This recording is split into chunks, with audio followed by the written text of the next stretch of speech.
Chapter 1: The Worst Birthday Ever.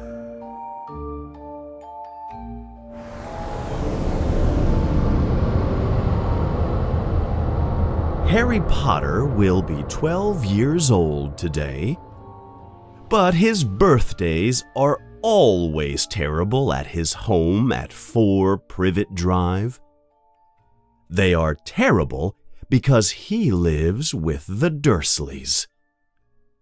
He has had many terrible birthdays while he has been with the Dursleys, but he is sure that his 12th birthday will be the worst birthday he has ever had. Harry is an orphan. When Harry was a baby, his mother and father were killed in a terrible battle with the greatest dark sorcerer of all time, Lord Voldemort. Wizards still do not like to say his name. Harry survived the attack, and Voldemort's powers disappeared after the tragedy. But to protect Harry, the most intelligent wizards in the wizarding world sent Harry to live with his mother's sister, his Aunt Petunia, and her family, the Dursleys. His Uncle Vernon, Aunt Petunia, and Cousin Dudley are very cruel people. Uncle Vernon and Aunt Petunia have always known that Harry is a wizard, and they hate him for being a wizard. They hate him because he is different and strange. They hate different and strange things, and they punish him for his strangeness. They made him sleep in a dark room under the stairs. They never gave him his own things. He always had to use his cruel cousin's things. And the Dursleys often made Harry go to sleep without eating. That's why Harry is small and thin for his age. Harry has black hair that is always messy. His eyes are bright green, and he wears round glasses. And on his forehead is a thin scar shaped like a lightning bolt. His life had been terrible until he received the letter. You see, Harry never knew he was a wizard until a year before, on his 11th birthday. He received a letter from the most famous wizard school, Hogwarts. He had received many letters, in fact, but Uncle Vernon hid them from Harry. Hogwarts wanted Harry to attend the school and to learn to be a wizard, like his mother and father. And that is what he did. Harry was, after all, the most famous wizard in the wizarding world. But he didn't know it yet. Harry is now back at his aunt and uncle's house. It is summer vacation from Hogwarts. The Dursleys are not happy about that. Harry is having breakfast in the kitchen that morning. He is thinking about his time at Hogwarts. Harry misses Hogwarts terribly. He misses playing Quidditch. He misses the secret passages and strange corridors. He misses his large bed in Gryffindor House. He misses his professors. Well, not Professor Snape. And he is thinking about his encounter with the Dark Lord Voldemort himself. Voldemort was not strong at the time, but he was still intelligent and dangerous. Harry was almost killed by Voldemort. But Professor Dumbledore, one of the greatest wizards of all time, saved him at the last moment. Harry still has nightmares. But good things happened while he was at Hogwarts. Harry had made many friends there, and he misses them most of all, especially Ron and Hermione. Harry does not understand why they have not sent him any letters that summer. They said they were going to write to Harry, but no owl has come with a letter for Harry all summer. Harry is desperate to talk to his friends. Suddenly, "Your owl woke me up again last night," yells Uncle Vernon, who comes into the kitchen with Aunt Petunia. "That was the 3rd time this week." Harry stops thinking about Hogwarts and looks at his uncle. "Did you hear me, boy? If you can't control your owl, I will kick him out of the house." "He's a she," answers Harry. "Her name is Hedwig. And what do you expect? She's bored. You make her stay in her cage all day. She needs to fly around." "Do you think I'm stupid, boy?" asks Uncle Vernon. "Do you really think he's stupid?" his Aunt Petunia says again. "I know what that owl will do if it gets out of its cage." "He knows what that owl will do if it gets out of its cage," she repeats in an irritated voice. Uncle Vernon knows that Hedwig will bring letters to Harry, and Uncle Vernon does not want that to happen. "I think I want more bacon," cries Dudley. Then he burps very loudly. "There's more in the frying pan, my lovely," says Aunt Petunia. She looks at her fat boy with love in her eyes. "We must feed you so you are never hungry." Dudley is already so fat that his bottom does not fit on his chair. "And don't you forget," Uncle Vernon continues, "tonight is the most important night of my career." "It's important for you, but you forgot my birthday," Harry thinks sadly. I know, says Harry. Uncle Vernon is talking about a stupid dinner party with an important client that night at the house. "You will answer the door," continues Harry. "Aunt Petunia will be in the living room to offer drinks.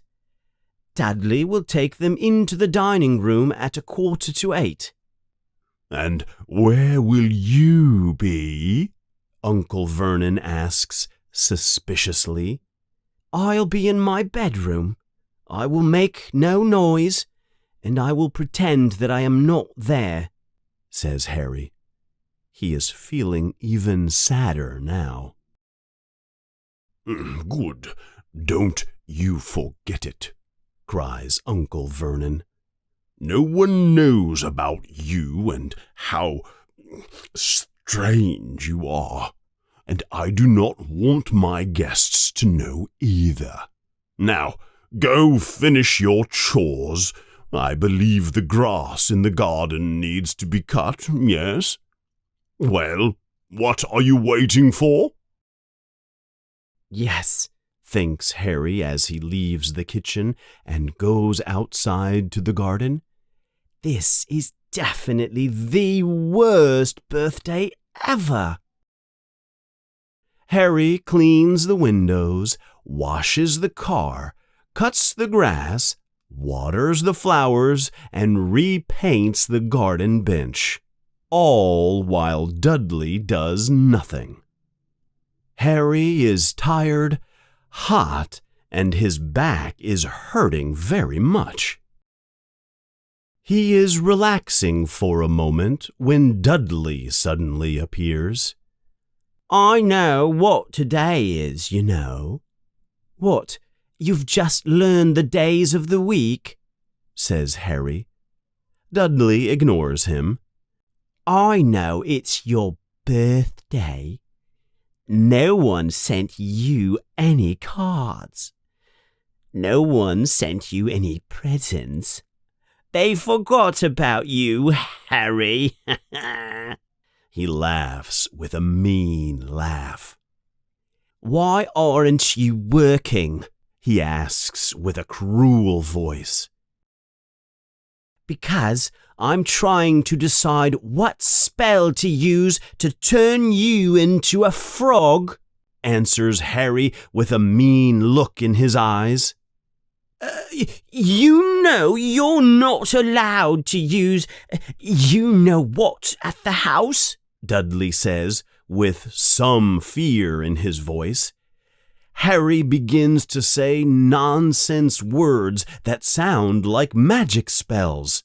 Hocus pocus, squiggly wiggly. Dudley runs towards the house, screaming, Mom, Harry is using you-know-what on me. He says he's going to turn me into a frog. Aunt Petunia punishes Harry for his trick. She knows that Harry did not really use his magic, but she still tries to hit him in the head with her frying pan. Harry jumps to the side and runs into the kitchen to escape. Aunt Petunia yells at Harry to eat something quickly and go to his room. It is late, and it is almost time for the guests to arrive. Harry grabs the food that Aunt Petunia has left for him, 2 slices of bread and a piece of cheese. Harry eats quickly and starts to go upstairs to his room. He passes the living room and he can see Dudley and Uncle Vernon in suits and ties. The doorbell suddenly rings, and Uncle Vernon appears next to the stairs. "Remember, boy," he growls at Harry, "one sound and—" Harry runs up the stairs to his bedroom as quickly and as quietly as he can. He goes into his room and shuts the door without making any noise. He turns around to fall on his bed. He is exhausted. But there is one little problem. There is already someone sitting on the bed.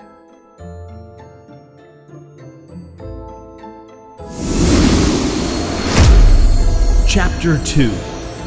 Dobby's Warning.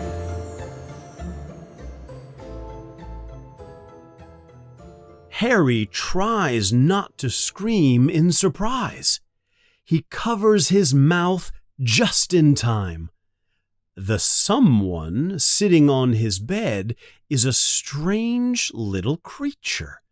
It has huge ears like the wings of a bat and large green eyes that are as big as tennis balls. Downstairs in the living room, Harry can hear Uncle Vernon and Aunt Petunia talking to their guests. The creature jumps off the bed and comes towards Harry. The creature looks like it is wearing an old pillowcase for clothes. There are holes in the pillowcase for its arms and legs. Hello, says Harry nervously. Harry Potter, says the creature. It has a very high voice. It is talking very loudly. The Dursleys are sure to hear. Dobby has been waiting so long to meet you, sir. It is an honour, it is, the creature says. Thank you, I guess, says Harry. Harry wants to ask, "What are you?" But he thinks that is rude.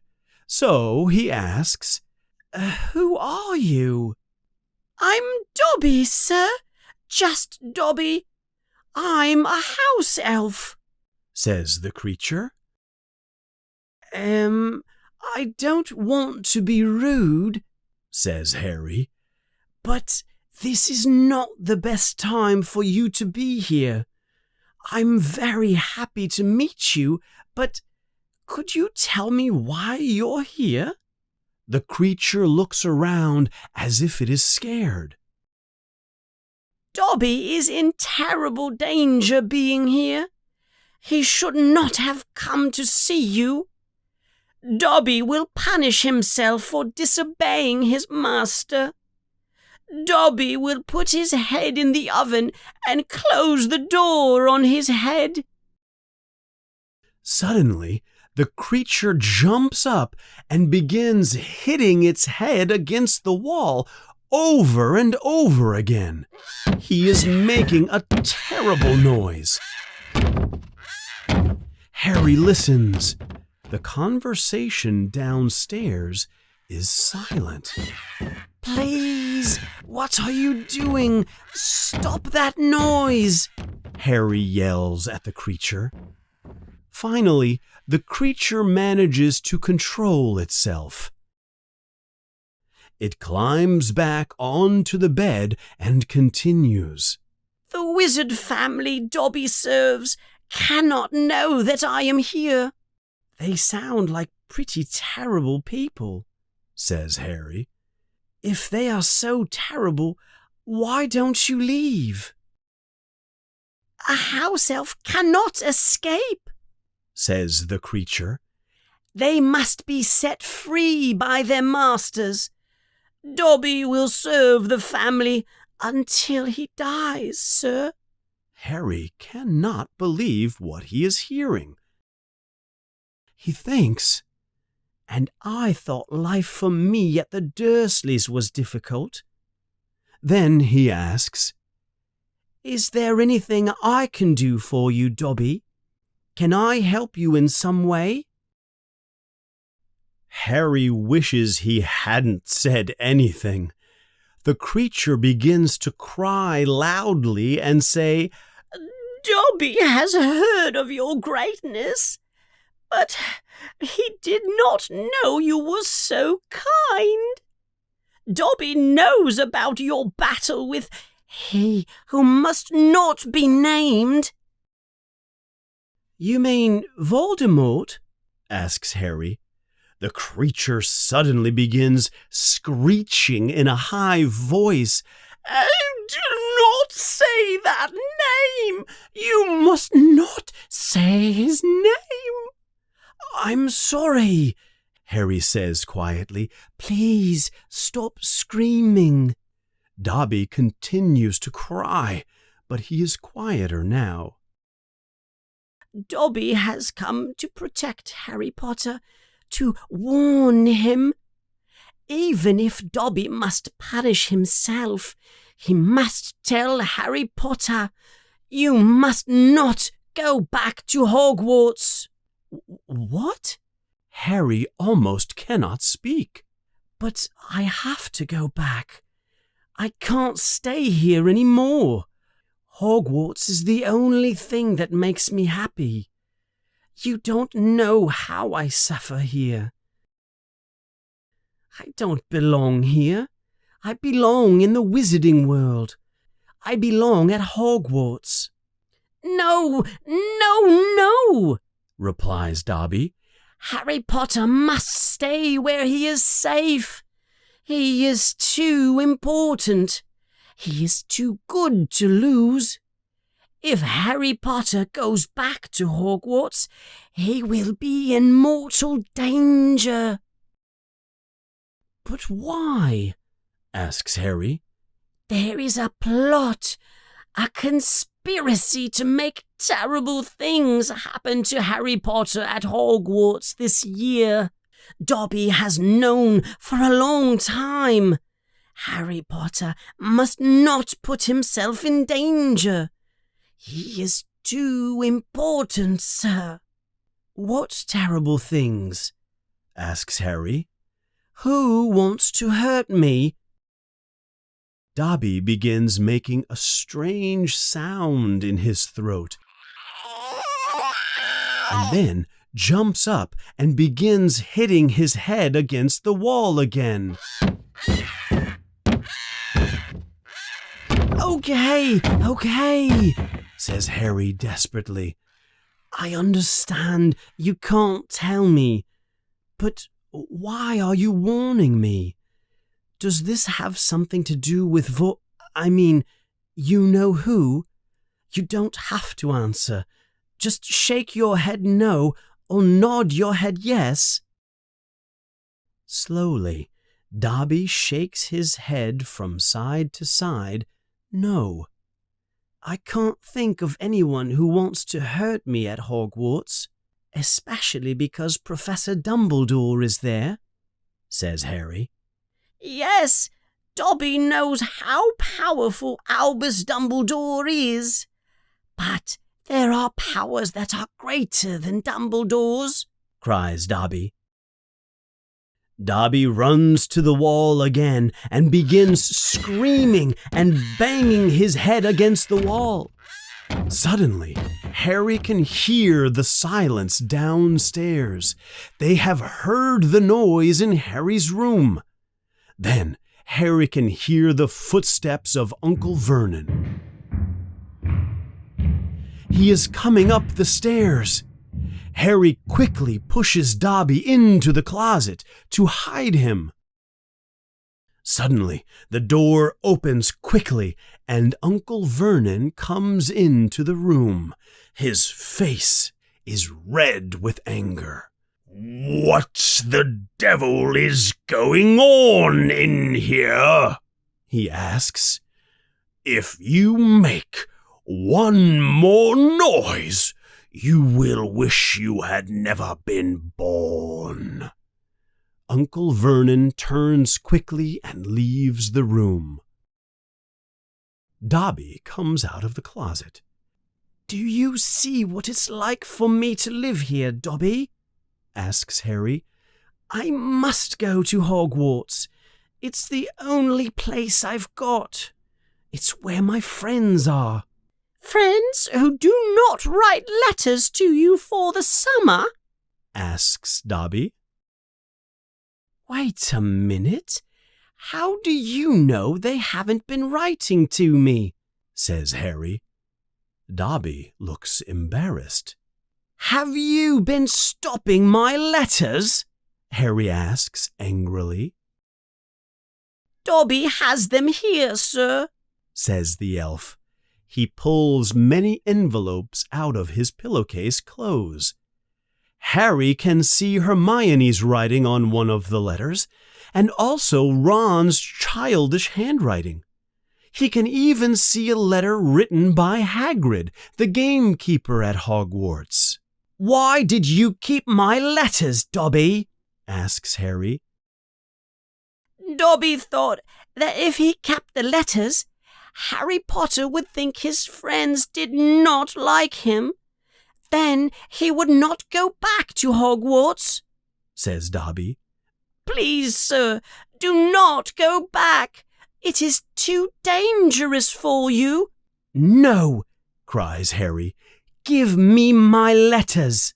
Then you do not leave Dobby any choice, says the elf. He quickly runs to the door, opens it, and runs loudly down the stairs and into the kitchen where Aunt Petunia's beautiful chocolate mousse dessert is. Harry runs quickly after Dobby and goes into the kitchen. he sees Aunt Petunia's dessert floating high in the air. "Please don't, Dobby. They will kill me if you do," says Harry desperately. "Harry must not go back to Hogwarts," says Dobby. Harry says nothing.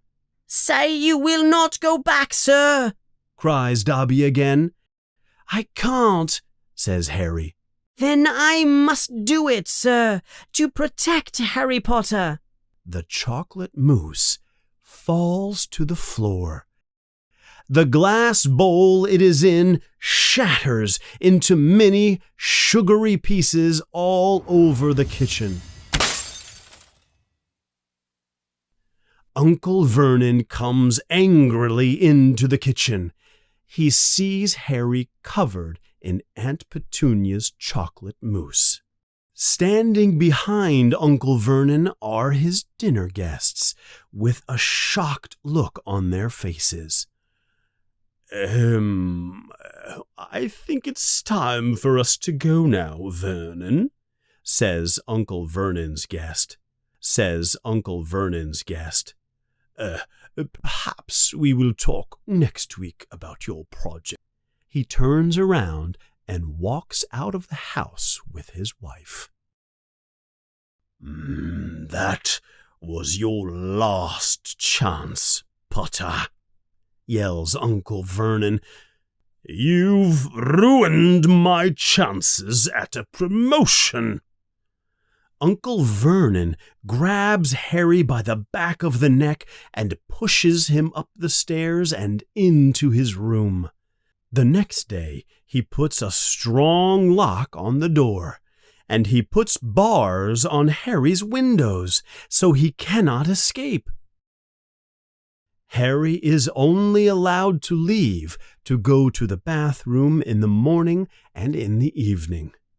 Besides that, he is trapped in his room all day.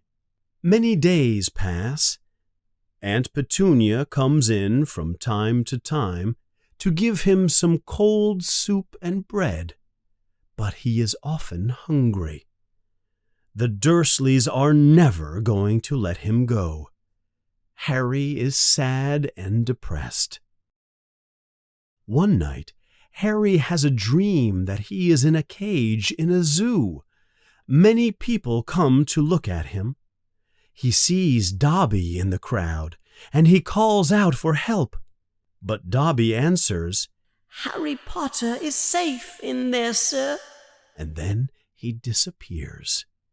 In the dream, Dudley and the Dursleys appear. They shake and rattle the bars of his cage, and they laugh at him. "Stop it! Leave me alone!" Harry cries in his dream. He opens his eyes suddenly. He is awake. The moonlight is coming through the bars in his window. Harry sits up quickly in bed. There is someone outside his window, looking through the bars. It is a face with red hair and covered in freckles. It is Ron Weasley outside Harry's window.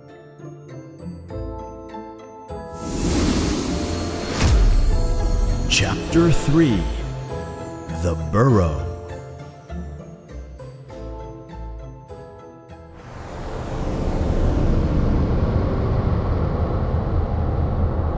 "Ron!" yells Harry. "What are you? How did you?" Harry looks out of the window and he opens his eyes wide. He cannot believe what he is seeing.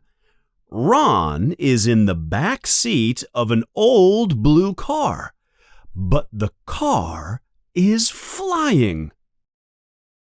In the front seat and driver's seat are Ron's older twin brothers, Fred and George. "Are you okay, Harry?" asks Ron. "Why haven't you been answering my letters? I wrote to you about 12 times, but you never answered." I can't believe you're here, Ron, says Harry. I need your help. Can you explain to them at Hogwarts that I am a prisoner here at the Dursleys? They're keeping me locked in my room. I can't use magic outside of Hogwarts, so I can't escape. Don't worry, Harry, answers Ron. We're here to take you home with us. But what about the bars? Asks Harry, shaking the bars with all his strength. You can't use magic to free me either. Don't worry, Harry, says Ron. We came prepared.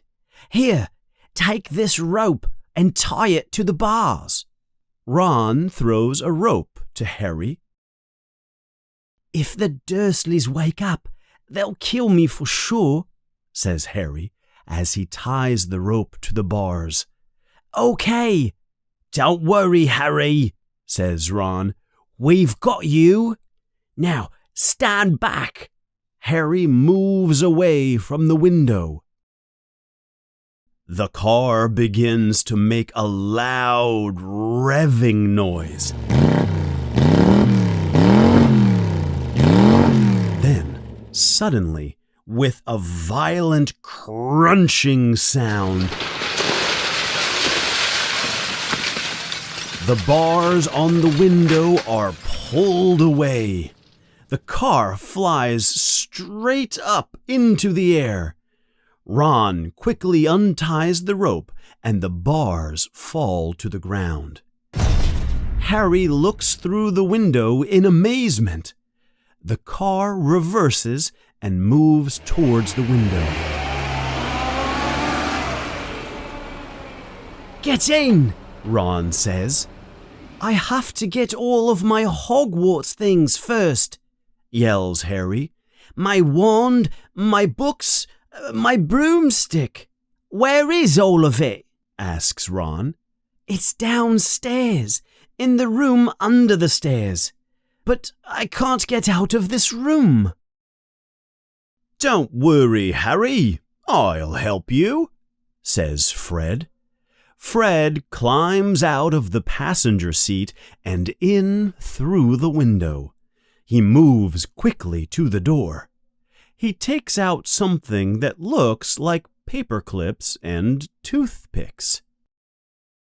A picklock! He acts quickly. It's still a good thing to know how to do things without magic, he says. The door makes a loud and opens. Hurry up, Harry, says Fred. Harry runs down the stairs quickly. He opens the room under the stairs and grabs all of his Hogwarts things. He runs back up the stairs and into his room. Harry and Fred start throwing all of Harry's things into the car. They are making a lot of noise. Harry throws his broomstick out of the window and into the back seat of the car. That's everything, he yells. He begins to climb through the window and into the car. Then there is a loud screeching noise. It is Hedwig, Harry's owl. He has forgotten her. Then, from Uncle Dursley's room, That blasted owl again, Harry.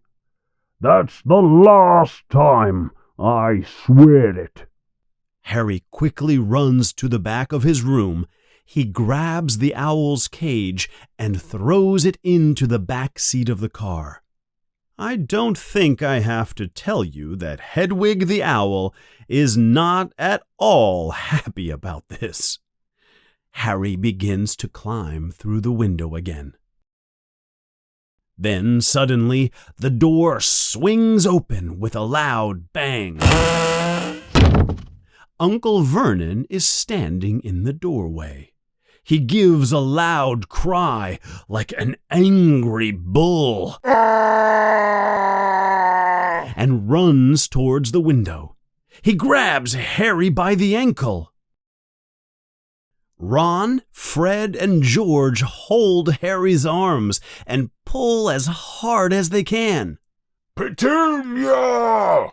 screams Uncle Vernon. "Harry's escaping! He's getting away!"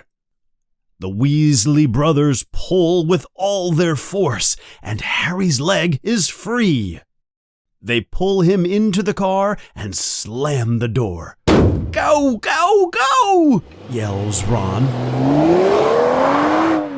The car shoots up into the night sky, straight towards the moon. Harry is free. He cannot believe it. He rolls down the window and feels the night air on his face. He looks back and laughs. Uncle Vernon, Aunt Petunia, and Dudley are all looking out through the window. They have confused and angry looks on their faces. "See you next summer," Harry yells. Harry opens Hedwig's cage and lets her out. She flies out of the cage and into the night sky. She is happy and free now. She flies next to the car. Finally safe, Ron turns to Harry and asks, "Why didn't you answer my letters, Harry? What's been going on?" Harry tells them about Dobby and his letters. He also tells them about the warning Dobby has given him. "But that house elf, what's his name again? Dobby? Didn't tell you who is planning to hurt you?" asks Ron. "I don't think he could tell me," says Harry. "Every time he said something about it, he banged his head against the wall." "That's so strange. I imagine Dobby was sent to stop you from coming to Hogwarts as a kind of a joke," says Ron. "Can you think of anyone at school who doesn't like you?" "Yes," says Harry. And Ron and Harry both say at the same time, "Malfoy." "Draco Malfoy hates me," says Harry. "Draco Malfoy?" asks George. "Isn't that Lucius Malfoy's son?" "I guess so," says Harry. "It's not a very common name. Why?" "My father has talked about him," answers George. "He was a big supporter of you-know-who. And when you-know-who disappeared, Lucius Malfoy came back, saying he was sorry. My father thinks Malfoy still supports you-know-who." Harry thinks about it for a moment. Maybe it is Malfoy's house elf. He isn't sure. But using the house elf to scare him seems like something Malfoy might do. Should he believe Dobby about the dangers at Hogwarts? "Well, anyway, I'm glad we got you, Harry," says Ron. They drive on into the night.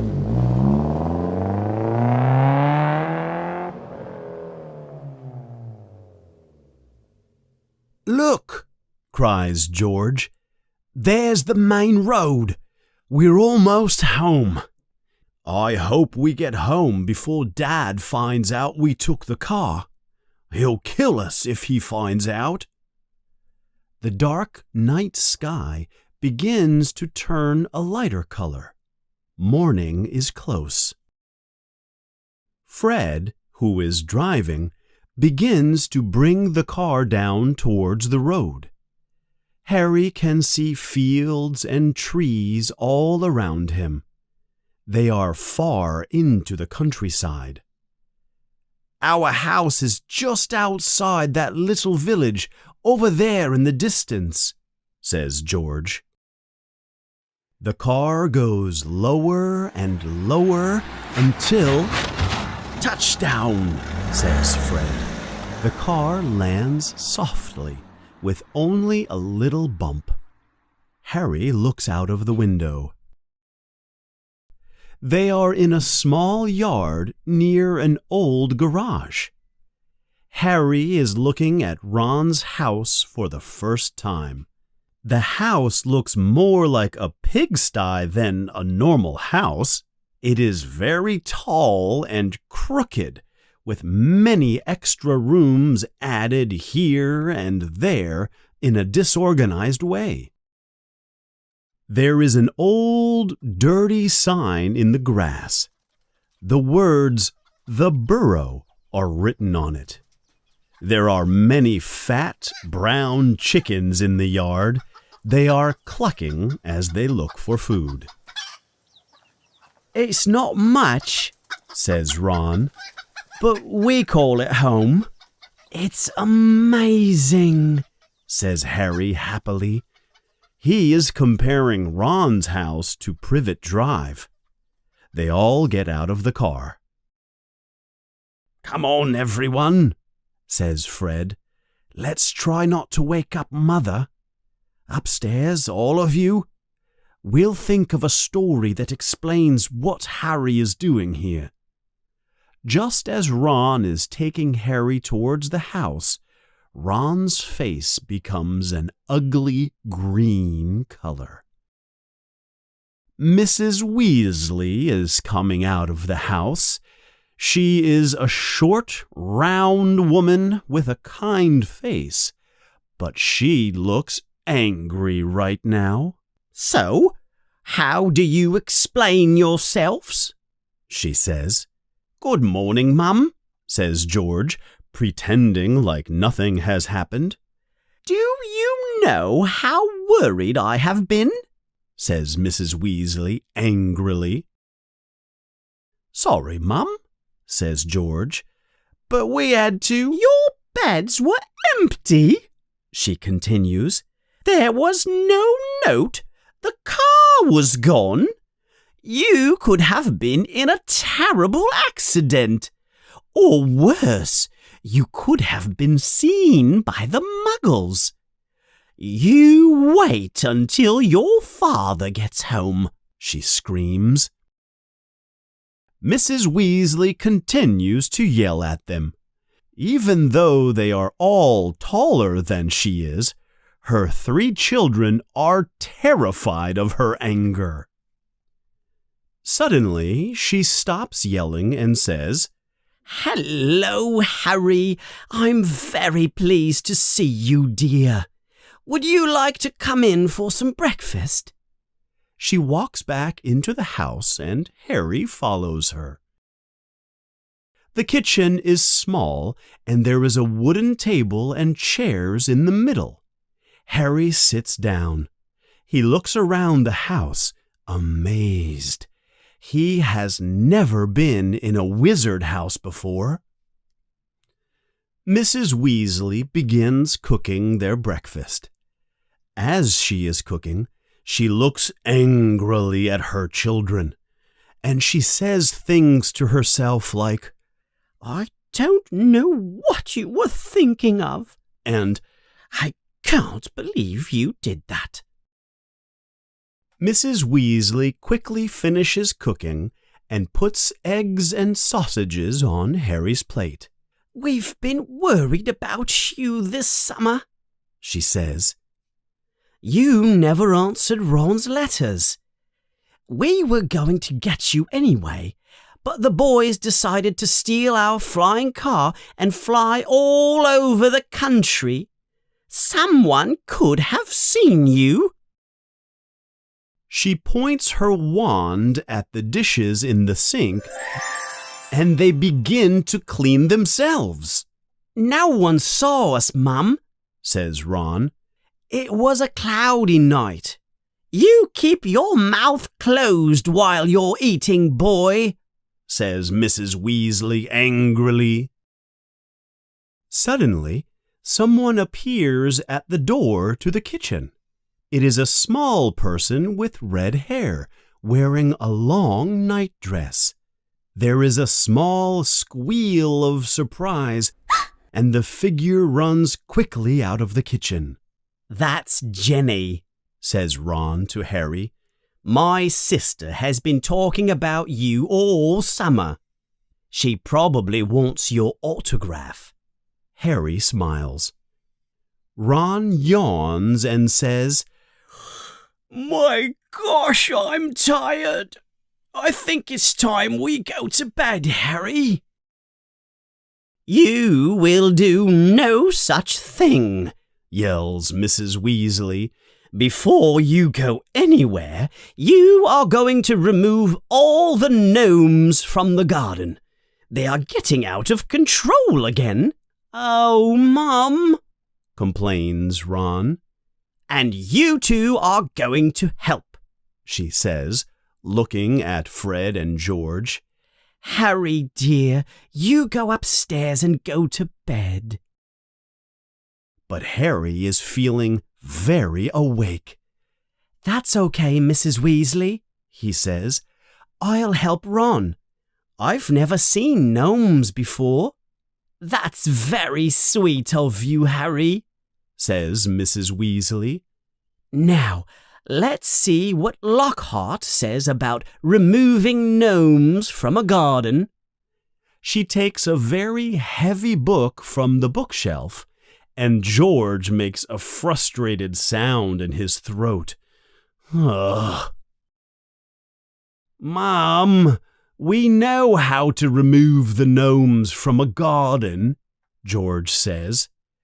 Harry looks at the cover of the book. There are large gold letters.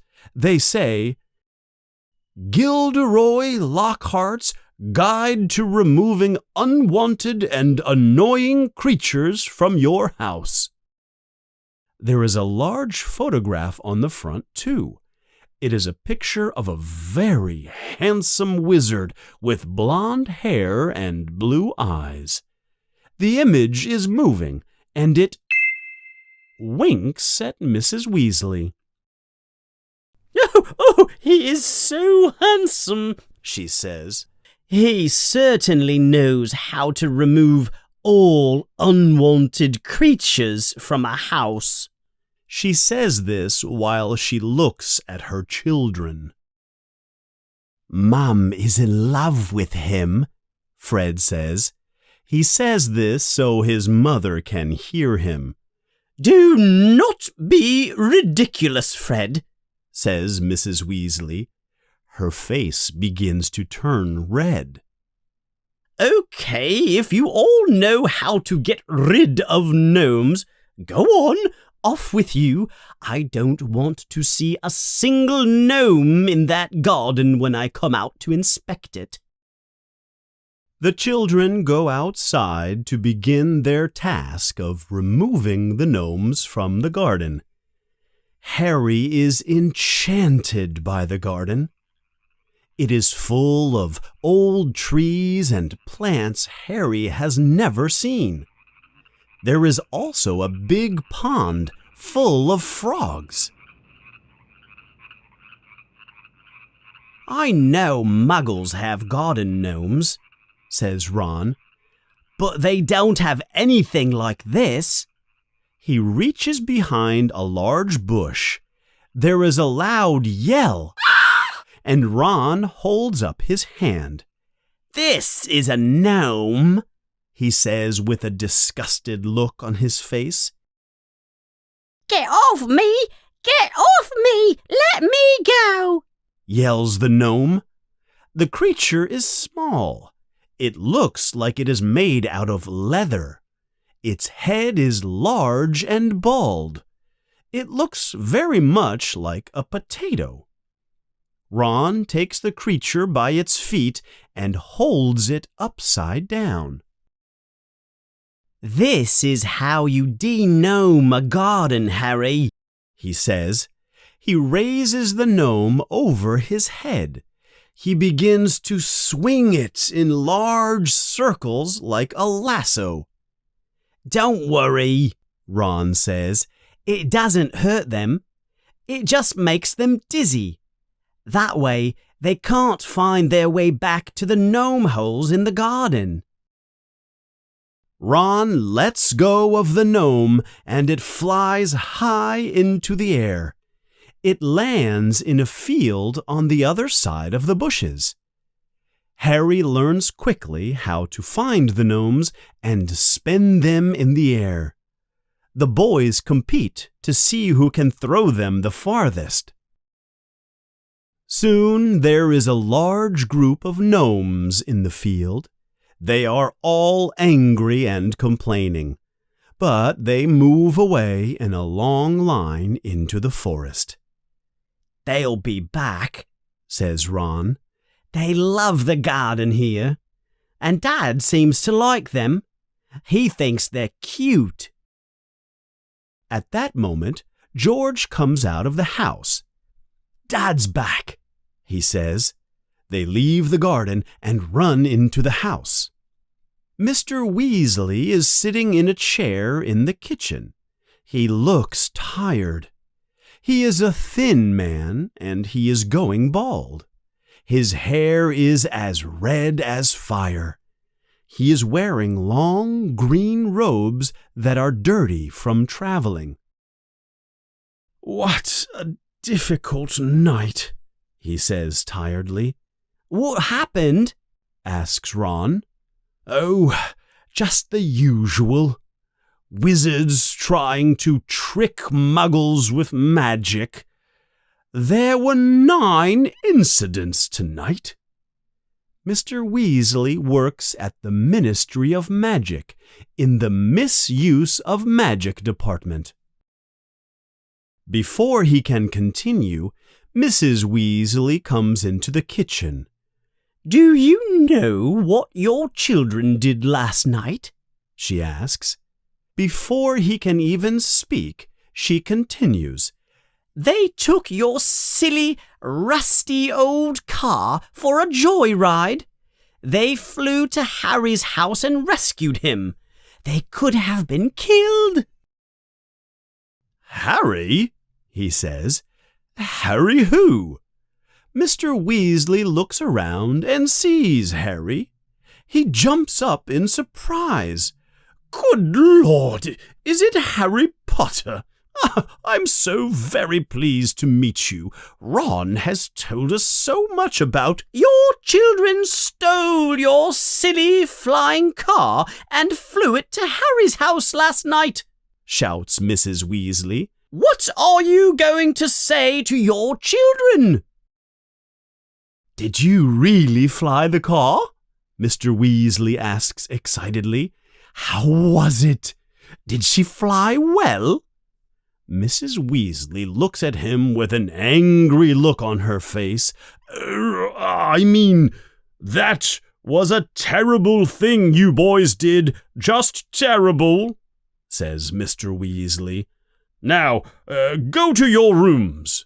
Mr. Weasley has a happy expression on his face. Ron and Harry run upstairs. They pass Ginny's room. Ginny is looking at Harry through the door. She shuts the door quickly. "Wow, Ginny's acting really weird," says Ron. "She's not usually this timid. She never stops talking normally." Ron and Harry go into Ron's room.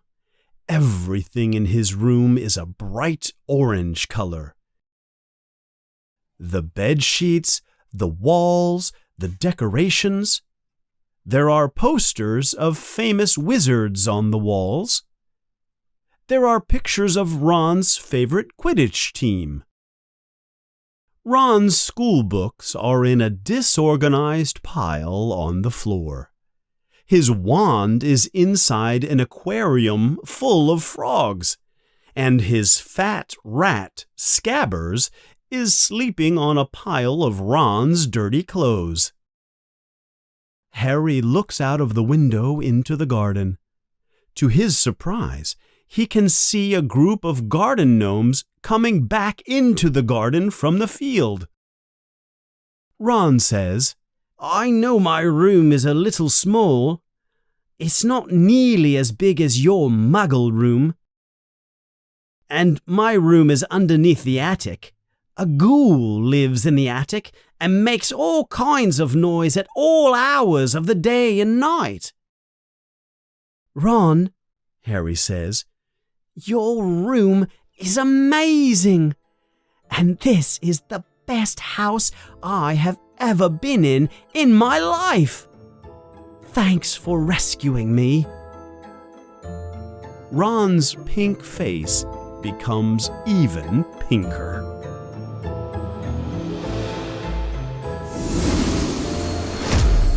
Chapter 4: Flu Powder.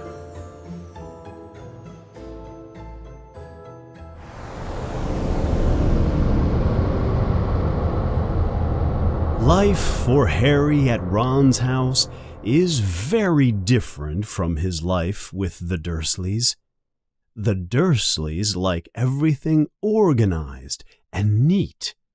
The Weasleys' house is filled with strange and unexpected things.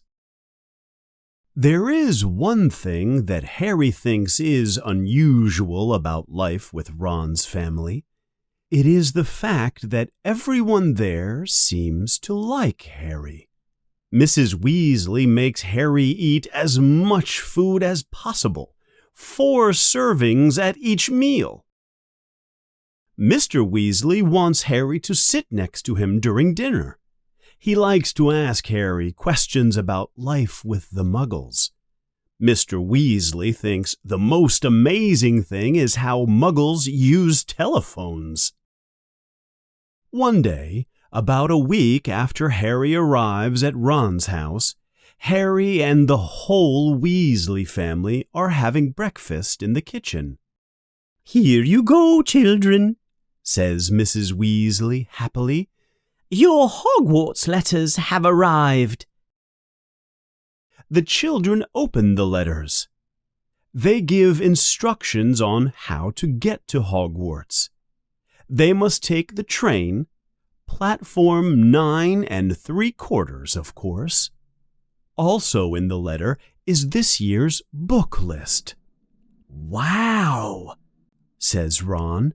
Look at all the books by Gilderoy Lockhart that we have to read.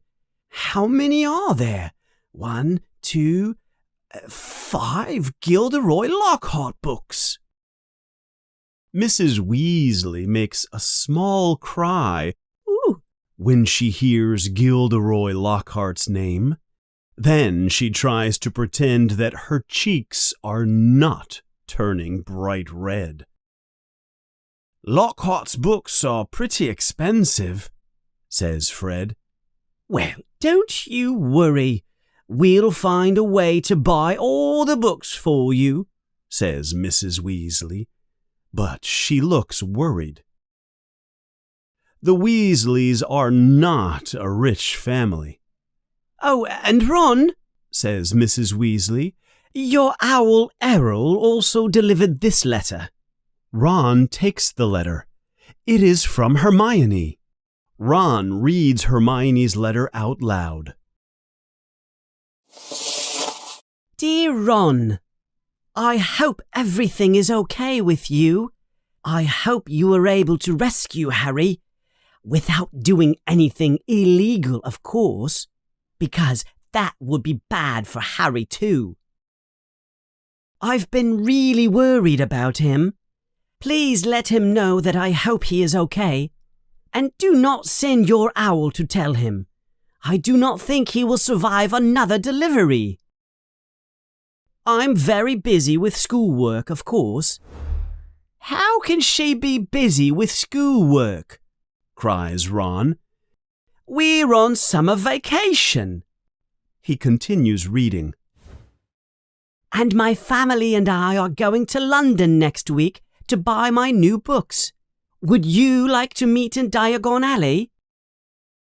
Let me know what's happening as soon as you can. Love from Hermione. After breakfast, Harry, Ron, and his brothers decide to go out into the field to practice Quidditch. On their way there, Ron says to Harry, I don't know how my parents are going to be able to buy all my school materials this year. 5 sets of Lockhart books. And Jenny needs robes and a wand and everything else. Harry says nothing. He remembers that he has a lot of money in the Goblin Bank, Gringotts, on Diagon Alley. His parents left him the money before they died. He knows that he cannot use the money in the Muggle world, but he does not know if he should help Ron's family. The next day is an exciting day for Harry and the Weasleys. They are all going to Diagon Alley to buy their school materials. When Harry went for the first time, he went to Diagon Alley by subway with Hagrid. He's not sure how they will go there today, but Mrs. Weasley explains. Mrs. Weasley picks up a flower pot and takes a little bit of powder from inside. This is flu powder, Harry, she says. The powder is like glitter on her fingers. We use it to travel quickly from one place to another. Fred takes a pinch of the powder. Then he stands in front of the fireplace. He throws the powder into the flames. The fire turns green and becomes brighter and hotter and taller than Fred. Fred then steps into the flames. He shouts, "Diagon Alley!" and then he disappears. You must say the destination very clearly, Harry, says Mrs. Weasley. He'll be fine, Molly, says Mr. Weasley. Don't worry about Harry. But, dear, if he gets lost, how do we explain that to his aunt and uncle? I'm sure they wouldn't mind, says Harry. Dudley would probably be happy. Well, okay then, says Mrs. Weasley. You go after George. When you step into the fire, say your destination very clearly. And keep your eyes closed, says Ron. And don't panic, says George, or you might exit at the wrong fireplace. Harry is not sure he can remember all the instructions. He takes a pinch of flu powder and walks to the fire. He takes a deep breath and steps forward. He opens his mouth to speak, and hot air from the fire goes into his mouth. He coughs and says, "Diagon Alley!" The sensation he feels is very scary. It is like falling into a deep hole. It feels like he is spinning very fast. The noise in his ears is very loud. He tries to keep his eyes closed, but the spinning and flames make him dizzy. Then, suddenly, he falls forward onto a cold stone floor. He is dizzy and his knees hurt. He is covered in black ash from the fire. He is completely alone. But he does not know where he is. He appears to be in a wizard's shop. It is dark and scary. It does not look like the bookstore on Diagon Alley that he wants to go to. The shop is filled with strange and dark things. There are evil masks on the walls. There are human bones on the table. He can see through the front window of the shop. There is a narrow, dark street. It is definitely not Diagon Alley. Harry is lost. Harry decides he must leave immediately. He moves towards the front door, but through the big front window he can see two people. One of them is the last person he wants to meet. It is Draco Malfoy. Draco is coming into the store. Harry acts fast. He jumps quickly into a large cabinet. He closes the doors, but leaves one door open, just a little bit. Suddenly, there is the sound of a bell, and the door to the shop opens. Malfoy comes into the shop. The man who is with him must be his father. He has the same pale skin and cold eyes. "Do not touch anything, Draco," says the man. Mr. Malfoy looks around impatiently. "Where is that shopkeeper, Mr. Borgin?" He rings a small bell on the counter. An old man with a mean face appears from the back of the shop. "Mr. Malfoy, it's a pleasure to see you again, sir," says Borgin. "And young Master Malfoy, too. How are you, young sir?" Draco does not answer. "How can I assist you today?" asks Borgin. "I'm not buying anything, Borgin. I am selling," answers Mr. Malfoy. "Selling, sir?" Borgin looks suspicious. "I'm sure you know that the Ministry of Magic is causing us problems," says Mr. Malfoy. "And if the Ministry comes to my house to check, I have some items that they would not like me to have. Here is a list of those items. Perhaps you may want to buy them?" He takes out a piece of paper and Mr. Borgin begins to read. Borgin looks up at Mr. Malfoy. He has a surprised look on his face. "Yes, I know, Mr. Borgin," says Mr. Malfoy. "Some of the poisons on that list are quite embarrassing for me. But the Ministry has not visited me yet. But they are beginning to put more pressure on me.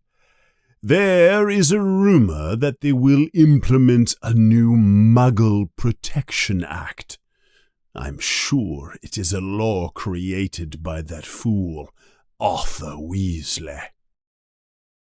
When Harry hears Mr. Malfoy talk about Mr. Weasley, he becomes very angry. "I understand, Mr. Malfoy," says Borgin. "It seems like wizard blood is not as important as it used to be. It seems like they are protecting those muggles more and more." "And I cannot disagree more with their actions on this subject. Muggle blood will never be more important than pure wizard blood," says Mr. Malfoy angrily. "Now, let us focus on my list, shall we?" Of course, sir," answers Borgin. They begin to discuss prices for the items on the list. While they are haggling over the prices, Draco begins to investigate around the shop. He comes closer and closer to Harry. Then, at the last moment, Mr. Malfoy says, "Done. Come, Draco." Draco turns around and follows his father out of the shop. The moment the door closes, Mr. Borgin changes his manner. He stands up straight and seems to be less mean. "Good day to you, Mr. Malfoy," he says in a less mean voice.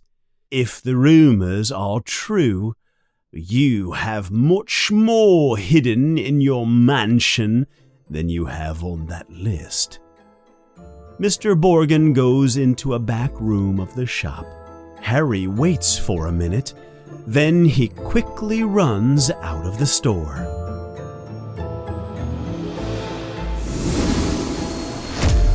Chapter 5 At Flourish and Blotts.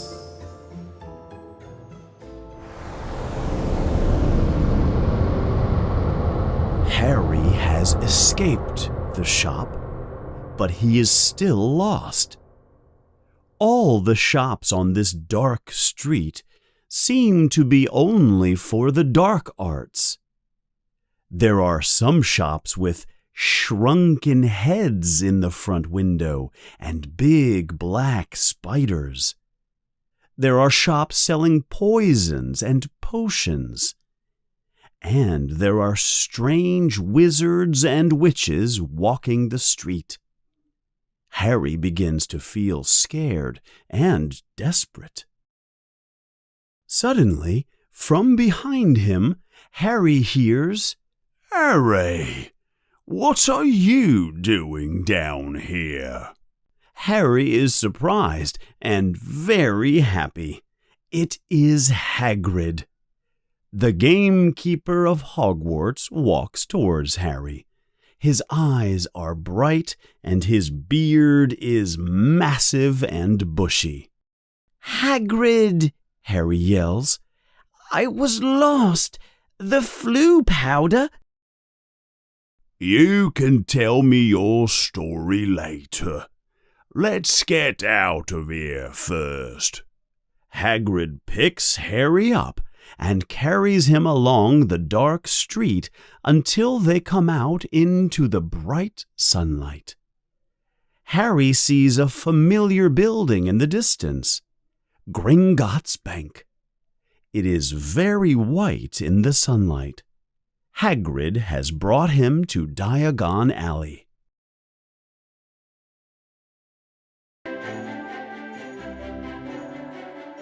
"Now, why don't you explain yourself, Harry?" says Hagrid. "What were you doing in that bad part of town?" "Like I said, Hagrid, I was lost," answers Harry. "I was with the Weasleys, but we got separated. I need to find them. Can you help me?" "Of course. Let's go," says Hagrid. They walk down the street for some time.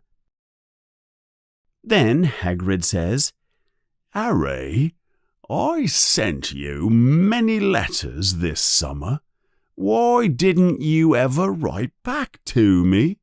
Harry explains Dobby and the letters and the warnings and the Dursleys to Hagrid. Hagrid begins to look very angry. "Muggles," growls Hagrid. Then suddenly, "Harry! Harry! Over here!" Harry looks up and sees Hermione Granger. She is standing on the steps of Gringotts Bank. She runs to meet them. "Oh, it's wonderful to see you, Harry. Hello, Hagrid," she says excitedly. Harry quickly explains to Hermione the situation he is in, about the Weasleys and how he is lost. Then she says, "You don't have to worry, Harry. Look!" Harry looks behind him. There are the Weasleys. They are running up the street towards him. They all greet each other happily. They were very worried about Harry. "Well, now that you are safe and all together, I have to go," says Hagrid. I will see you all soon at Hogwarts. They all say goodbye to Hagrid as he walks down the street. He is much taller than everyone around him. Harry tells Ron and the other Weasleys about his encounter with the Malfoys in the magic shop. "Did Lucius Malfoy buy anything?" asks Mr. Weasley. He looks very concerned. "No," answers Harry. "he was selling something." Says Mr. Weasley.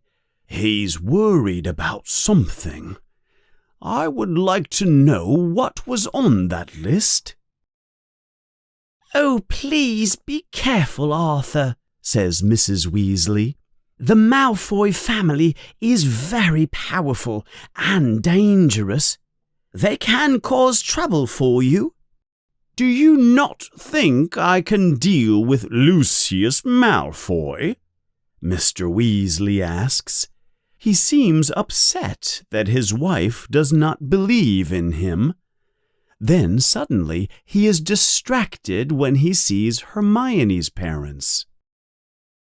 "Oh, but you're Muggles!" he says excitedly. "How wonderful to meet you!" Mr. Weasley really does like Muggles. They all walk into Gringotts Bank, talking and laughing together. While Hermione and her Muggle family exchange Muggle money for wizarding money, Ron and Harry go underground to their vaults to get their money. They follow a Gringotts goblin on a crazy train ride. Mrs. Weasley enters her vault and quickly gets the small amount of money that is there. Harry notices this. He feels very bad when they go to his vault. There is a lot of money in his vault. He does not want the Weasleys to see it.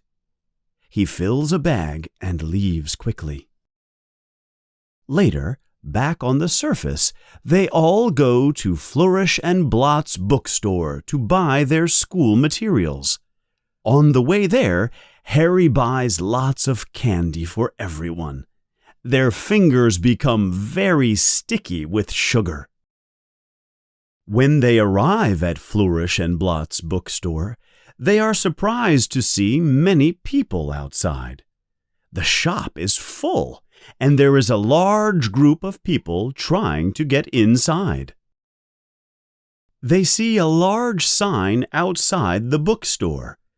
"Gilderoy Lockhart will be signing copies of his autobiography, Magical Me, today, 12:30 to 4:30.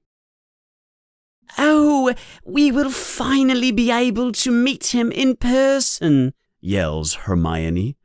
Mrs. Weasley looks very happy too. She notices that most of the people trying to get in are women her own age. Finally, when they are able to get inside the bookstore, Harry, Ron, and Hermione look for the books they need for the school year. Mrs. Weasley and the Grangers wait in the long line while the children look around. The kids return to the line with their books. Hopefully, Gilderoy Lockhart will sign them. Mrs. Weasley continues to arrange her hair and her clothes.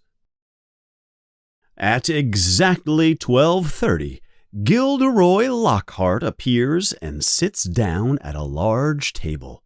There are many pictures of Gilderoy's face on the table.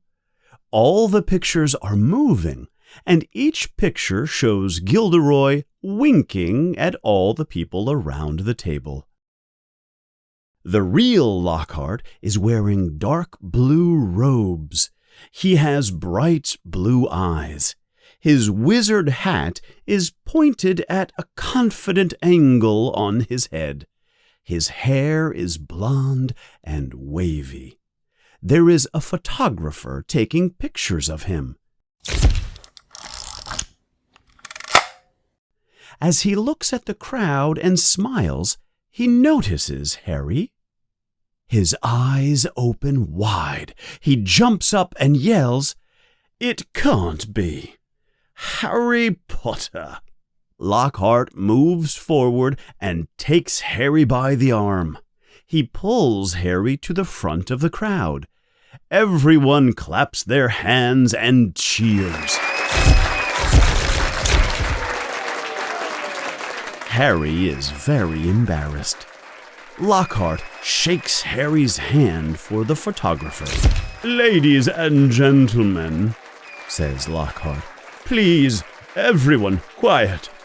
What an extraordinary moment this is." He continues to shake Harry's hand. "I have an announcement to make. When young Harry Potter came into Flourish and Blots today, he only wanted a copy of my new autobiography. In fact, Harry only wants to buy his school materials.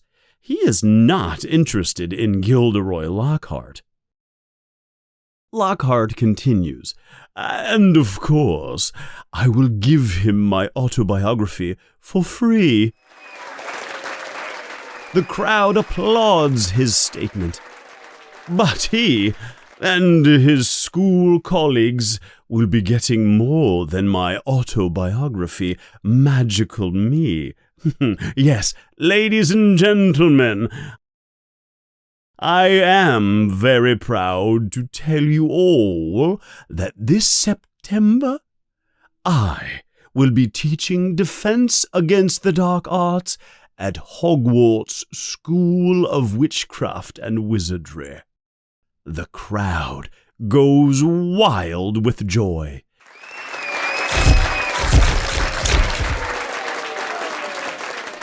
Harry finally escapes Lockhart and moves away into the crowd. He moves past the people and he finds a place in the corner of the bookstore. "I'm sure you loved all that attention, Potter," says a voice that Harry recognizes immediately. Harry turns around and sees Draco Malfoy there. He has a mean smile on his face. "Famous Harry Potter," he says. "You can't even go into a bookshop without appearing on the front page of the newspaper." "You leave him alone," says Ginny Weasley. She has come to Harry's defense. "Well, look at that," says Malfoy. "Harry has a little girlfriend." Ginny's face turns very red. Suddenly, Ron and Hermione appear next to Harry. Their hands are full of Lockhart books. "Oh, it's you, Malfoy," says Ron. He has a look on his face like he smells something terrible. "What are you doing in this bookshop, Ron?" asks Malfoy. "I didn't know you could read." Ron's face turns as red as his sister's face. Ron drops his books and moves towards Malfoy. He wants to fight. "Ron!" It is Mr. Weasley. He is coming towards Ron through the crowd. "What are you doing? It's too crowded in here. Let's go outside." Well, well, well. Arthur Weasley. It is Lucius Malfoy. He is standing behind his son with his hand on his shoulder. He has the same mean smile on his face. "Lucius," says Mr. Weasley seriously, "It appears that you are very busy at the ministry," says Malfoy. "You are searching many homes for illegal items. I hope the ministry is paying you extra money for your extra time." Malfoy looks at Mr. Weasley's old robes and says, "It looks like you might need the money. With your old clothes, you make other wizards look bad." Mr. Weasley turns even redder than his children. "You and I have a different idea of what makes the wizard world look good or bad, Malfoy," says Mr. Weasley. "That is obvious," says Malfoy. "You know, Arthur, they say you can see a person's character by the people they are with." He says this while he looks at Mr. and Mrs. Granger. "I thought you were of better character than that." That is too much for Mr. Weasley. He runs towards Lucius Malfoy and pushes him into a bookshelf. Many large books of magic fall on top of the two men. Get him, Dad! Yell Ron, Fred, and George at the same time. Mrs. Weasley yells, "No, Arthur, no!" The crowd in the bookshop begin to move away from the men, and they cause bookshelves to fall over. There is chaos inside Flourish and Blots. Then there is a loud voice. "Break it up there, gentlemen! Break it up! That's enough of that!" It is Hagrid. He is coming through the crowd. He separates the two men with his big hands. Mr. Weasley has a cut on his lip, and Malfoy's eye is turning black. Malfoy pulls away from Hagrid and calls to his son, "Come, Draco. This is no place for us wizards." They walk quickly out of the shop. "You should have ignored him, Mr. Weasley," says Hagrid. "Everyone knows the Malfoys are a bad family. They are not worth the trouble.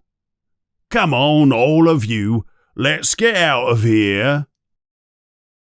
"Well, Arthur," says Mrs. Weasley, "that was a fine example you set for your children, fighting in public like that. I can't imagine what Gilderoy Lockhart thinks of us now." Mr. and Mrs. Granger are very scared after the encounter. They all walk back together to the Leaky Cauldron, the bar where the Weasleys arrived through the fireplace. They will be returning to the burrow using the flu powder. They say goodbye to the Grangers. Harry takes off his glasses for the return trip. Traveling by flu powder is definitely not his favorite way to travel.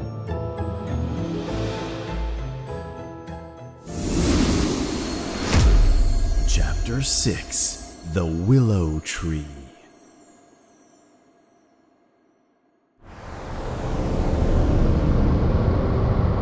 Summer is almost over. Harry wants summer to last forever. He is having the happiest time of his life living with Ron and his family. But it's time to begin his next year at Hogwarts. On the last night, Harry and the whole Weasley family have a wonderful dinner together. They talk, they drink hot chocolate, and Fred and George light fireworks to celebrate.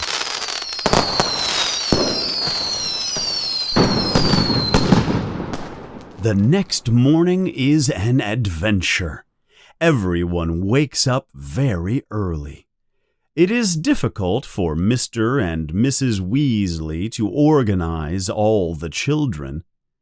Finally, all 8 people, 6 large trunks, 2 owls, and an old fat rat fit into the tiny blue car. Mr. Weasley starts the car and drives down the street. Suddenly, George yells, "Oh no! I've forgotten my fireworks!" Mr. Weasley drives the car back to the house. George gets his box of fireworks, and they drive down the road again towards London. 5 minutes later, "Wait!" cries Fred. "I forgot my broomstick." Mr. Weasley turns around and drives back to the house. Fred collects his broomstick, and the family drives back down the road towards London. 30 minutes later, Ginny screams, My diary! My diary! I can't go to Hogwarts without my diary! Mr. Weasley drives back to the house one more time. They finally arrive at the train station, but they are very late. The train is about to leave the station. The children put all their bags on carts. They push them towards the secret entrance between platforms 9 and 10. The difficult part is getting to platform 9 3/4 without being seen by the Muggles. There are only 5 minutes left before the train leaves. Percy, you go first, says Mrs. Weasley. Percy walks quickly towards the barrier between platforms 9 and 10. Then he disappears. Mr. Weasley follows him, then Fred, and then George. I'll go with Jenny, then you two follow us, says Mrs. Weasley to Ron and Harry. She takes Jenny's hand, and in a blink of an eye, they disappear. We only have 1 minute before the train leaves, says Ron. Are you ready, Harry? Harry makes sure Hedwig's cage is secured on the cart. Ready, he says. They begin to push their carts towards the barrier. A short distance from the barrier, they begin to run and crash! Both carts hit the barrier. Harry falls to the ground. Hedwig's cage crashes to the ground too, and she shrieks in fear. People all around them begin to look at them, and a platform guard yells, "Hey, what do you think you're doing?" Sorry, sir, says Harry. We lost control of the carts. Be more careful, says the guard. Then he continues walking down the corridor. It's closed, Harry, says Ron in surprise. The barrier is closed. We missed the train. What do we do, Harry? Harry looks very worried. I think we should wait for your mum and dad to come back for us, answers Harry. Let's wait by the car. We're attracting too much attention. In fact, there are many people who are still looking at Harry and Ron curiously. Ron, cries Harry. He is very excited. The car! What about the car? Asks Ron, confused. Well, says Harry, we missed the train and we have to get to school, right? And young wizards are allowed to use magic if it's a real emergency. Ron begins to feel excitement. Are you saying, says Ron, that we should fly the car to Hogwarts? Do you know how to fly it, Ron? Asks Harry. No problem, Harry, says Ron. So come on. If we hurry, we can follow the train to Hogwarts. Ron and Harry run back to the car, pushing their carts full of bags and trunks, an owl and a rat. The crowd of muggles watches them with curiosity. They get to the car, and Ron opens the trunk with his wand. They push all their baggage into the trunk and put Hedwig in the back seat. Ron sits in the driver's seat, and Harry sits in the passenger seat. Make sure no one's watching, says Ron. He turns on the car and revs the engine. Harry puts his head out the window. There are many cars on the main street, but the street their car is on is empty. There are no people nearby. All clear, says Harry. Ron presses a silver button on the panel, and the car rises quickly into the air.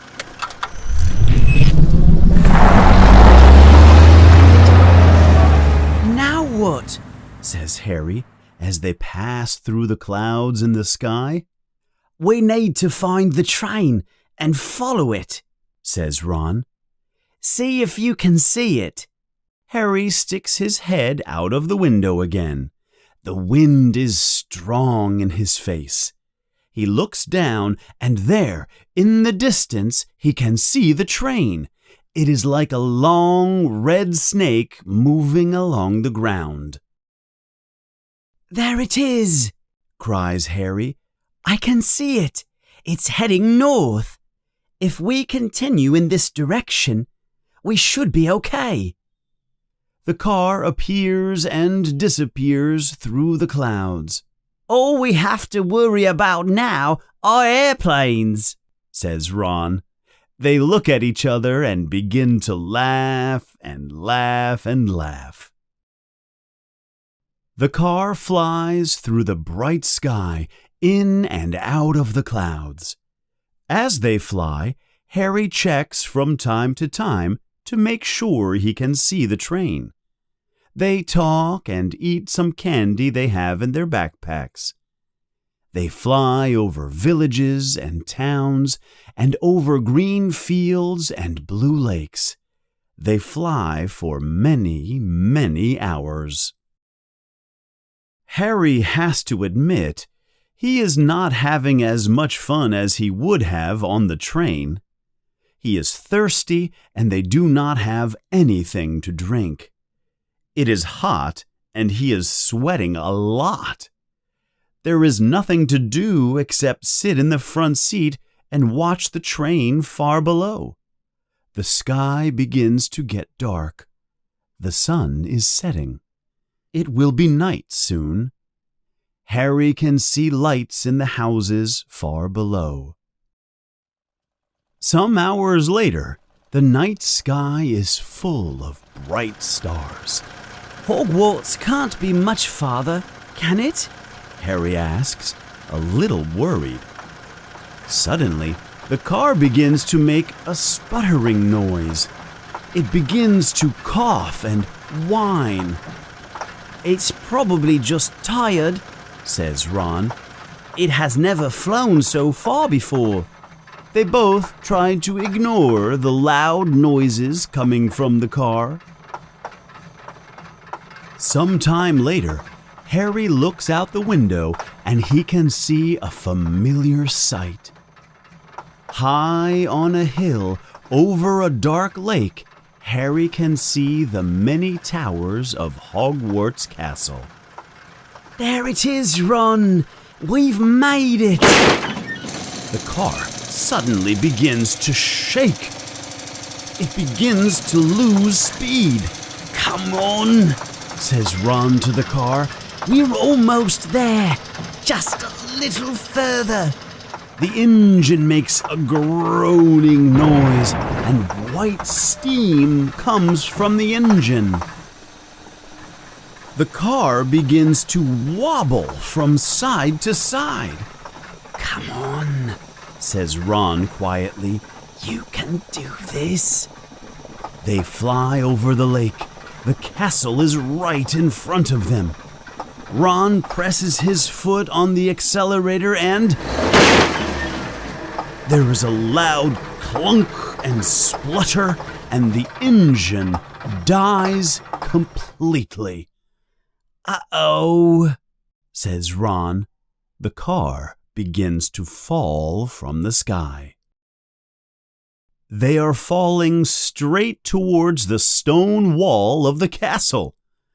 Ron turns the steering wheel in a panic. The car makes a large arc and just passes the wall. It flies over the greenhouse and then over the fields and continues to fall.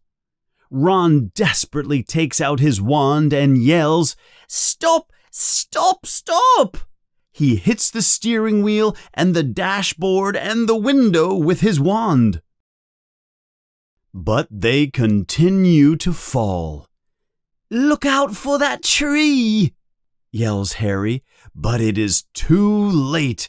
There is a loud sound of metal hitting wood, and they crash into a large tree near the castle.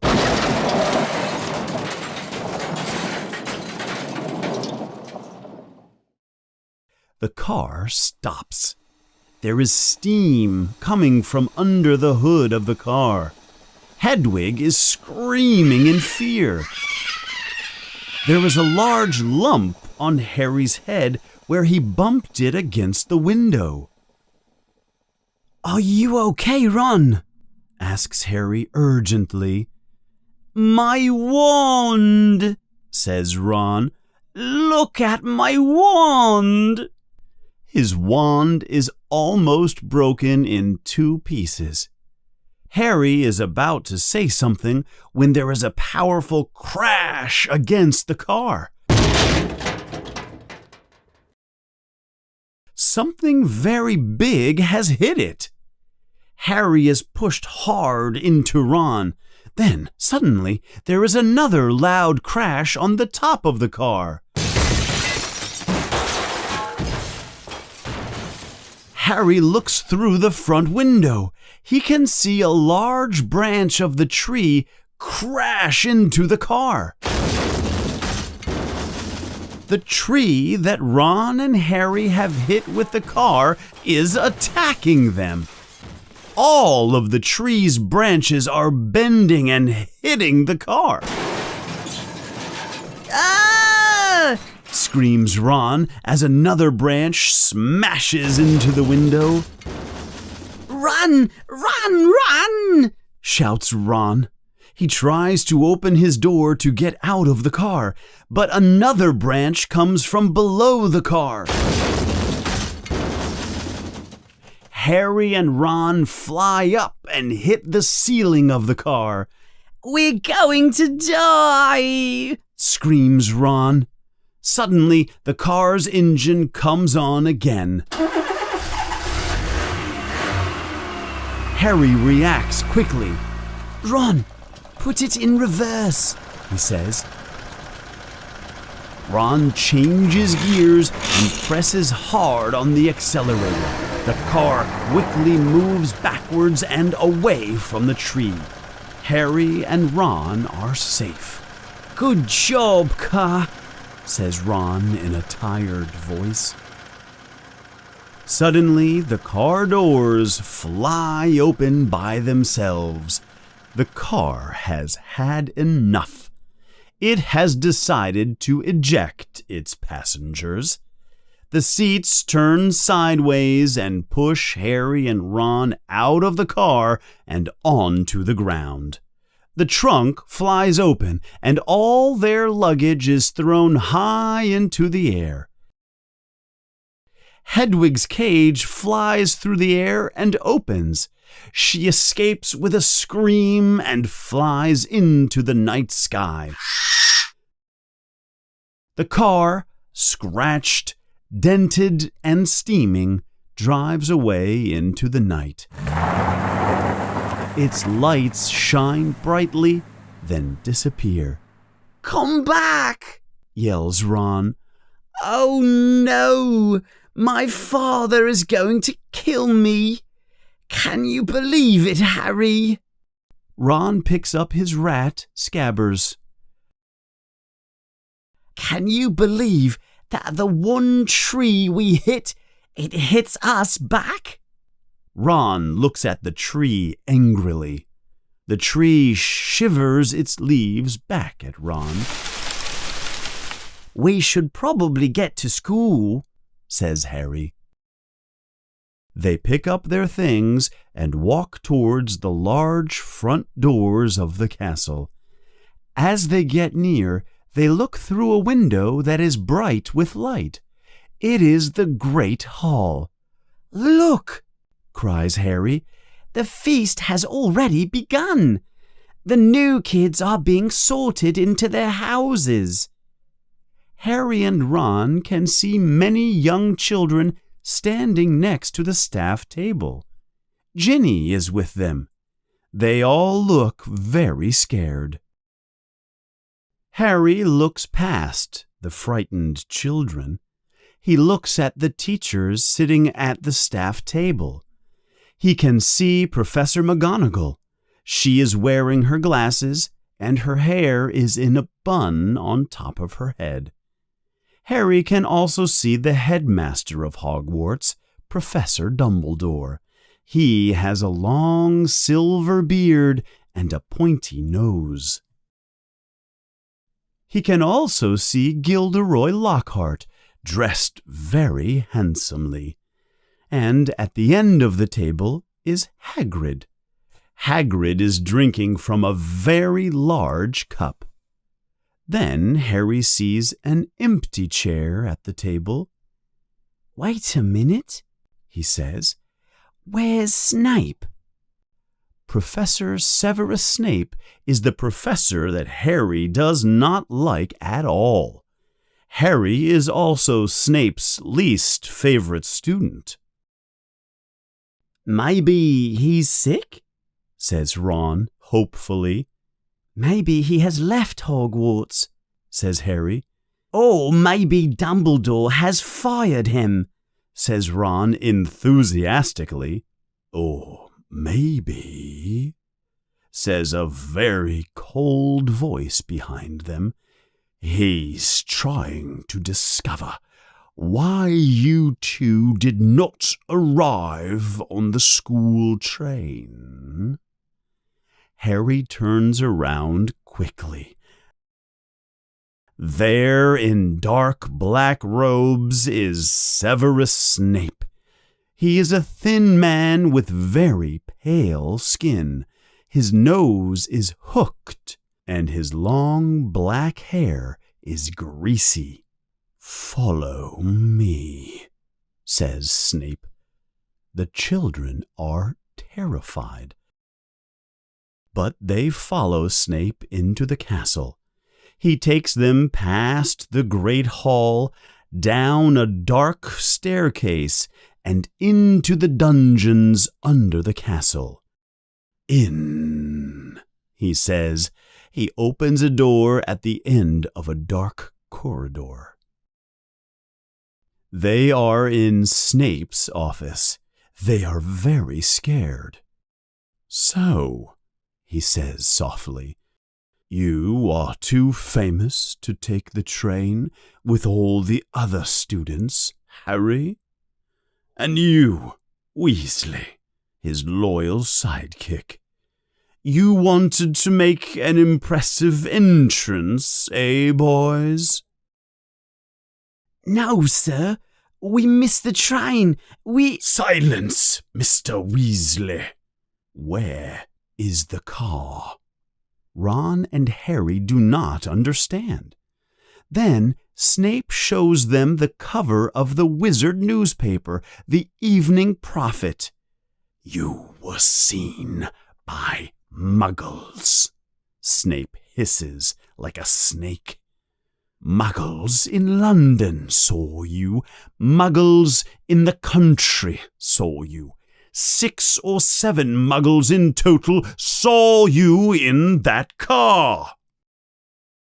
I would like to remind you, Mr. Weasley, continues Snape, that your father works in the misuse of magic department.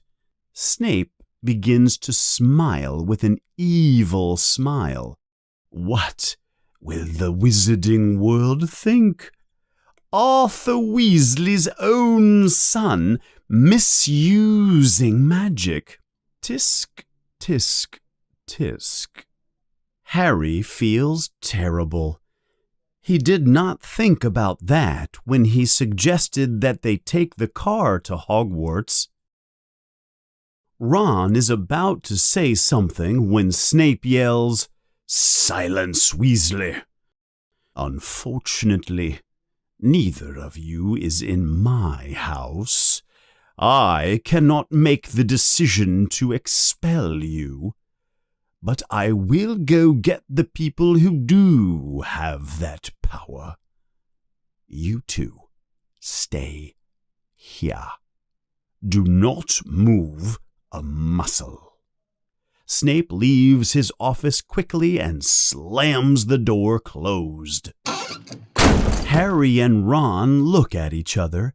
They are terrified. 10 minutes later, Snape returns with Professor McGonagall and Professor Dumbledore. Harry has seen Professor McGonagall angry before, but he has never seen her this angry. As she enters the room, she raises her wand. Harry thinks she will turn them into frogs, but she only points her wand at the fireplace, and a bright fire begins burning there. "Explain yourselves!" she shouts at them. Harry and Ron try to explain their situation, how they missed the train, and how Harry suggested they fly to Hogwarts in the car. "Why didn't you send us an owl, you silly boy?" asks Professor McGonagall. Harry feels very stupid. He did not even think about sending an owl. Professor McGonagall's anger scares the boys, but Professor Dumbledore's sad face makes them feel even more terrible. They have disappointed him. Ron begins to speak. "Well, we'll go and get our things and leave." "What are you talking about, Weasley?" says Professor McGonagall. "You're expelling us, aren't you?" says Ron, who looks up at Professor Dumbledore too. "Not today, Mr. Weasley," says Dumbledore. Ron and Harry look at each other again in surprise. They begin to smile. "Do not get too excited. What you have done is very serious. I will write to your families tonight to tell them. I must also say that if you ever do something like this again, I will have no choice. I will expel you. Do you understand?" The boys nod their heads up and down, yes. "Wait a moment," yells Snape. "These boys have committed a terrible act. They have used magic outside of Hogwarts. The rules are clear." "Professor McGonagall will determine their punishment, Severus," responds Dumbledore. "I must return to the feast in the Great Hall. Come, Severus. There is a delicious cake I would like you to taste." Snape looks at Harry and Ron with a look of evil and malice. He leaves his office, following Professor Dumbledore. Professor McGonagall looks at them with a different look on her face: anger, rage, and disappointment. "Well, the sorting ceremony is over. Go now, both of you. Weasley, go to the hospital wing. You are bleeding. Harry, go to Gryffindor House." "Professor," asks Harry as he is leaving, "when we took the car, the new year at Hogwarts had not started yet. Please don't take away points from Gryffindor because of us." McGonagall looks into Harry's eyes. "I will not take away any points from Gryffindor," she says. Harry's heart feels much better. "But," she continues, "I will give both of you detention." Then Professor McGonagall leaves the room and leaves Harry and Ron alone. "I can't believe how lucky we are," says Harry. "We only got detention. I thought we were going to be expelled for sure," says Ron. "We have to be very careful from now on, Harry." They leave the office and walk towards Gryffindor Tower. They pass the many strange paintings and corridors. They take the moving stairs up to the 3rd floor. There is a large painting of the fat woman in a pink dress. She asks them in a loud voice, "Password?" But Harry and Ron do not know the new password to the Gryffindor common room. But before they have time to think, help arrives. "There you are! Where have you been?" They turn around. It is Hermione.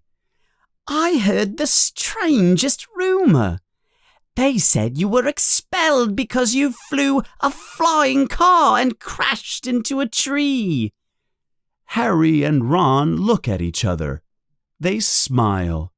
"Well," says Ron, "we weren't expelled."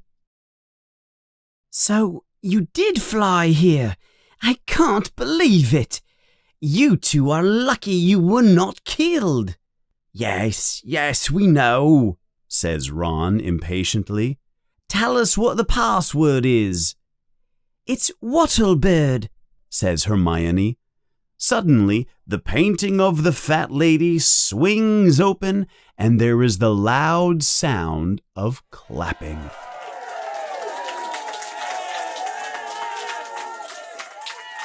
Ron, Harry, and Hermione step into the Gryffindor common area.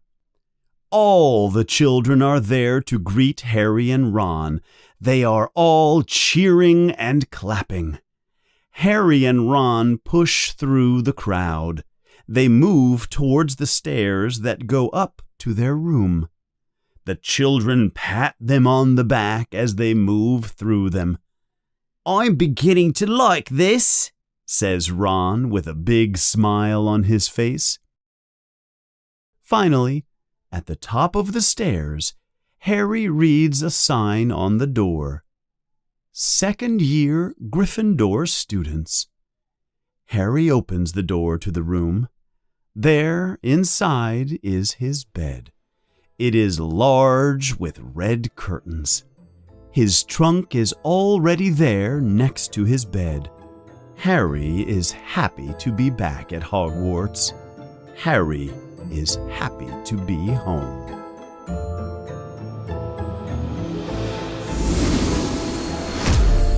Chapter 7. Gilderoy Lockhart.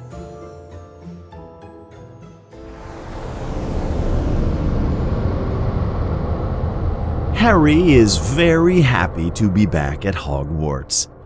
But his first day does not begin very well, and it only gets worse after that. At breakfast, Harry is sitting with Ron and Hermione. Across the table is Neville Longbottom. Neville is a clumsy boy who has a very bad memory. "The mail is about to arrive," says Neville. "My grandmother is sending me some things I forgot at home." Before Harry can finish his breakfast, there is a loud noise above them. 100 owls are flying around inside the Great Hall. They are all carrying letters. One owl drops a large package on top of Neville's head. Then something large and gray falls into Ron's cereal. It is Errol, Ron's old owl. Errol is unconscious on the table. There is a large red envelope in his beak. "Oh no!" cries Ron. "It's okay, Ron," says Hermione. "Errol is still alive." Ron is not worried about his owl Errol. "That's not the problem," he says. "It's that." He points to the red envelope in Errol's mouth. Harry does not understand. It looks like a normal envelope to him, but Ron and Neville both look very worried. They are looking at the envelope like it is going to explode. "What's the matter?" asks Harry. "My mother sent me a howler, Harry," answers Ron. "You should open it now, Ron," says Neville. "It will be worse if you open it later. I ignored one from my gran. It was terrible." Harry looks at both of their faces. They are as white as paper. "What's a howler?" he asks. "Open it," Neville insists. "It will all be over in a few moments." Ron takes the letter from Errol's beak. He opens it with a butter knife he finds on the table. Instantly, Harry understands why everyone is so nervous.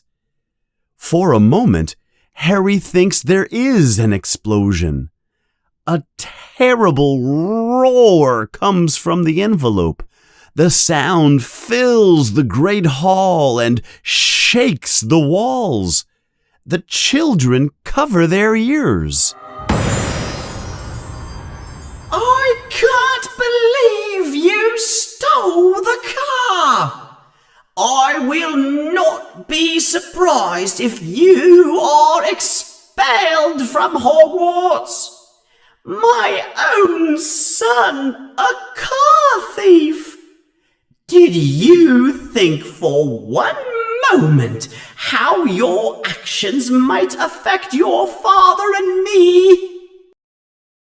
It is Mrs. Weasley's voice coming from the envelope. It is louder than Harry can imagine.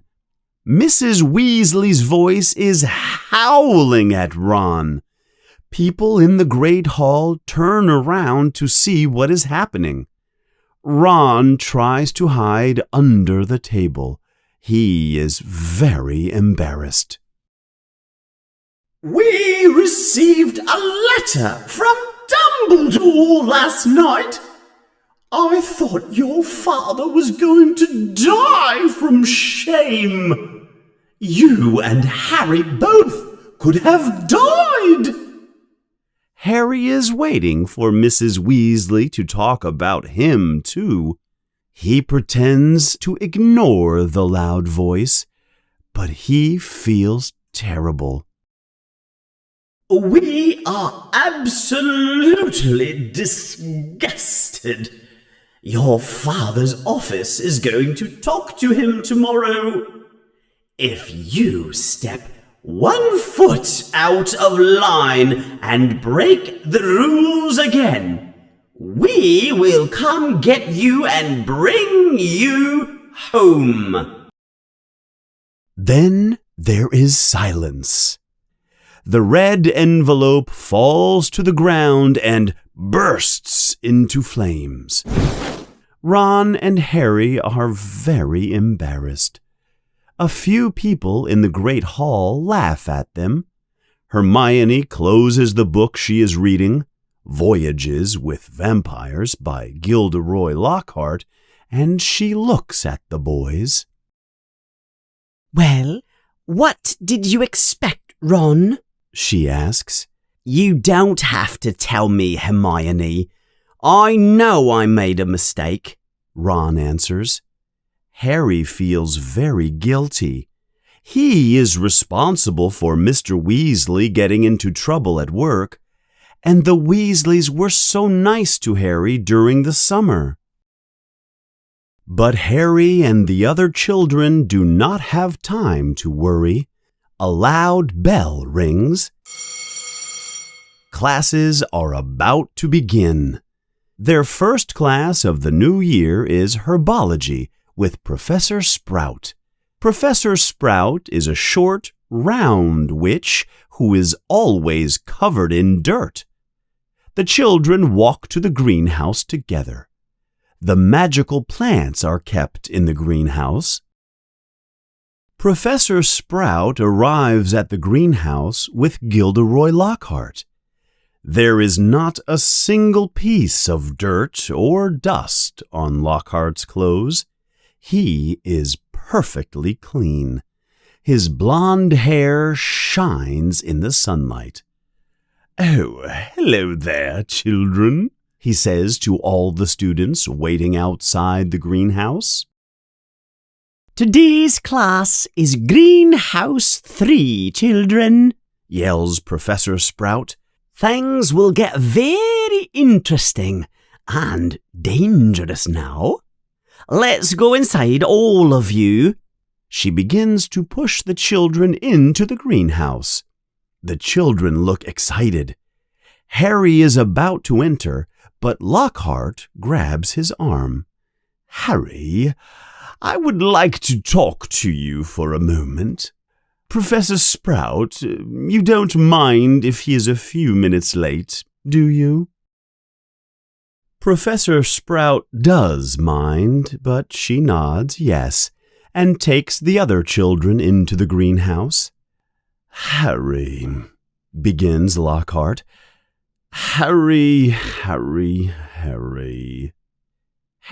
is very confused.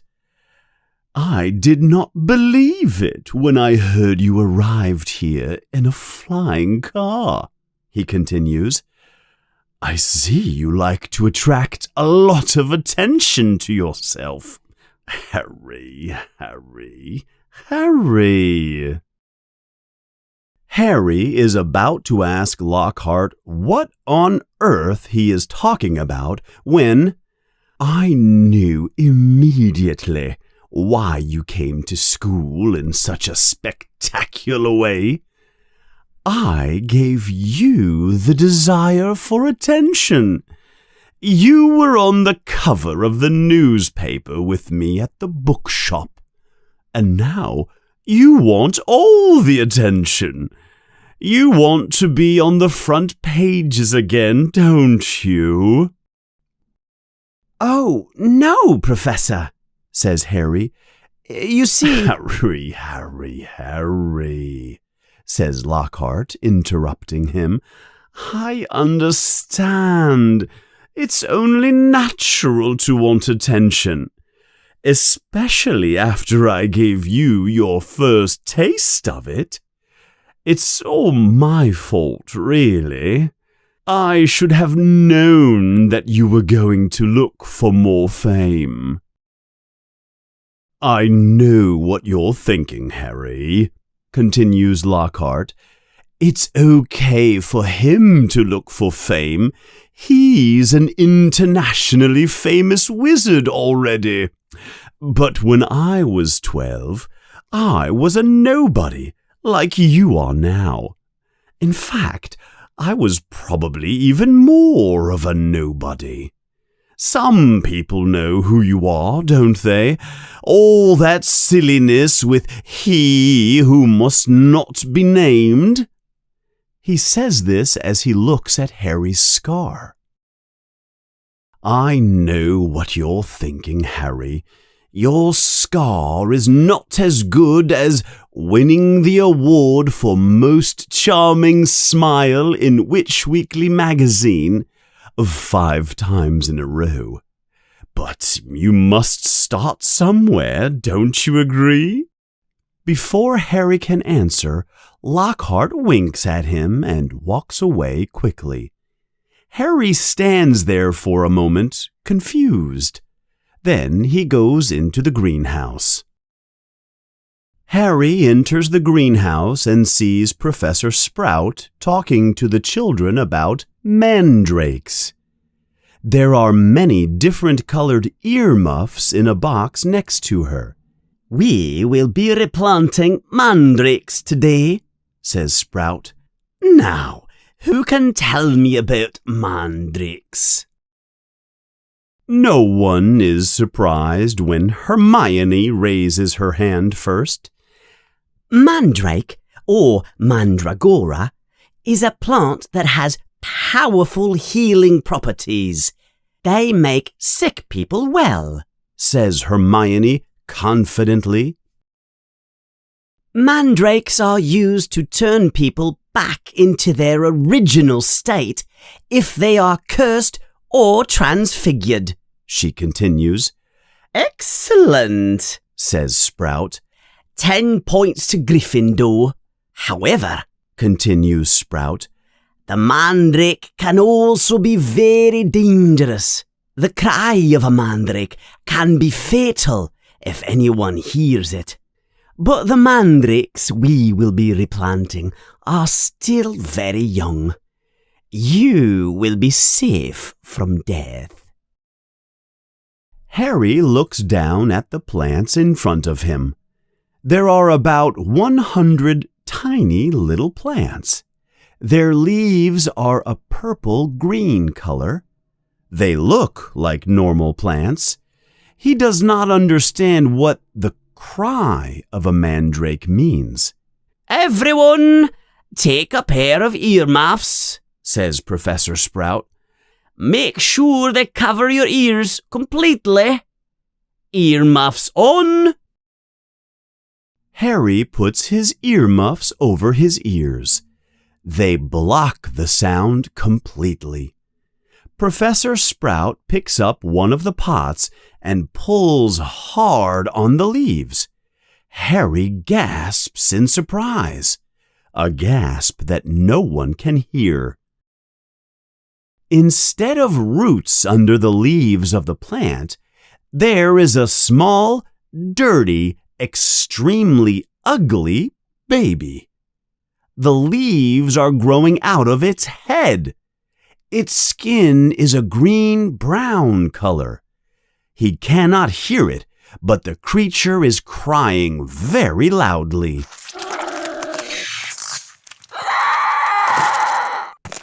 Professor Sprout takes a large pot from under the table and pushes the mandrake into the new soil.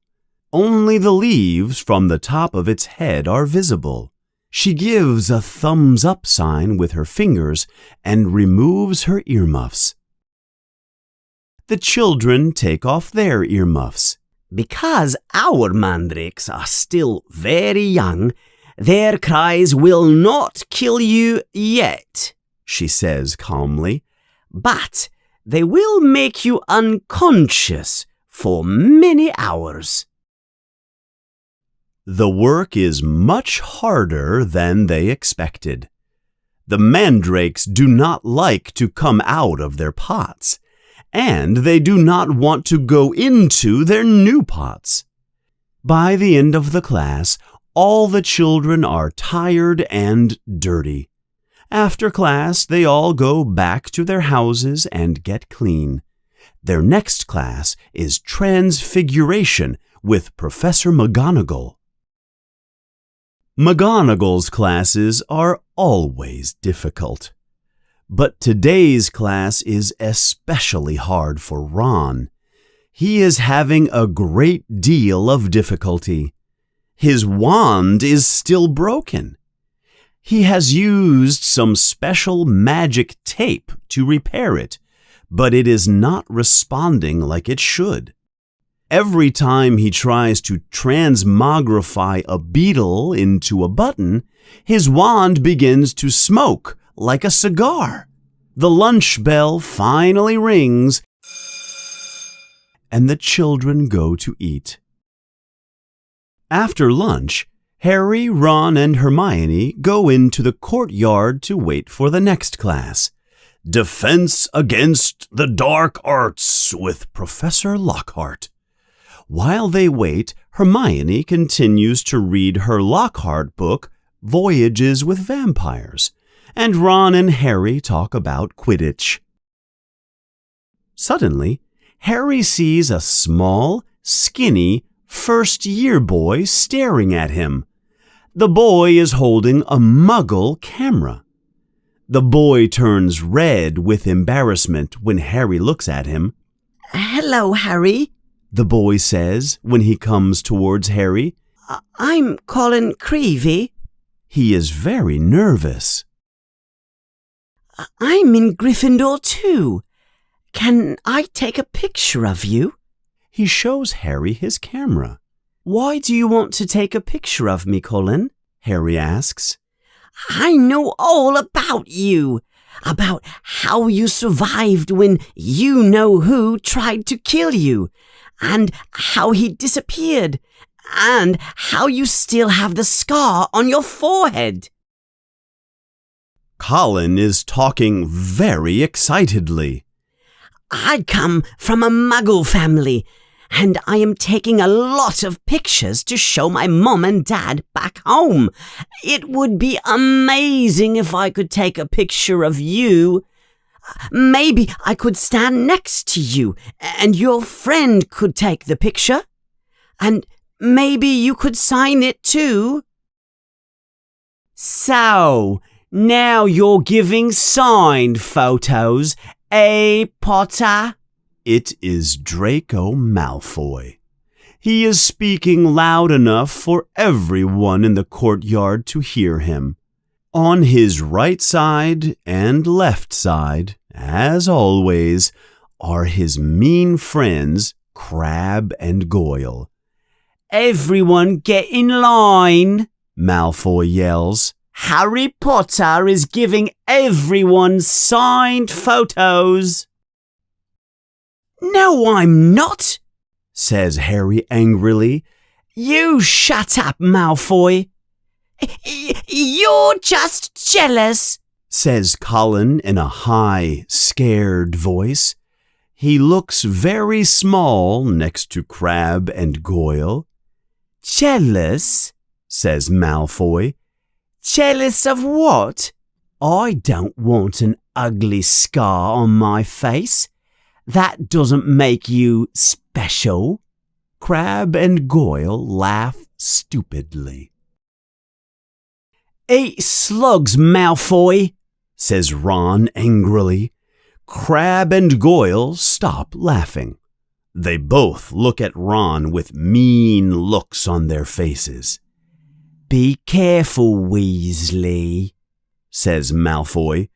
"You don't want to start trouble you can't finish. Do you need your mother to come and get you?" He begins to mimic his mother's howler letter. "If you step 1 foot out of line..." Ron pulls out his wand and prepares for battle. Hermione closes her book quickly and says, "Ron, look out!" Gilderoy Lockhart suddenly appears. "What's all this here? Who is giving out signed photos?" Harry is about to speak, but Lockhart grabs him by the shoulders. Lockhart yells, "I should have known that it was you, Potter. Come on, Creevy, take a picture. You will get 2 for the price of 1, eh? Then we can both sign your photo." Colin holds his camera up and takes a picture. The class bell rings. It is time for afternoon classes to begin. "Off you go to class, everyone. Move along, let's go," says Lockhart. Harry tries to leave but cannot move. Lockhart is still holding him tightly next to him. "Harry, you really must be careful," says Lockhart seriously. "Your schoolmates will think you are trying to attract too much attention to yourself, signing photographs.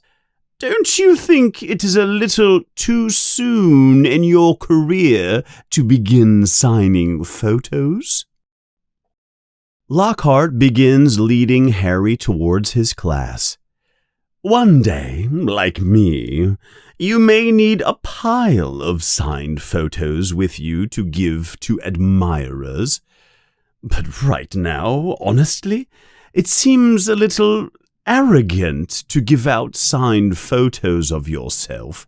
Don't you agree?" He laughs sarcastically. "I really don't think you're that famous yet." They enter Lockhart's classroom. Harry runs to the last row and finds a seat as far from Lockhart as possible. "I hope Colin Creevey doesn't meet Jenny," says Ron to Harry. "They will start a Harry Potter fan club." Harry does not think that is funny at all. "Shut up," he yells. Lockhart clears his throat and begins to talk to the class. "I'm sure you all know who I am. Gilderoy Lockhart, Order of Merlin, 3rd class, honorary member of the Dark Force Defense League, and 5 times winner of the Most Charming Smile Award for Witch Weekly's magazine. But I don't like to talk about all that. I didn't defeat the Frankfurt Phantasm by smiling at him. Well, I'm sure you have all read my books," he continues. "So we are going to begin class with a little test." He hands out papers to all the students. "You have 30 minutes to complete all the answers." Harry looks at the paper. He reads, 1. What is Gilderoy Lockhart's favorite color? 2. What is Gilderoy Lockhart's secret ambition? 3. What do you think Gilderoy Lockhart's greatest accomplishment is? The questions go on and on and on until the last question, number 54. 54. When is Gilderoy Lockhart's birthday, and what would his ideal gift be? After 30 minutes, Lockhart collects the papers. Tisk, tisk, tisk. Not many of you remembered that my favorite color is lilac. It is in my book, Year with a Yeti. And if you had read Walking with Werewolves, you would have known my ideal birthday gift is harmony and peace between all magic and non-magic peoples. But Miss Hermione Granger knew my secret ambition is to remove all evil from the world and to create my own line of hair care products. Well done, Miss Granger. 10 points for Gryffindor. Now, let's begin class. Lockhart goes behind his desk and picks up a large cage covered with a cloth. Remember, children, It is my job to teach you how to protect yourselves from the evil creatures in the wizarding world. You may see the scariest creatures you can imagine in this room, but you will all be safe as long as I am here with you. Now, I ask you to remain calm. I must ask you not to scream, says Lockhart. Your screams may provoke them. Harry and the other children are very curious now. Lockhart takes the cloth and pulls it away quickly. See here, he says dramatically. Wild Cornish pixies! Many children begin to laugh. The pixies do not look scary or dangerous at all. The pixies are bright blue and about 20 centimeters tall. Their faces are pointed. They have very high voices, like chirping birds arguing. The moment Lockhart removes the cover, they begin making a frantic noise, chirping and rattling the bars of the cage. Professor Lockhart, says Seamus Finnegan, they're not very dangerous, are they? Lockhart looks a little annoyed and irritated with the question. I would not be so sure if I were you. Let's find out how dangerous they really are, shall we? And he opens the cage. Many pixies fly out of the cage and fly out of the classroom window and into freedom. The rest of the pixies begin to cause chaos in the room. They throw books against the wall. They spray ink all over the children. They pull pictures off the wall. They throw the trash on top of the children. The children begin to scream. Several pixies grab Neville by the ears and hair and carry him high into the air. They place him on the chandelier on the ceiling. Many of the children hide under their desks to escape the little creatures. Come, children, yells Lockhart. You must collect them and put them back into their cage. They are only pixies. He takes out his wand and cries, Pesca pixie, pesta nome. His spell has absolutely no effect on the pixies.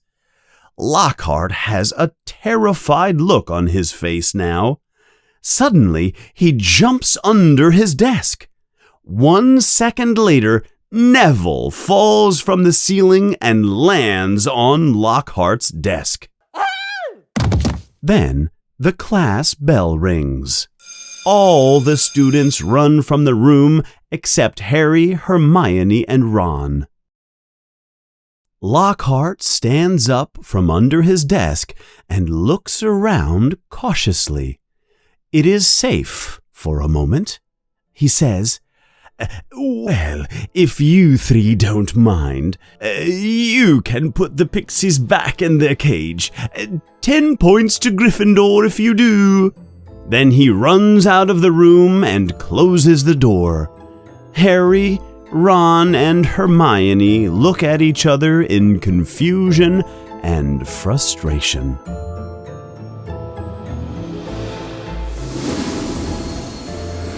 Chapter 8: Mudbloods and Rumors.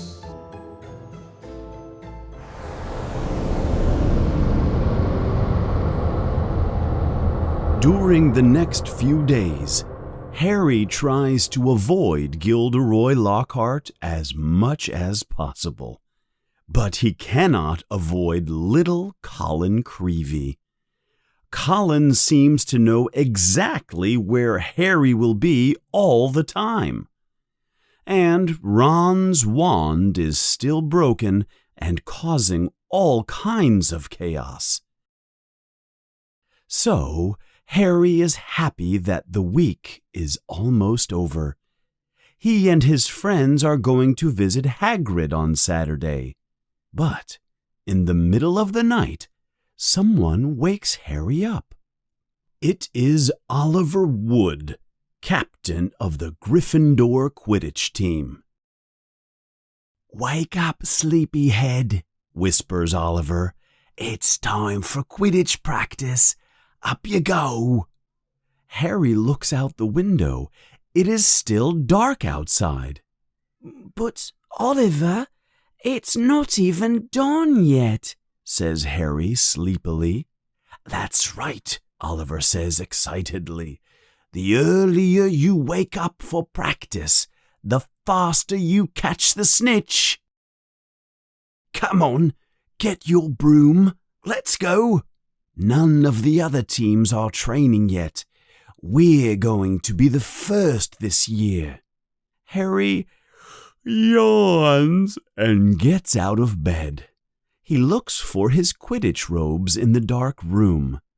"Off we go," says Wood. Harry thinks Wood is too excited so early in the morning. As he is leaving the dormitory, little Colin Creevy says, "I thought I heard you wake up, Harry. Look what I have." Colin shows him a black and white photograph of Gilderoy Lockhart. Harry recognizes his own arm in the picture. "Will you sign it?" asks Colin. "No," answers Harry simply. "I don't have time. I'm going to Quidditch practice." "Oh, fantastic!" cries Colin. "I'll come with you. I've never seen Quidditch before. You were the youngest house player in 100 years, weren't you? You must be amazing." Harry does not know how to escape Colin. He is like a shadow that does not stop talking. When Harry arrives at the practice field, the team is waiting in the changing room. But everyone looks like sleeping zombies, except Oliver Wood. He looks like he will explode with energy. "Look, all of you," Wood says. "We were the best team last year, but we lost." Harry feels very guilty. He was not at the last game last year. He was in the Hogwarts infirmary after the attack he suffered from Voldemort. "So, this year, we're going to train harder than any other house. Let's get out there and get to work." As Harry practices with his team, he can see Ron and Hermione in the stands. He can see Colin, too. Colin is taking many pictures of the practice. Oliver thinks Colin is a spy for Slytherin, but Harry explains that Colin is just a big fan from Gryffindor House. Oliver looks down and says, "Well, we don't need spies from Slytherin. Look, they're already here." Harry looks down at the field. There are several children in green robes on the field. They have broomsticks in their hands. "I don't believe it," Wood yells. "I reserved the field for us today. I'm going to see what's going on here." He flies quickly down to the grass. Harry, Fred, and George follow him. "What's going on here, Flint?" says Oliver Wood to the Slytherin captain, Marcus Flint. Flint is bigger than Oliver and looks very much like a troll. The entire Slytherin team forms a wall next to Flint. "I have special permission from Professor Snape. He says we have to train our new seeker," says Flint. "You have a new seeker?" says Oliver. Who? A small boy behind Flint walks forward. He has a mean smile on his pale face. It is Draco Malfoy. "You're Lucius Malfoy's son," says Oliver. "That's right," says Flint. "And he gave us these." All the Slytherin players hold up their broomsticks. They are brand new, shiny, racing broomsticks with gold letters that say Nimbus 2001. "This is the newest model," says Flint. "They're the fastest broomsticks on the market." The Gryffindor team is silent. They have nothing to say. Ron and Hermione appear suddenly from the stands. They have come to see what the problem is. "What are you doing here?" Ron says to Malfoy. "I'm the new Seeker, Weasley," says Malfoy. "You Gryffindors are just jealous of the new broomsticks my father bought for the team." Ron is impressed with the broomsticks. Hermione is not. At least no one on Gryffindor had to pay to be on the team, she says angrily. They are on the team because of their talent. No one asked your opinion, you dirty little mudblood, Malfoy says angrily. Harry does not know what a mudblood is, but he understands immediately that it means something very bad. There is chaos on the field. The Gryffindor players want to attack the Slytherin players. Flint has to jump in front of Malfoy to protect him from Fred and George. Then Ron takes out his broken wand and points it at Malfoy. There is a terrible bang, and a bright green flash of light comes from the wrong end of Ron's wand. The flash pushes Ron hard to the ground. "Ron, are you all right?" cries Hermione.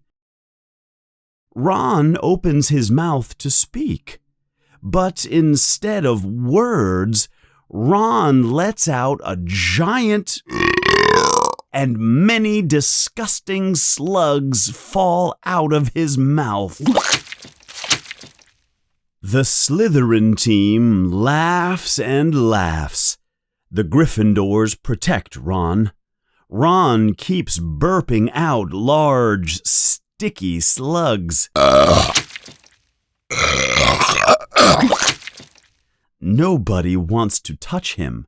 "We should take him to Hagrid's," says Harry to Hermione. "It's the closest place." Hermione nods yes.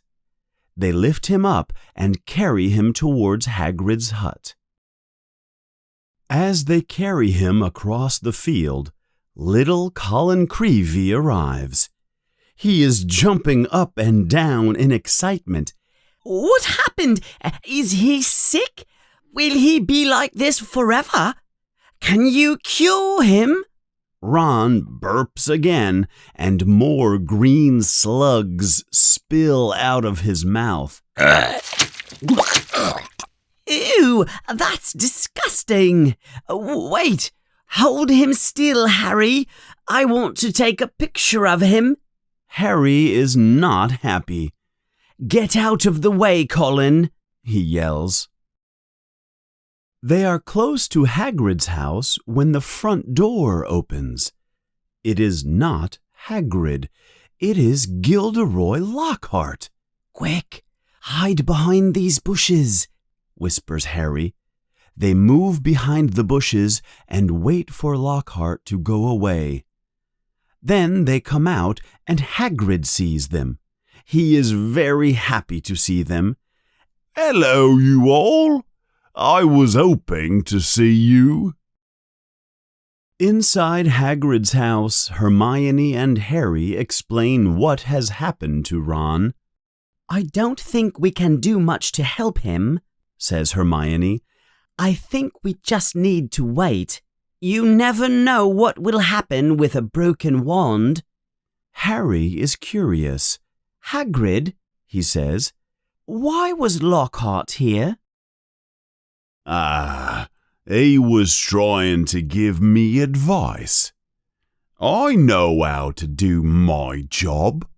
I don't need him to tell me. Harry is surprised. Hagrid does not usually criticize the professors at Hogwarts.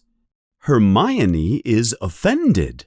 I think you're being unfair, Hagrid, she says. I'm sure Professor Dumbledore chose the right person for the position. He was the only person for the position, says Hagrid. No one else wants to work with the dark arts anymore. I think they're scared. Anyway, Hagrid continues, who did Weasley try to curse with his wand? Well, says Harry, Malfoy called Hermione a mudblood. Hagrid looks very angry. He called you a mudblood, did he?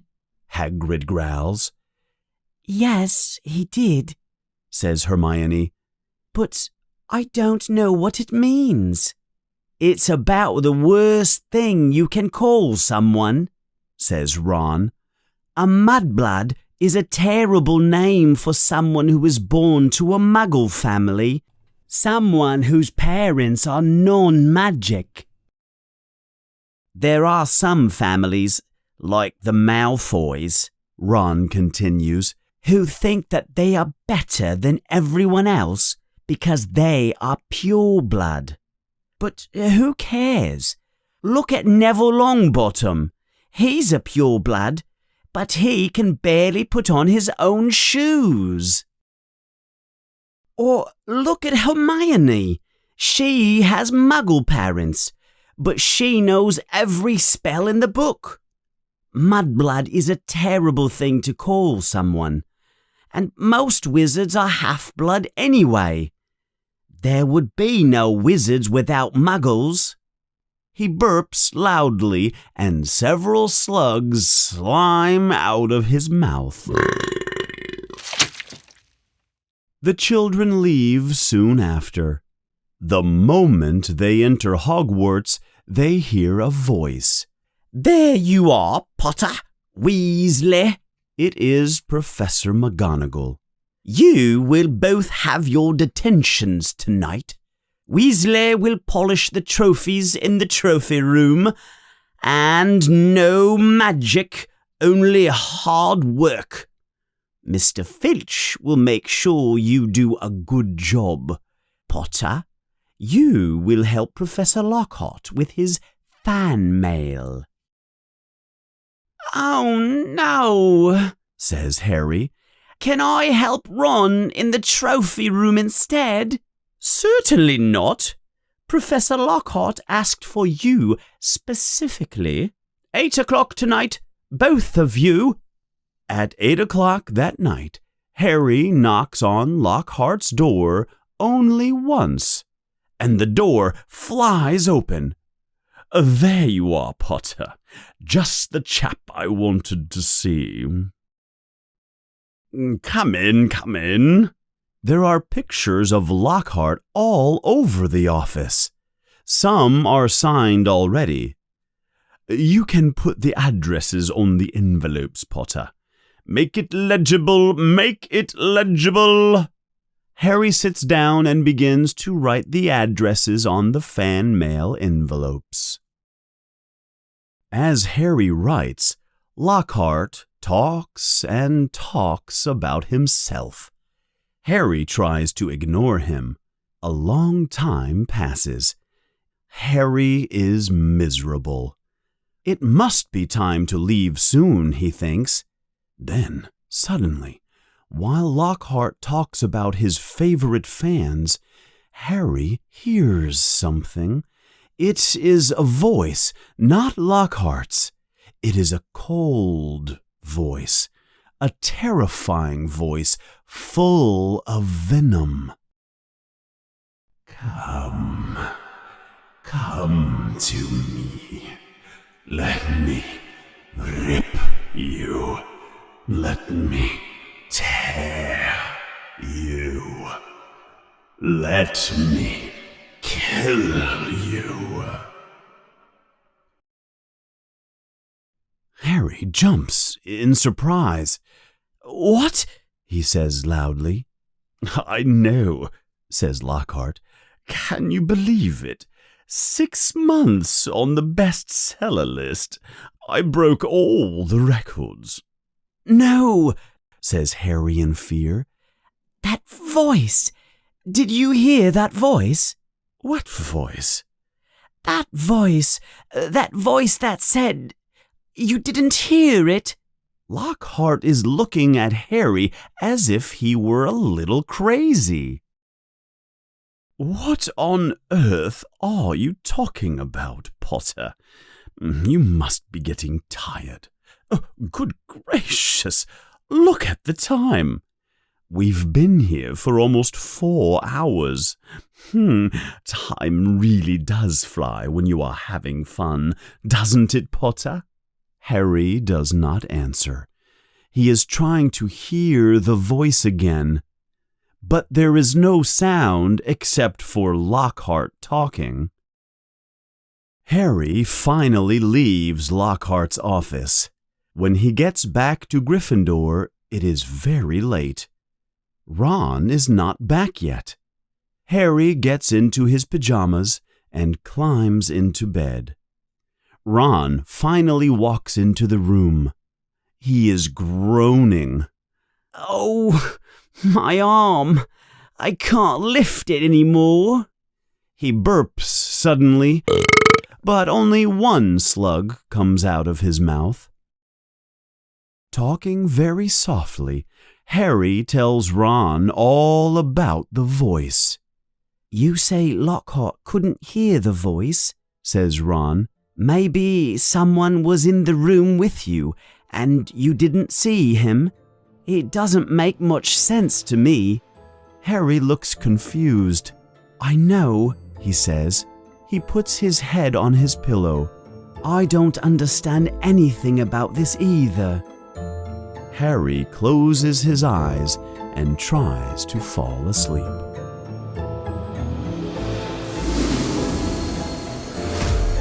Chapter 9. The Death Day Party.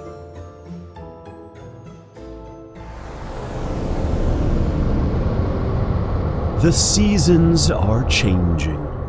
Autumn has arrived. Halloween is soon. The weather is cold and rainy. Many of the children are catching the flu. But Oliver Wood, captain of the Gryffindor Quidditch team, continues practices. To make matters worse, Fred Weasley has seen the new Slytherin broomsticks. They are faster than all of the Gryffindor broomsticks. One day, after a cold and depressing practice, Harry is walking down an empty corridor. He is wet, dirty, and tired from practice. He sees a figure looking out the window. It is nearly Headless Nick. He is talking to himself. Harry hears him say, "I can't be in the club because my head is not completely off." "Hello, Nick," says Harry. Hello, says nearly Headless Nick. He is as pale as smoke, and he is transparent. Harry can see right through him. Is there something wrong, young Potter? You look sad, he asks. So do you, says Harry. Oh, it's nothing. I only wanted to join the headless hunt this year, but they did not accept my application. I am not completely headless, you see. He pulls down his collar. Harry can see the cut on his neck. It goes almost all the way through, but not completely. Really? There is only a thin piece of skin holding my head on my neck, Nick complains. I'm really sorry to hear that, Nick, says Harry. So, what is bothering you, young Potter? Is there anything I can do? Harry shakes his head. No, He says sadly.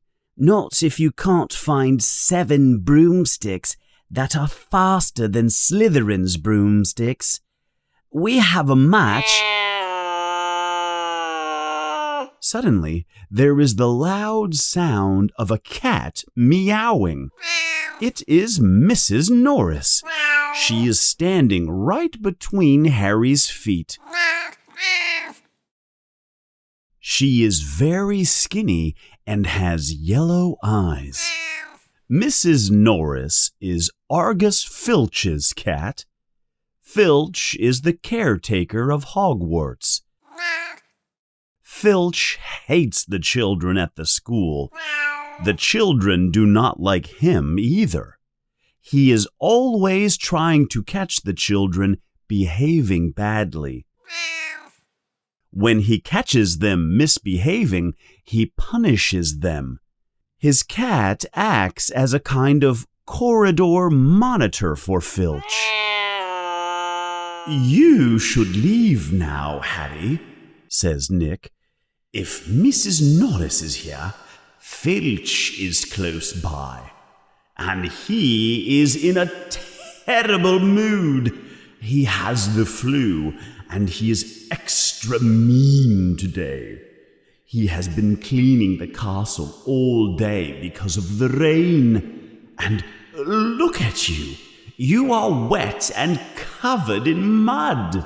I think you're right, Nick, says Harry. He turns to leave, but he is too late. Stop right there, you filthy boy, yells Filch. Look at you, all covered in mud, and you're dripping water everywhere. All the work I will have to do now to clean up your mess. That's it. I have had enough today. You deserve a punishment for this. Follow me, Potter. Harry has no choice. He waves goodbye to Nick and follows Filch. He leaves a trail of wet, muddy footprints behind him.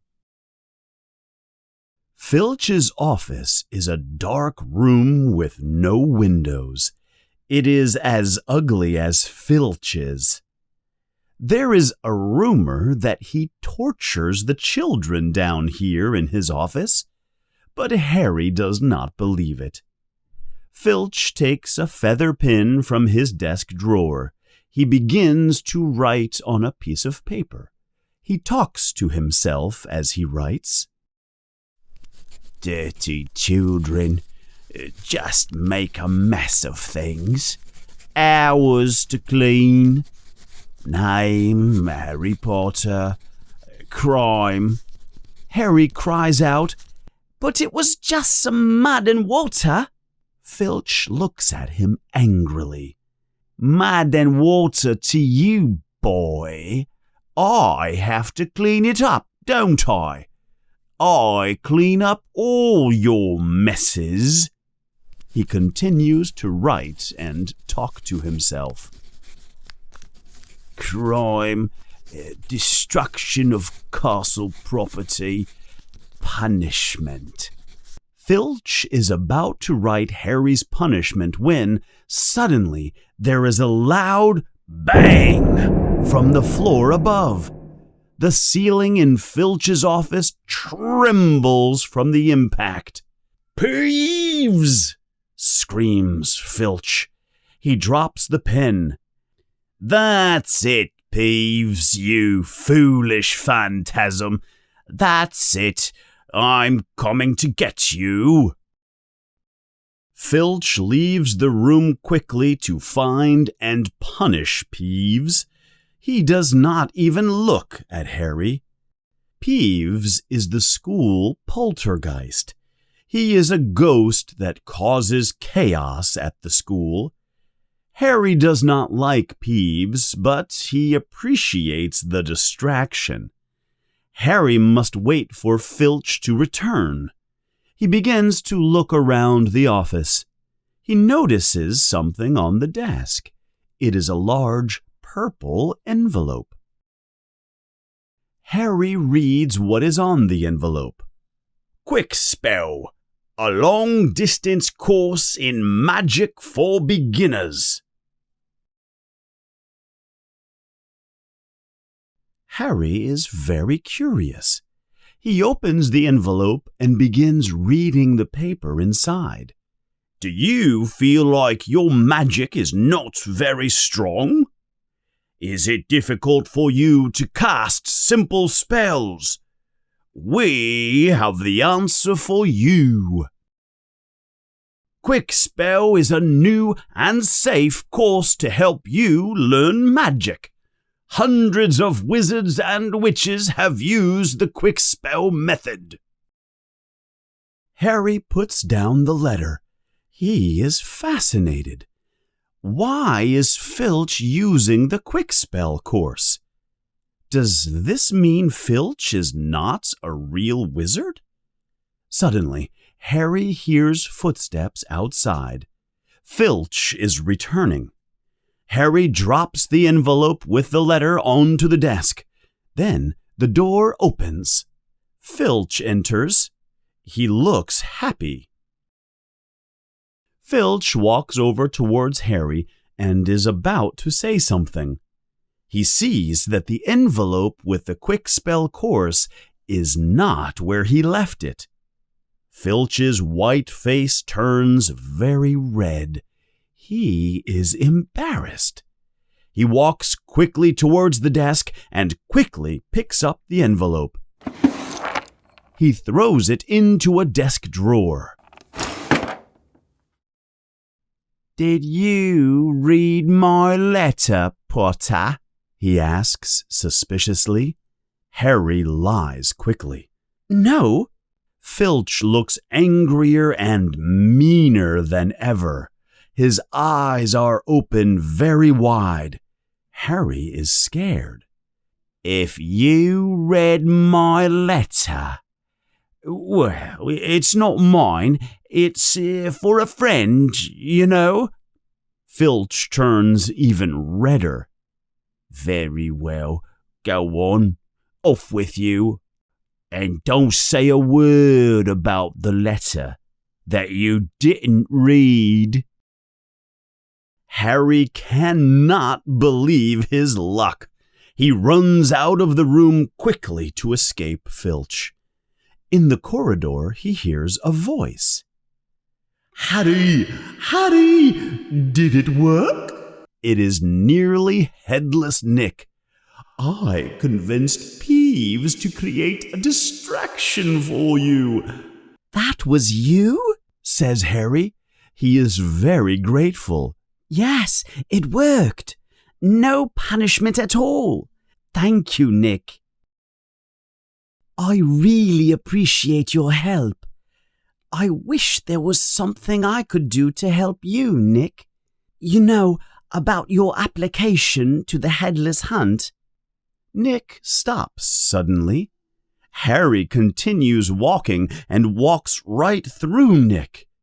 It feels like he is walking through a cloud of ice. "There is something you can do for me, Harry." Harry looks very happy. What is it? Anything?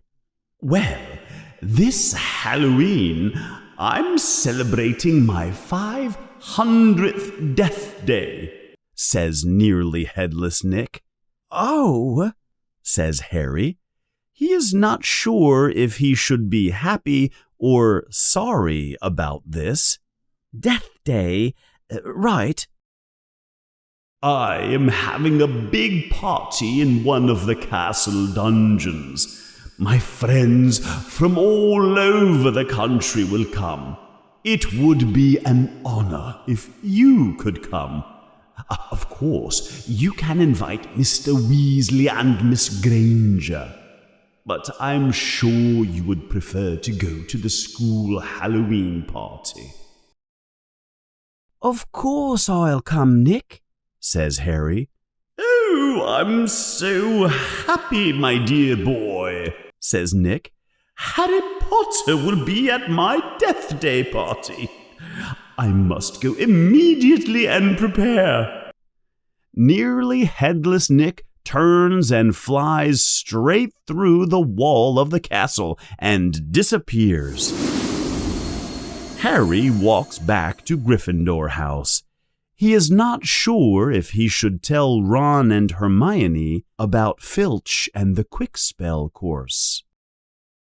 When Halloween finally arrives, Harry begins to regret his decision to go to Nick's Death Day party.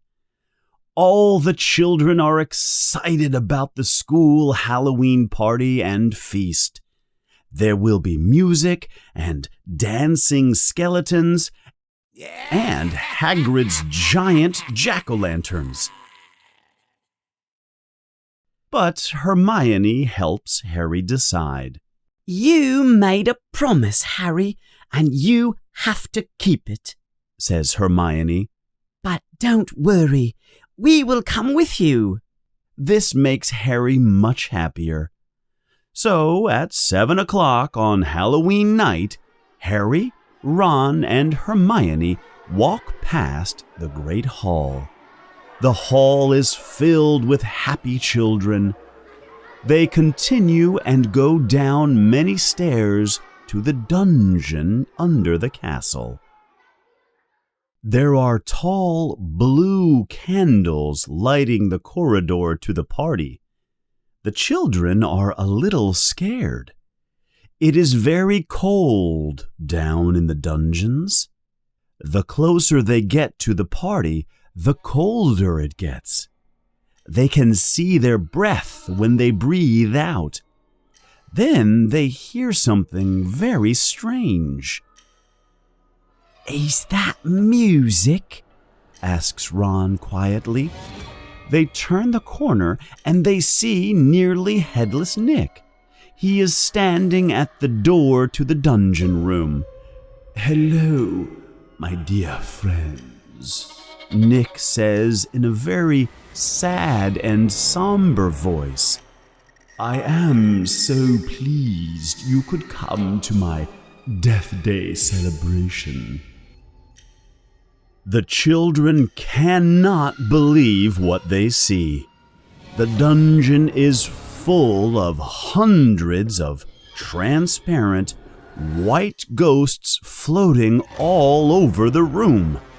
There are many ghosts moving on the dance floor. They are dancing to the terrible music. The lights in the room are a deep blue, like the color of midnight. It is like a freezer in the room. They walk around the room. They look at the ghosts and they talk to some of them. As they walk through the crowd of ghosts, Hermione says quickly, Oh no, we have to leave. I see Moaning Myrtle. I don't want to talk to her. Who's Moaning Myrtle? asks Harry. She's a very irritating ghost who haunts the girls' bathroom on the first floor, says Hermione. She haunts a bathroom? Ron asks in surprise. Yes, The bathroom is out of service because she always scares the children who use it. It's very difficult to use the bathroom when she is crying and moaning with you there. Really, Harry, can we leave? I think it's okay for us to leave, Hermione, says Harry. Maybe we can go to the hall and see the end of the Halloween party. They turn and walk towards the exit of the dungeon. Before they leave, there is a quick movement in front of the children. There is a little man in front of them. He is wearing a bright orange hat. He is also wearing a bow tie that spins. Hello, Peeves, says Harry. It is Peeves the poltergeist. You are leaving already? Asks Peeves suspiciously. I heard you talking about poor Myrtle, he says. What you said about Myrtle was very rude. He turns around quickly and yells loudly, Oi, Myrtle! Oh no, yells Hermione. Please, Peeves, don't tell her what I said. She will be very upset. I like her, really. She's really very nice. Oh, hello, Myrtle. How are you, Myrtle? Asks Hermione in a very false voice. Miss Granger was just talking about you, whispers Peeves in Myrtle's ear. I was just saying how nice you look tonight, says Hermione, a little embarrassed. Myrtle looks at Hermione with suspicion. You're making fun of me, says Myrtle. She begins to cry. No, honestly, says Hermione, desperate now. Right, Ron? Right, Harry? Wasn't I talking about how nice she looks? Oh, yeah. Yes, she was. Don't lie to me, Myrtle says, crying harder now. Peeves is laughing. He has created a difficult situation for Hermione. I know what people say behind my back, continues Myrtle. Fat Myrtle, ugly Myrtle, miserable, moaning Myrtle. Myrtle begins crying even harder. Suddenly, the orchestra stops playing. There is the sound of a loud horn, a hunting horn.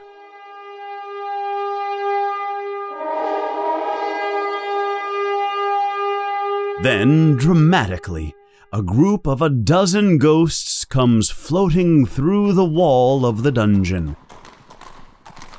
They are all riding ghost horses. The hunters on the horses are all headless.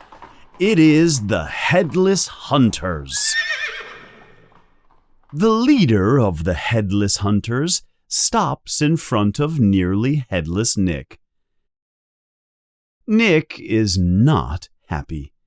He wants to be in the group, but he is not completely headless. The leader yells loudly with a big voice, Nick, how are you? I see your head is still on your neck. He laughs loudly. He is enjoying making fun of Nick. Welcome, Patrick, says Nick unhappily. Nick turns away from Patrick and says, My lords and ladies, your attention, please. I would like to make my Death Day speech now. But no one is really paying attention to Nick. The crowd is more interested in Patrick and the headless huntsman. Nick looks very sad and depressed. Harry is very cold now and very hungry. Ron, Hermione, he says, let's get out of here. They walk towards the exit of the dungeon. Maybe there is still some cake in the Great Hall, says Ron as they leave the dungeon. Then Harry hears it. Rip, tear, kill. It is that voice, that cold, evil, murderous voice that Harry heard before in Lockhart's office. Harry stops and listens carefully. Harry, what's wrong? asks Hermione. It's that voice again. Be quiet for a moment.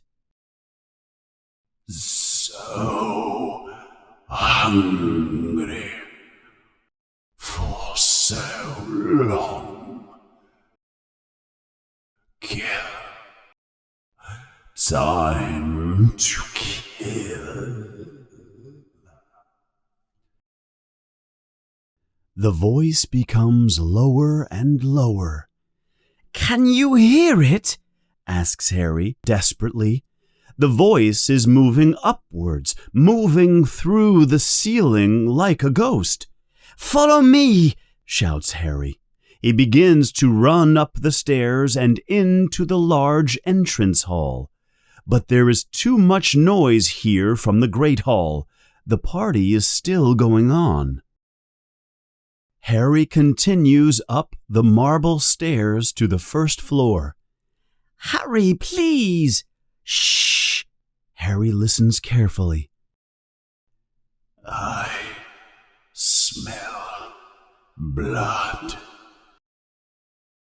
I smell blood. Harry feels sick in his stomach. It's going to kill someone, yells Harry. Ron and Hermione are very confused. Harry ignores his friends. He runs quickly up to the next floor. Harry runs along the corridor on the second floor. He disappears around a corner. Ron and Hermione are behind him. They turn the corner and Ron yells, Harry, what is going on? We can't hear anything. But Hermione gives a cry of fear. She is pointing at the wall of the corridor. Look! There is something written on the wall. There are large words written with a shiny red substance. It looks like wet blood. The Chamber of Secrets has been opened. Enemies of the air, beware. What's that? Hanging underneath? Yells Ron. They move closer.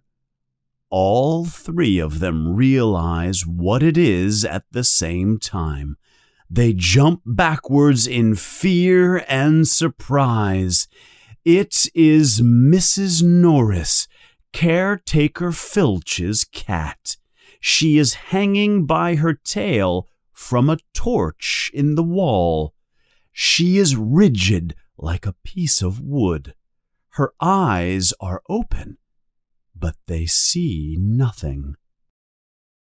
For a few moments, the children do not move. Should we try to help?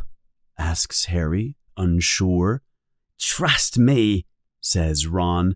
We need to leave now before someone finds us. But it is too late. The Halloween party has already ended. all the children are coming up the stairs to their rooms. Hundreds of children are coming down the corridor towards Harry, Ron, and Hermione. All the noise stops suddenly as the children see the words on the wall. They also see the cat hanging from the torch.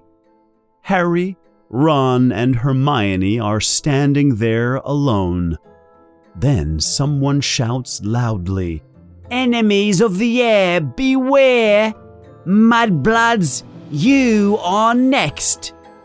It is Draco Malfoy. He is in front of the crowd of children. He looks excited. He is smiling with an evil smile as he looks at the hanging cat.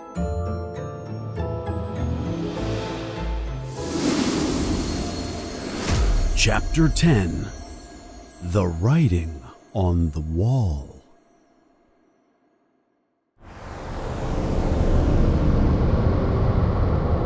Poor Mrs. Norris is hanging from the torch. All the children are talking loudly. Suddenly, there is a loud voice. "What's going on here? What's going on?" It is Argus Filch. He pushes his way through the crowd of children.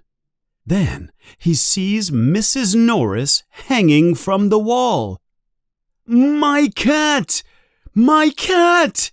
he yells with desperation.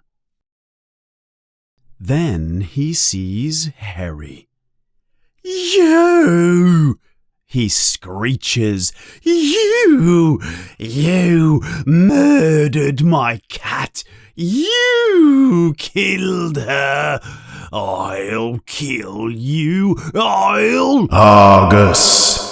It is Dumbledore. With him are Professors McGonagall, Snape, and Lockhart.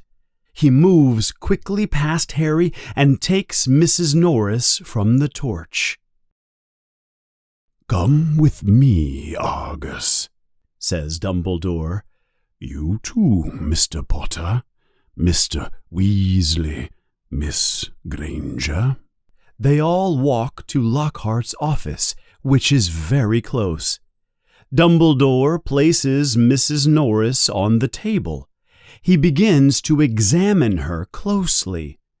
Mr. Filch sits in a chair and cries. Harry does not like Filch, but he feels sorry for him right now.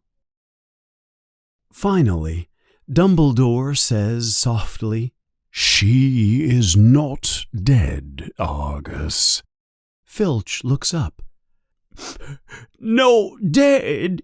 But why is she rigid and frozen like that?" "She has been petrified," says Dumbledore. "But I do not know the spell used." Filch looks angrily at Harry. "Why don't you ask him?" he yells and points at Harry. "The spell is too powerful for a second-year student, Argus. This is dark magic, very powerful dark magic," says Dumbledore. "He did it! He did it!" yells Filch. "He knows I'm a squib. That's why he killed her. He saw my quick spell letter." "I never touched Mrs. Norris, I swear," says Harry loudly. "I believe Harry was simply in the wrong place at the wrong time," says Snape suspiciously. "But I think we should know something. What were they doing in the corridor at that time? Why were they not at the Halloween party?" Harry's heart begins to beat very fast.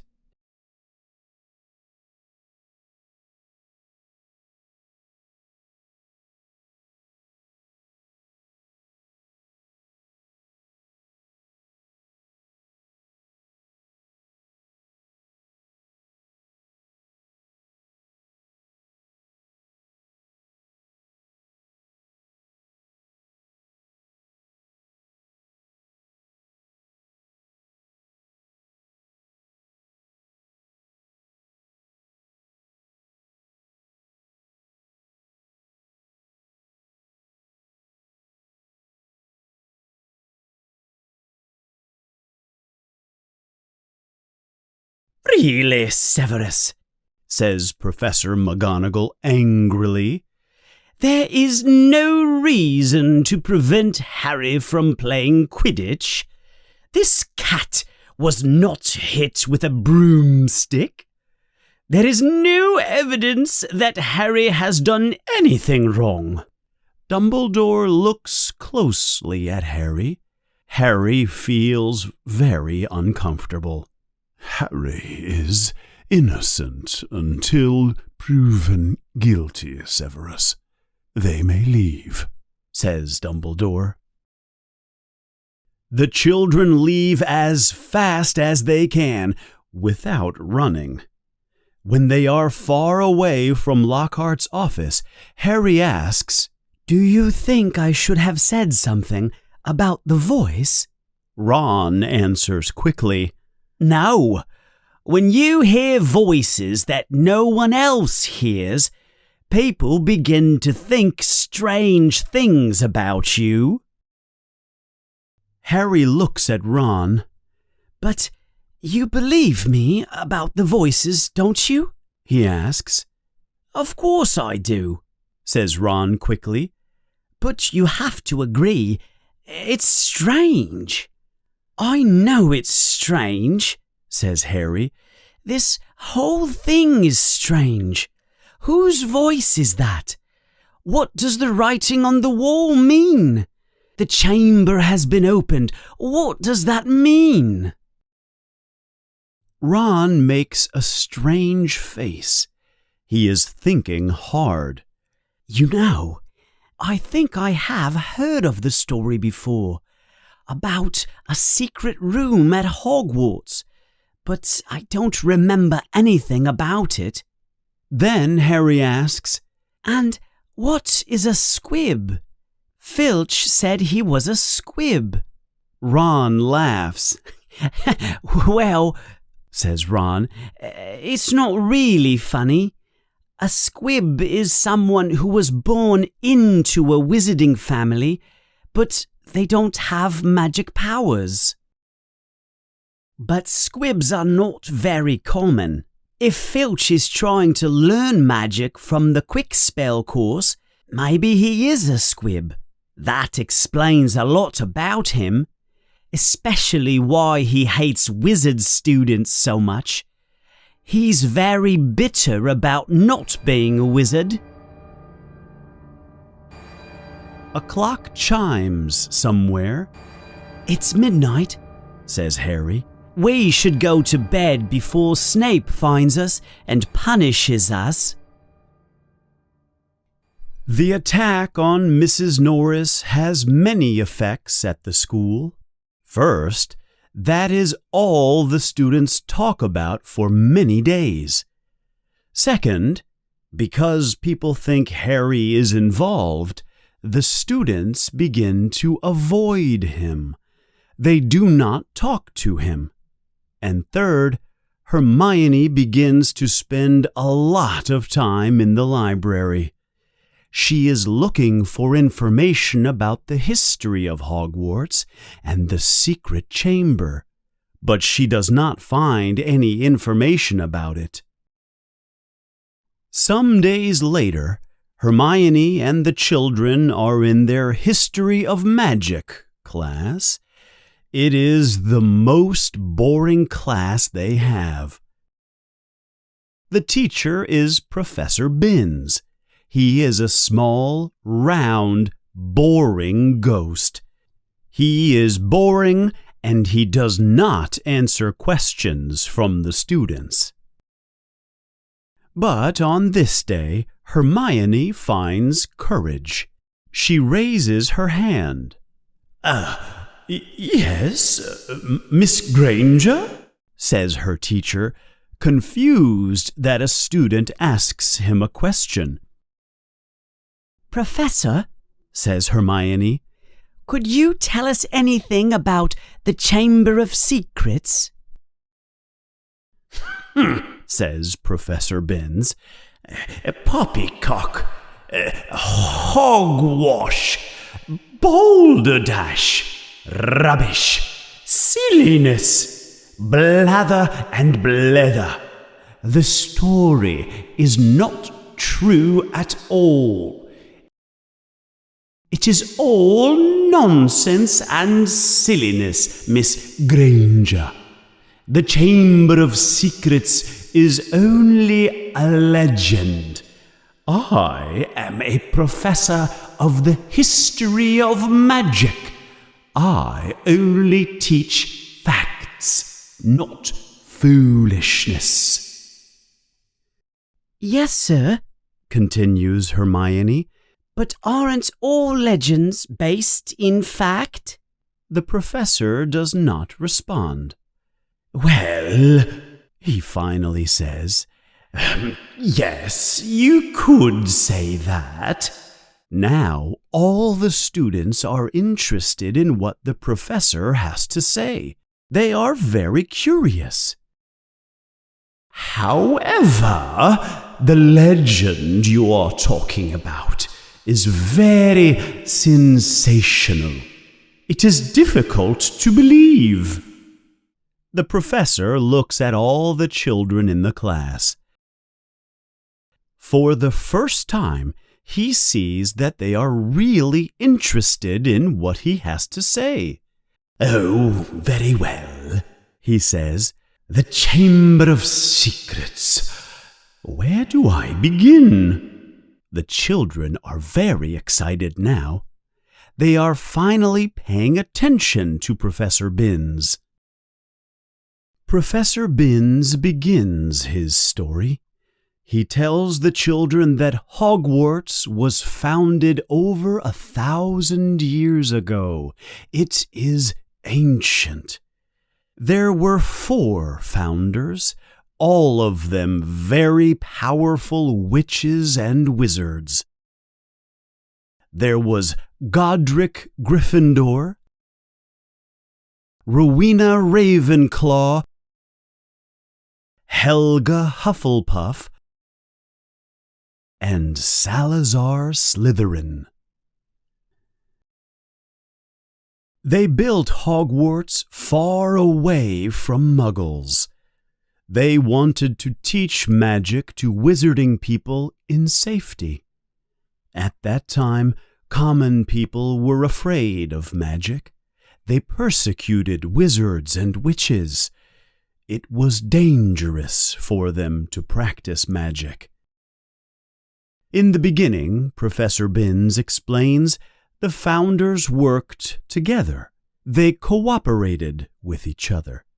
They looked for children with magic powers and brought them to Hogwarts to teach them and protect them.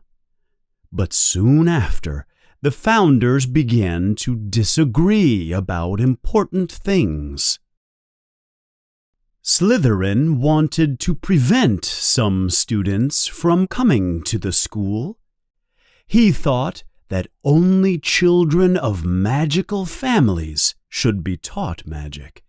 He did not want the children of Muggle families to enter Hogwarts. He did not trust these children.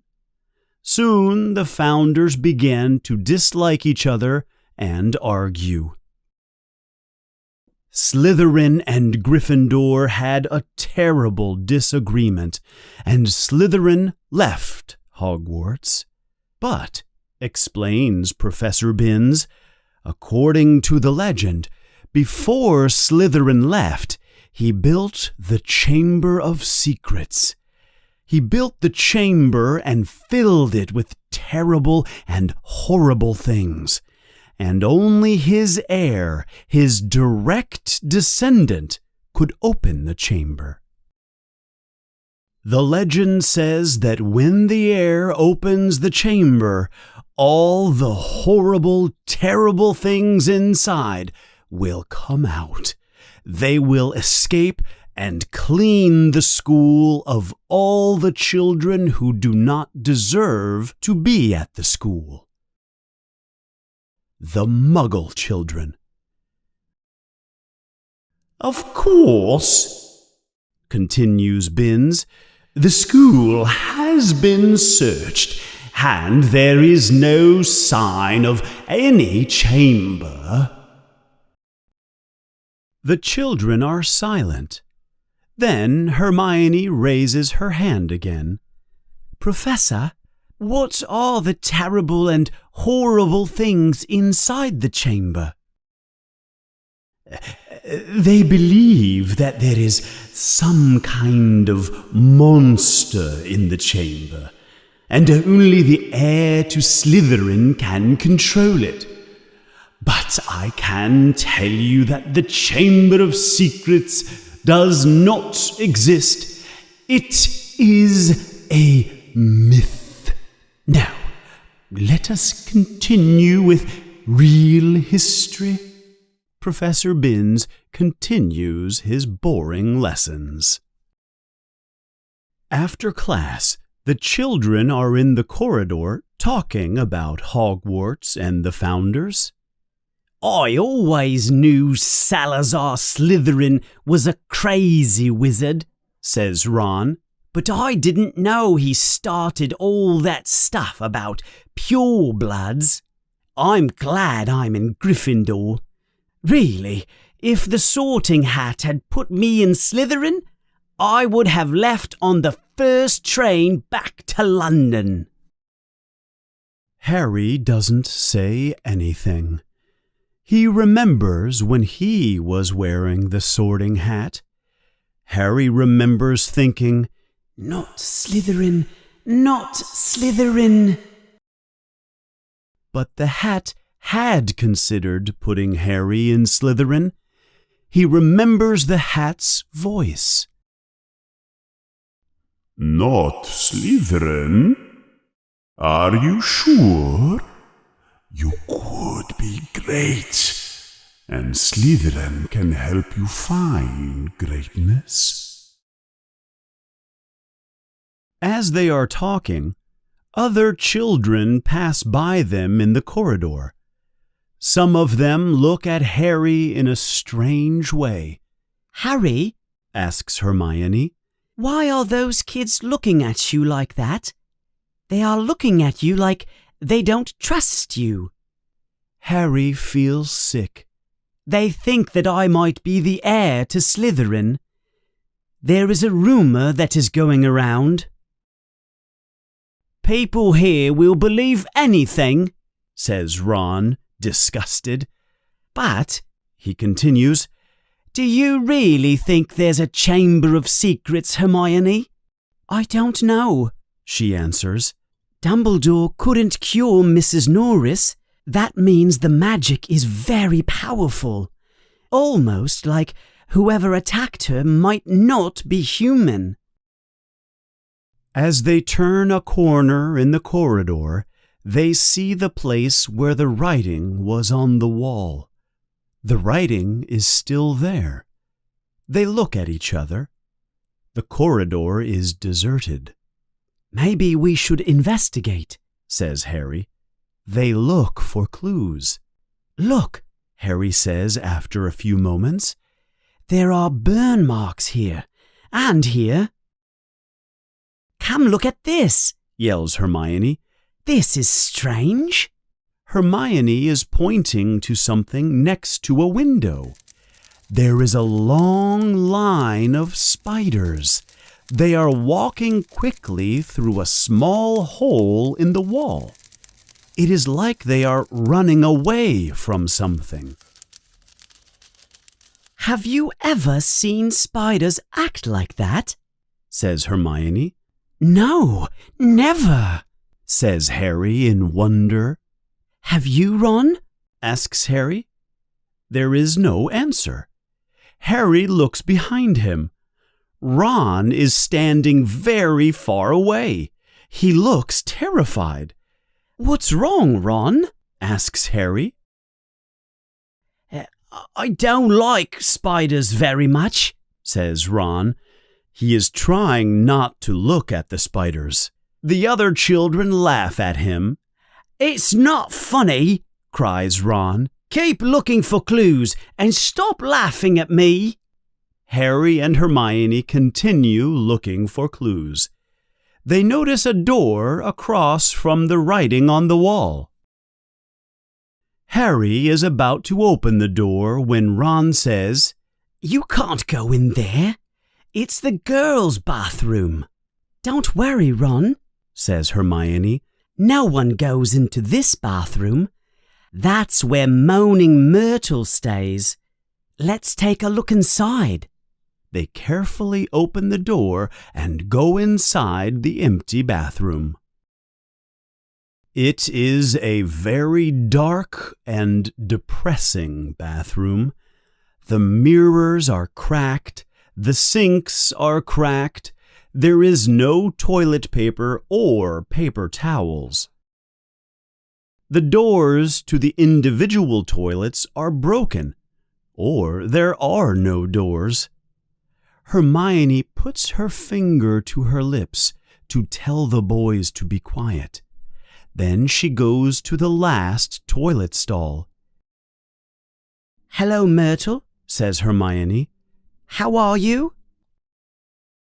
Harry and Ron look inside the toilet stall. Moaning Myrtle is floating there above the toilet. "What are you doing here?" she says to the boys. "This is the girls' bathroom. You're not girls." "I'm sorry, Myrtle," says Hermione. "I just wanted to show them. Ask her if she saw anything," says Harry to Hermione. "Why are you whispering like that?" says Myrtle in a sad voice. "I hate it when people talk behind my back." "Myrtle," begins Hermione, "we wanted to ask you if you have seen anything strange lately. There was an attack on a cat last night in front of your bathroom door.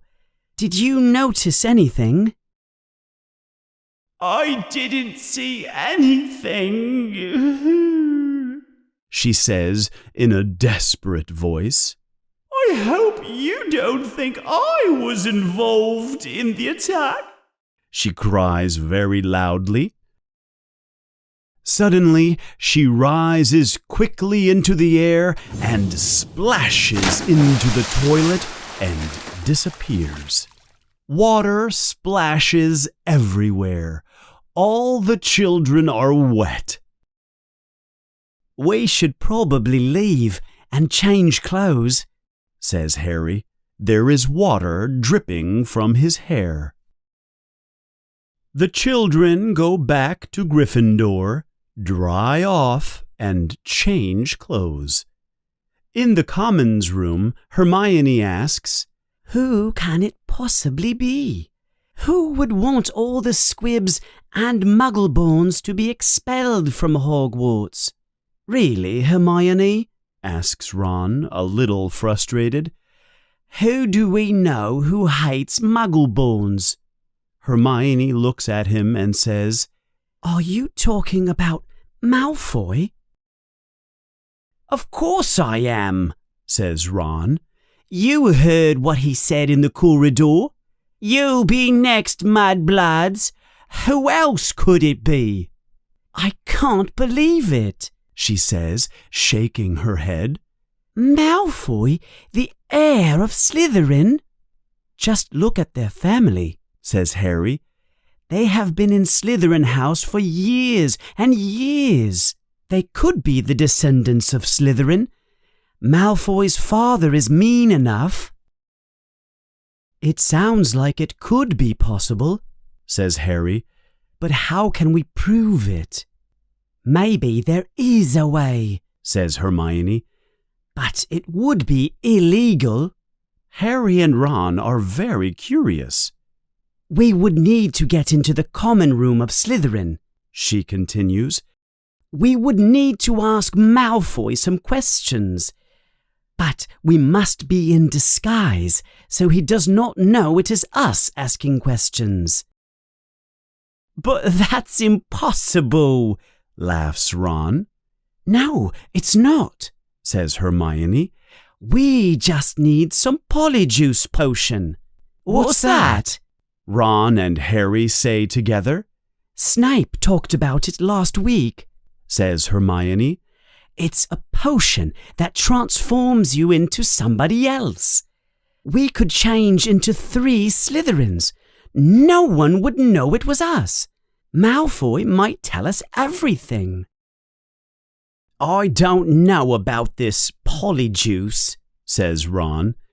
What if we are stuck forever as a Slytherin? Don't worry, says Hermione. The effects don't last very long. But it might be difficult to get the recipe. There's a book, but it's in the restricted part of the library. We need a signed note from a teacher to enter the restricted area. Maybe we can convince one of the teachers. Good luck with that, Ron says.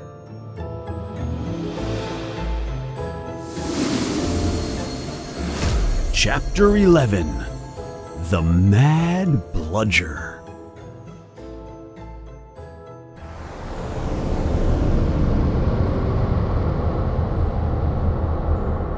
The children have a plan. They will change their appearance and enter the Slytherin house. They will ask Malfoy questions. They want to discover if he is the heir of Slytherin. But to change their appearance, they need a special potion. The Polyjuice potion. They know where the recipe for the potion is. It is in a special book in the library. But there is a problem. The book that they need is in the restricted area of the library. And to get the book out of the restricted area, they need a signed note from a teacher. Harry, Ron, and Hermione know only one teacher who might be able to help them, Professor Lockhart. The clever part of the plan is that Lockhart does not need to know that he is helping them.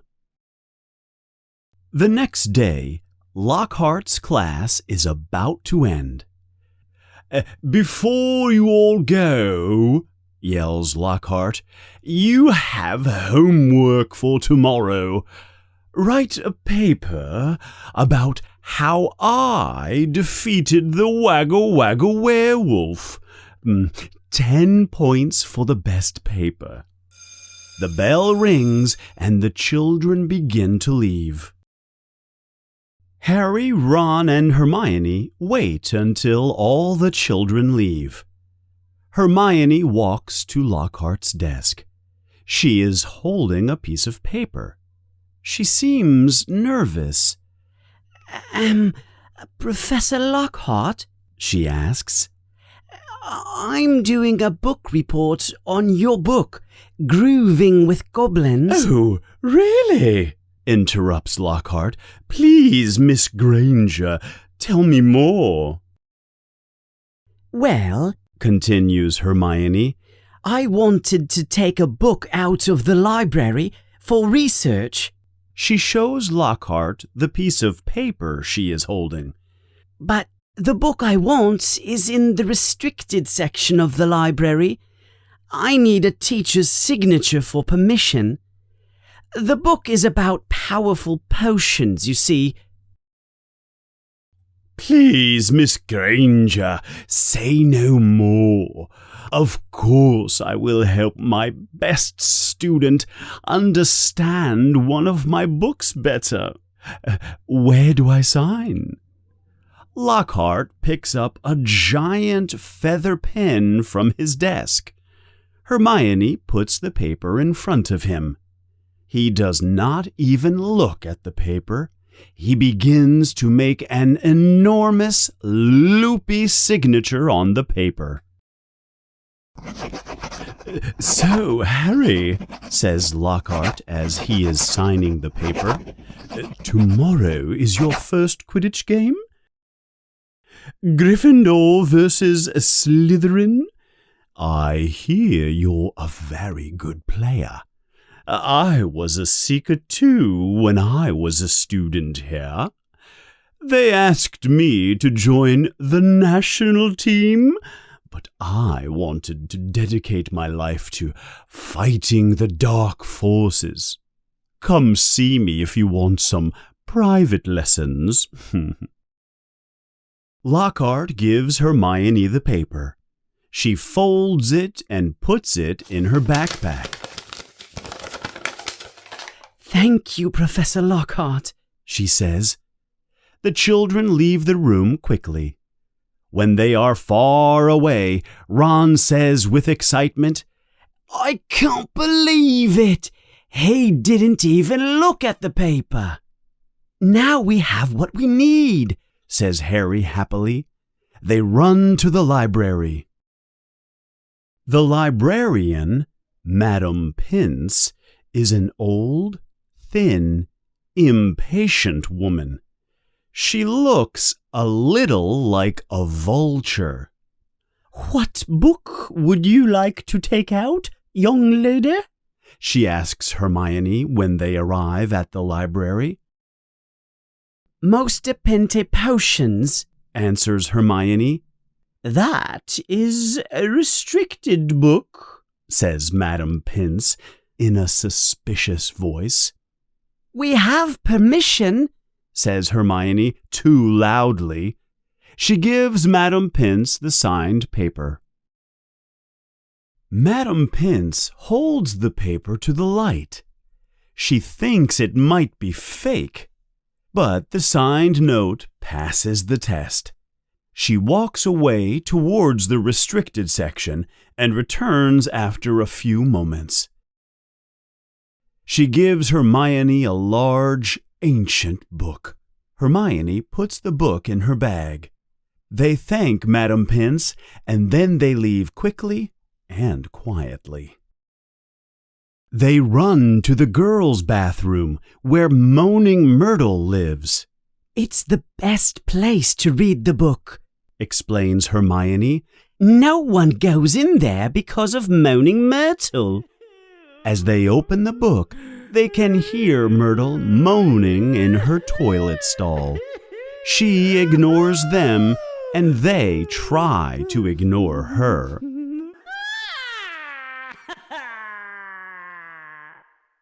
Hermione turns the pages carefully.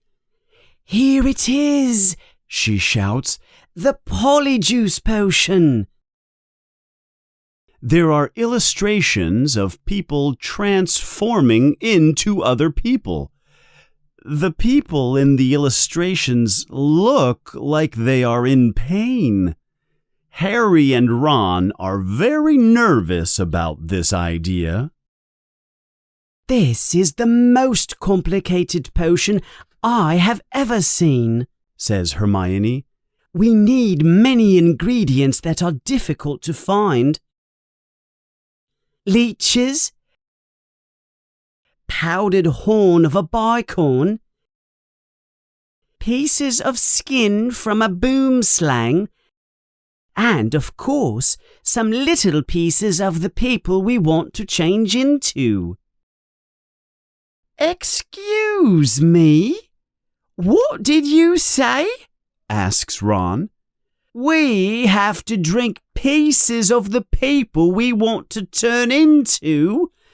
I am not drinking anything with crabs or Goyle's fingernails in it. Oh, stop whining, Ron, says Hermione impatiently. We don't have to worry about that yet. Those are the last ingredients we need. You know, says Harry, we're going to have to steal a lot of these things. We might have to break into Snape's office. That sounds dangerous to me. Hermione closes the book with a snap. Well, if you two are going to be chickens and run away from this, then fine. She is getting very frustrated with the boys. I don't want to break the rules, you know, she continues, but I think it is more important to protect Muggle-born students. Either you discover if Malfoy is the heir, or I will return this book right now to Madam Pince. Ron and Harry look embarrassed. Well, I never thought Hermione would convince me to break the rules, says Ron. Okay, we'll do it, but no fingernails, okay? When will the potion be ready, Hermione? Asks Harry. Well, some of the ingredients will be difficult to find, and some of the plants in the potion must be picked when the moon is full. So, the potion should be ready in about a month. A month? Shouts Ron. Malfoy can attack many of the Muggle-borns in the school by then. The children leave the bathroom and walk towards Gryffindor House. You know, Harry, Ron says, things will be easier if you just knock Malfoy off his broomstick during the game tomorrow. Harry and Ron laugh together as they walk down the corridor. That Saturday, the whole school is at the Quidditch Stadium. All the fans are excited to watch the game between Gryffindor and Slytherin. The weather is cold and rainy. Slytherin has better broomsticks, but Gryffindor has been practicing harder and more regularly than Slytherin. Gryffindor feels confident that they will win. The two teams walk onto the field. The crowd cheers loudly. The two team captains, Wood and Flint, shake hands, a little too strongly. Madam Hooch, the Quidditch teacher, says, Okay, children, wait for my whistle. The crowd is silent. Madam Hooch blows her whistle. The crowd roars, and the 14 players fly quickly up into the sky on their broomsticks. Harry flies higher than all of the other players. He is looking for the snitch. Suddenly, Malfoy flies just below Harry on his very new and very fast Nimbus 2001 broomstick. Good luck, Potter, Malfoy screams sarcastically at Harry. But before Harry can say anything to Malfoy, he sees something coming towards him very quickly. It is a heavy black bludger.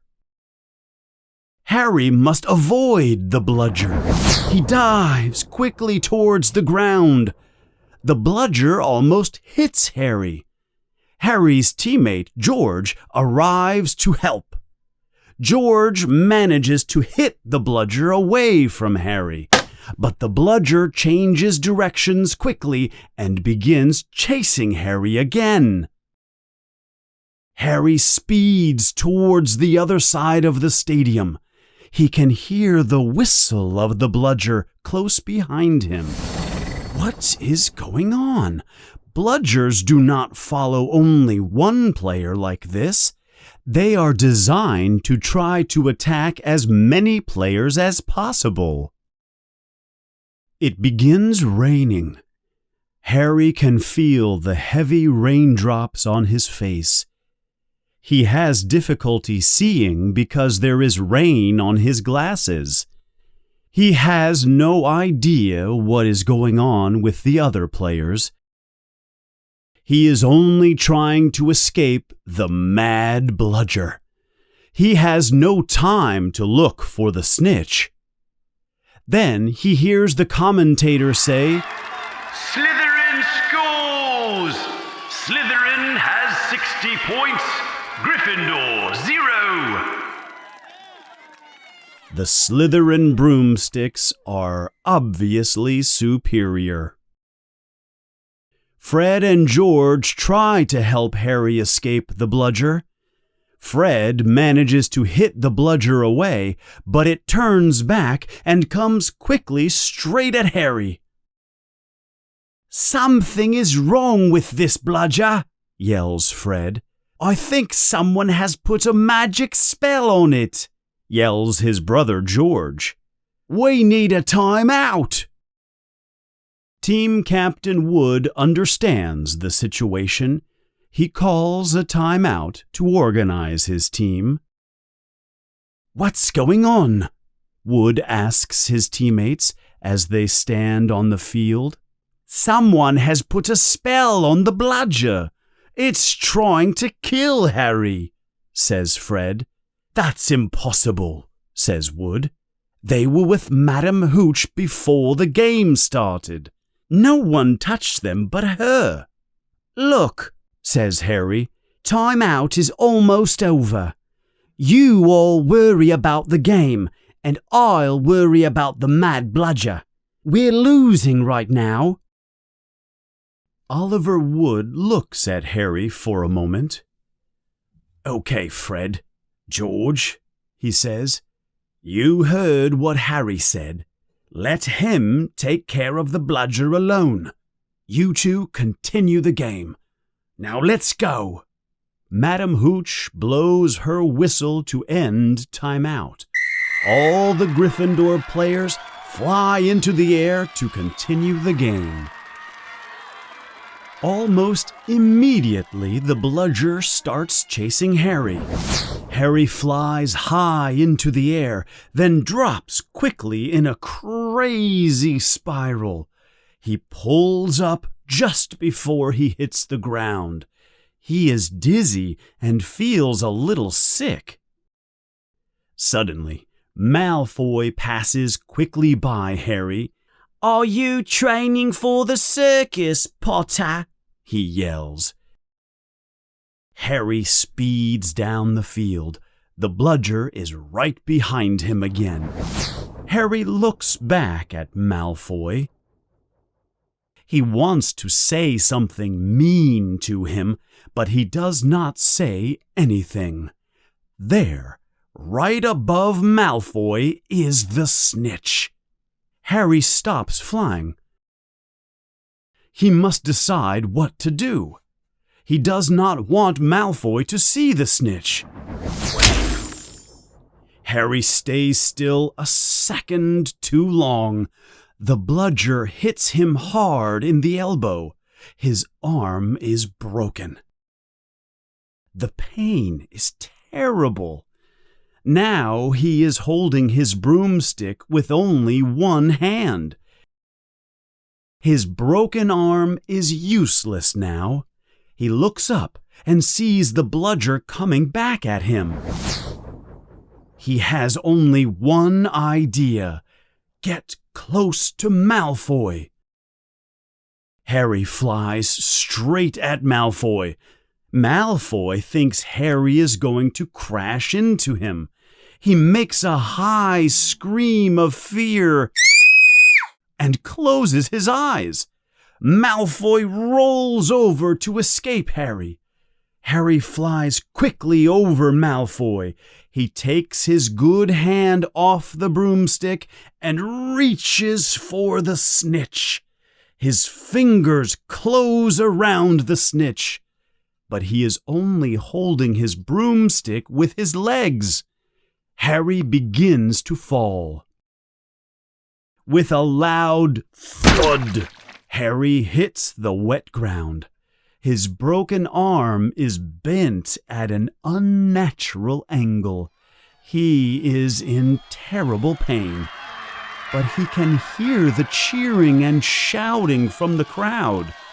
The snitch is in his good hand. In terrible pain, he says, "Oh, we won." Then he loses consciousness. Everything goes black. Harry finally opens his eyes a moment later. The rain falls onto his face. Someone is standing over him. "Oh, no, not you," Harry says. "Do not worry, Harry," Yells Professor Lockhart. "I will fix your arm." "No!" Yells Harry. Harry tries to sit up, but the pain is too much. Then he hears a clicking noise. It is Colin Creevey taking pictures of him. "No, Colin," says Harry. "No pictures of this." "I will perform a simple spell," says Lockhart to the crowd of people around Harry. "I have done this many times." "Just take me to the hospital," says Harry, a little desperate. "Stand back, everyone," yells Lockhart. Lockhart raises his wand and points it at Harry's arm. Harry feels a very strange and uncomfortable sensation. It feels like his whole arm is being deflated.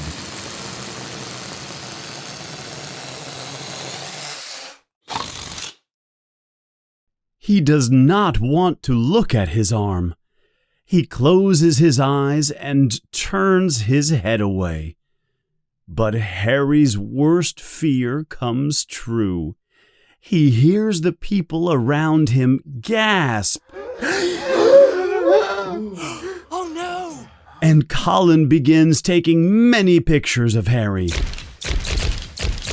His arm does not hurt anymore, but it also does not feel like an arm anymore. "Ah," says Lockhart. "Yes, well, that can happen sometimes. But look, his arm is no longer broken."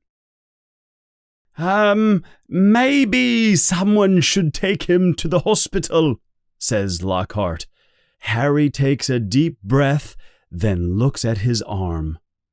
What he sees almost makes him pass out again. There, coming out of the sleeve of his robe, is what looks like a large, pink rubber glove. Lockhart has not fixed Harry's bones, he has removed them. His teammates carry Harry to the hospital building. Madame Pomfrey is not happy at all.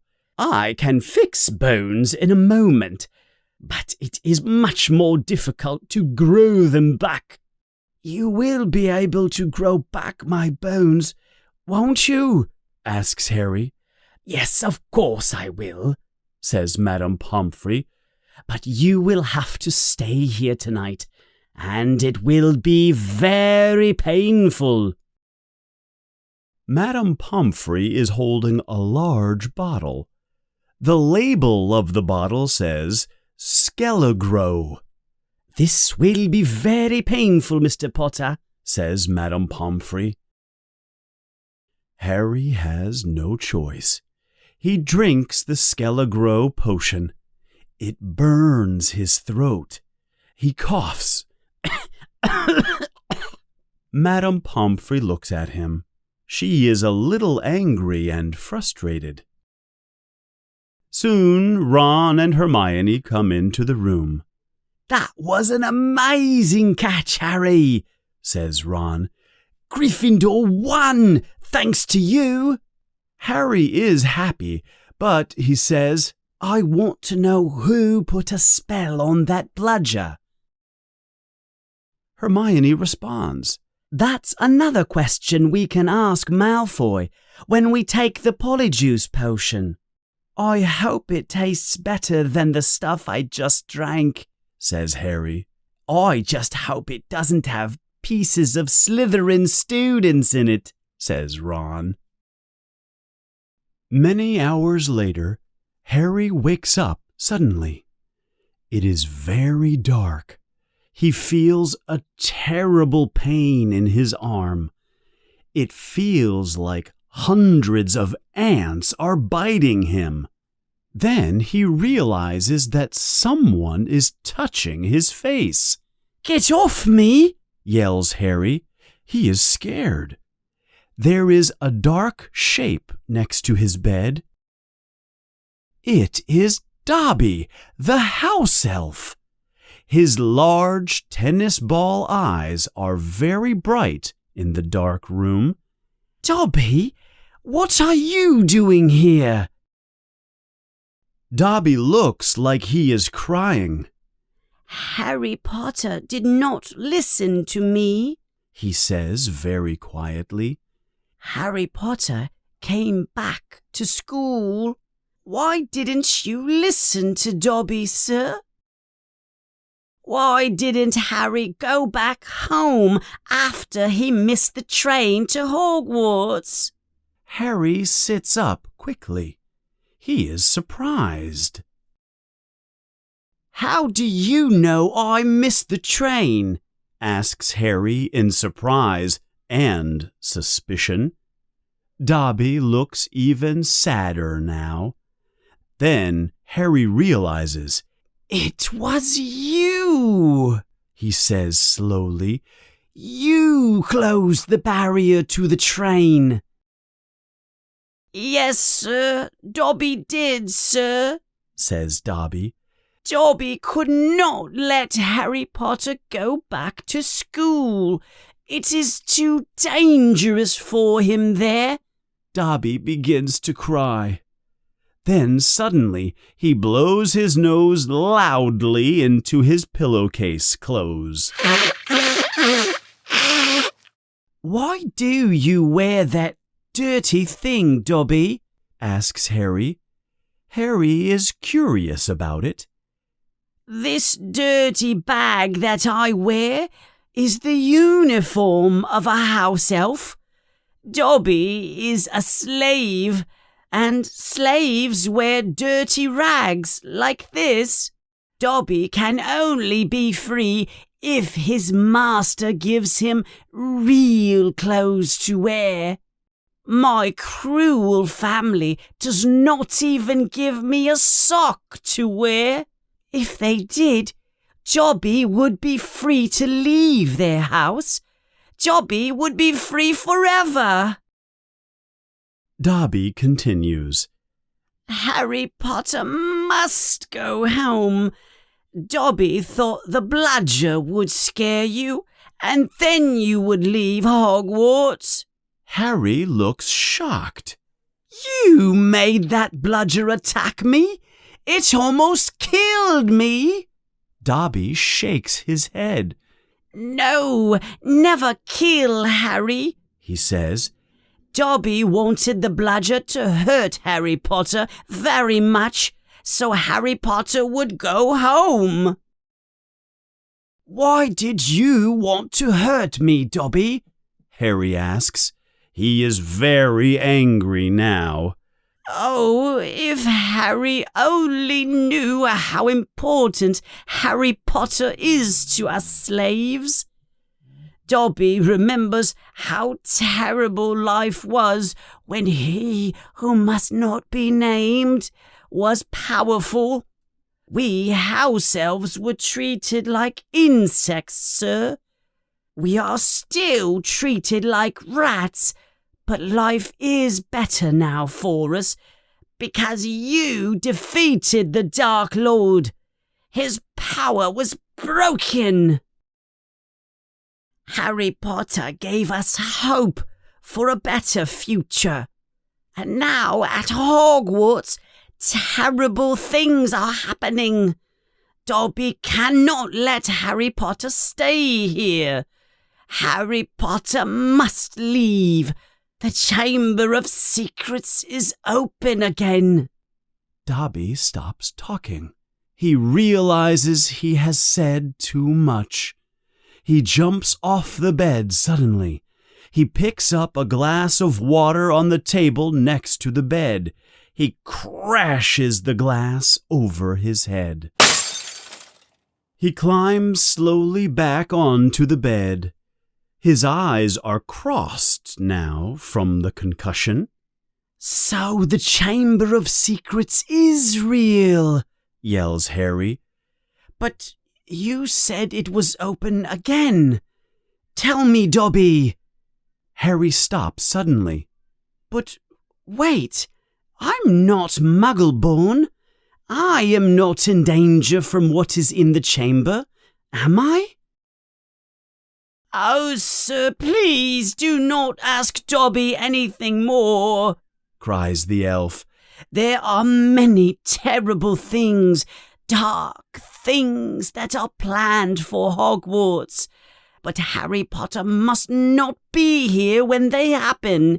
It is too dangerous, it is, sir. Who is it, Dobby? Harry asks. Who opened the chamber? Who opened it the last time? Dobby can't answer, sir. Dobby cannot tell Harry Potter.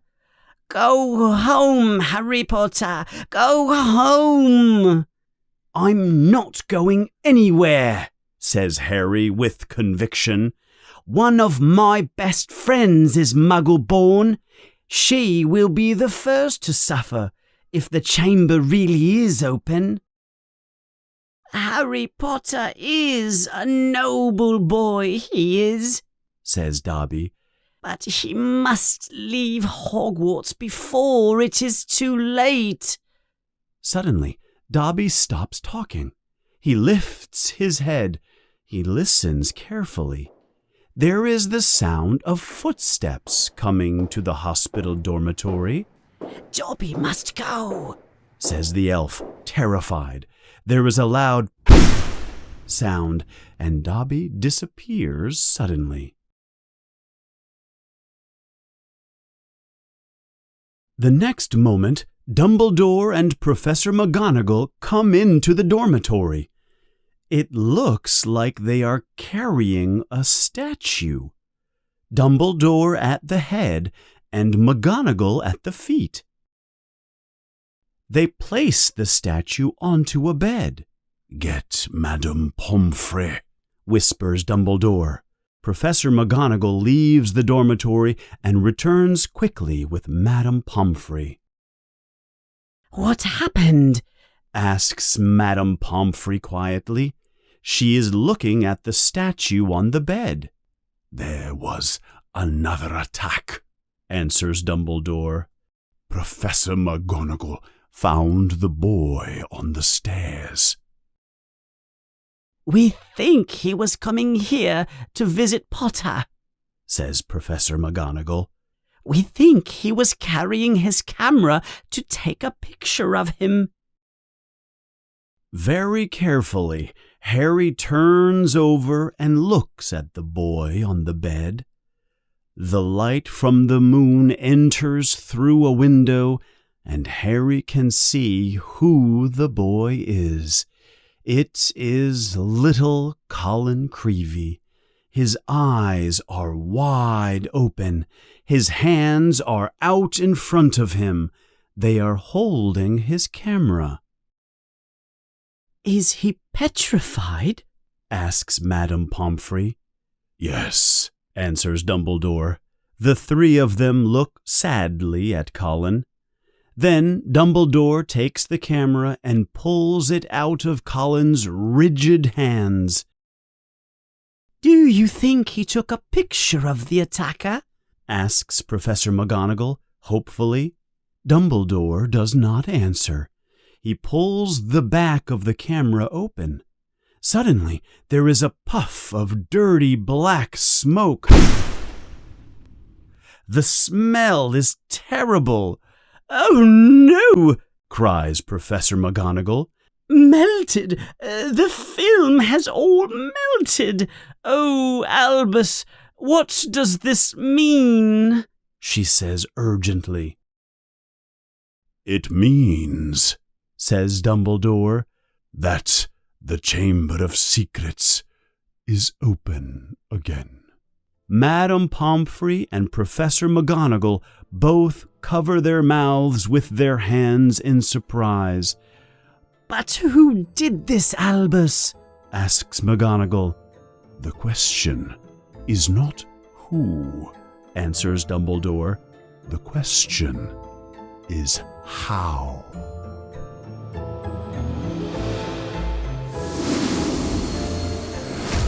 Chapter 12: The Dueling Club.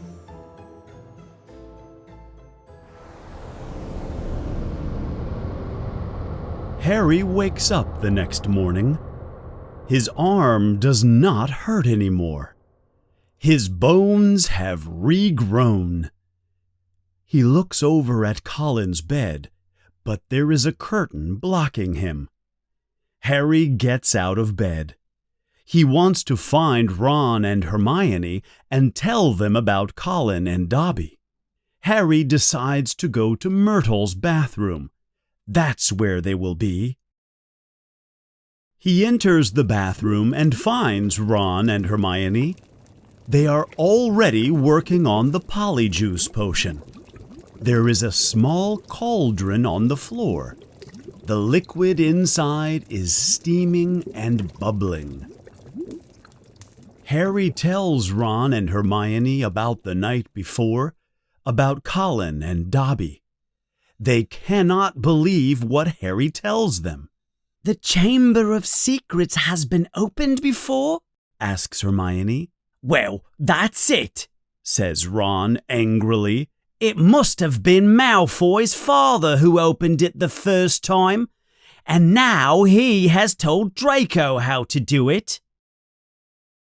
I wish Dobby had told you what kind of monster was in the chamber, he continues. No one has seen it, but it keeps attacking people. Maybe it is invisible, says Hermione. She continues to stir the Polyjuice mixture in the cauldron. We still need to add some ingredients to the potion, she says, but there is only one place to get them. Snape's private office. The children all look at each other. The days pass. All the children at Hogwarts are scared of the monster. December begins. Professor McGonagall asks all the children who will stay for the holidays. Harry, Ron, and Hermione all sign the list. The holiday is the perfect time to use the Polyjuice potion. They must discover if Malfoy is the heir.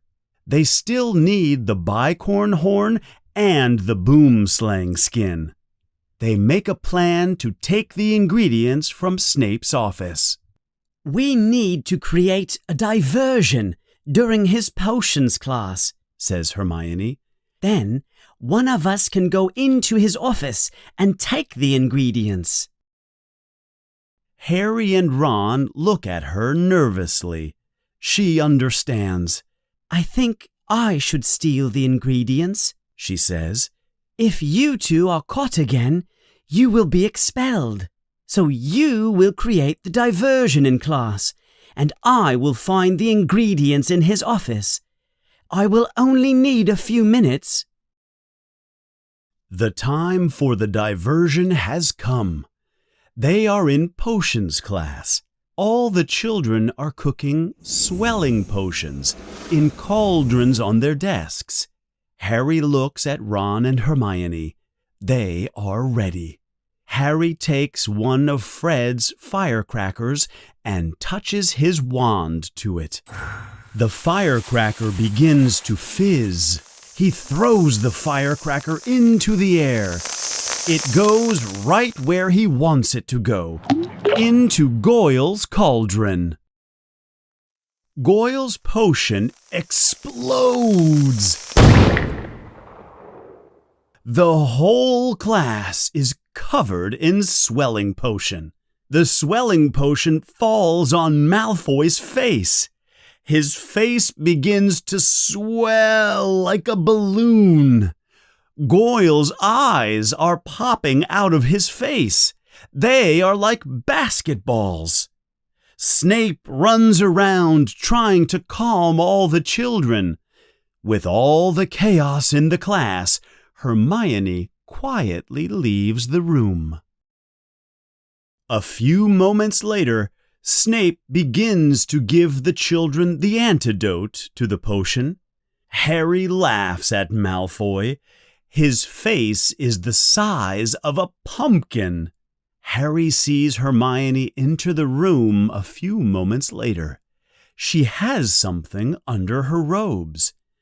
Snape finds the pieces of the firecracker in Goyle's cauldron. "If I discover who did this, I will expel them," says Snape. He looks right at Harry when he says this. Suddenly, the bell rings. Class is over. Harry, Ron, and Hermione leave together. "I'm sure Snape knows I caused the explosion," Harry says. They are rushing to Moaning Myrtle's bathroom. Hermione takes the stolen ingredients and throws them into the cauldron.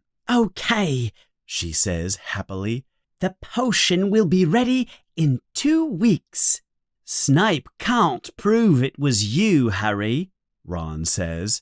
"And what can he do to you anyway? If I know Snape, he can do something terrible to me." The potion bubbles and plops. A week later, Harry, Ron, and Hermione are walking across the entrance hall. There is a group of children standing in front of the message board. They are reading a piece of paper that is pinned to the wall. "They're starting a dueling club," says one of the kids.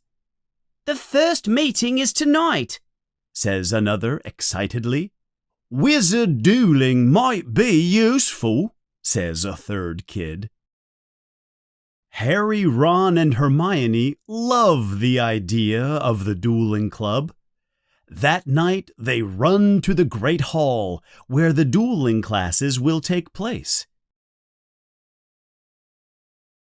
All the dining tables in the Great Hall are gone. In their place is a large golden stage. Thousands of candles float in the air above the children's heads. "I wonder who our teacher will be," says Hermione. "as long as it is not—" "Oh, no," Harry says. Gilderoy Lockhart walks onto the stage. He is wearing magnificent robes.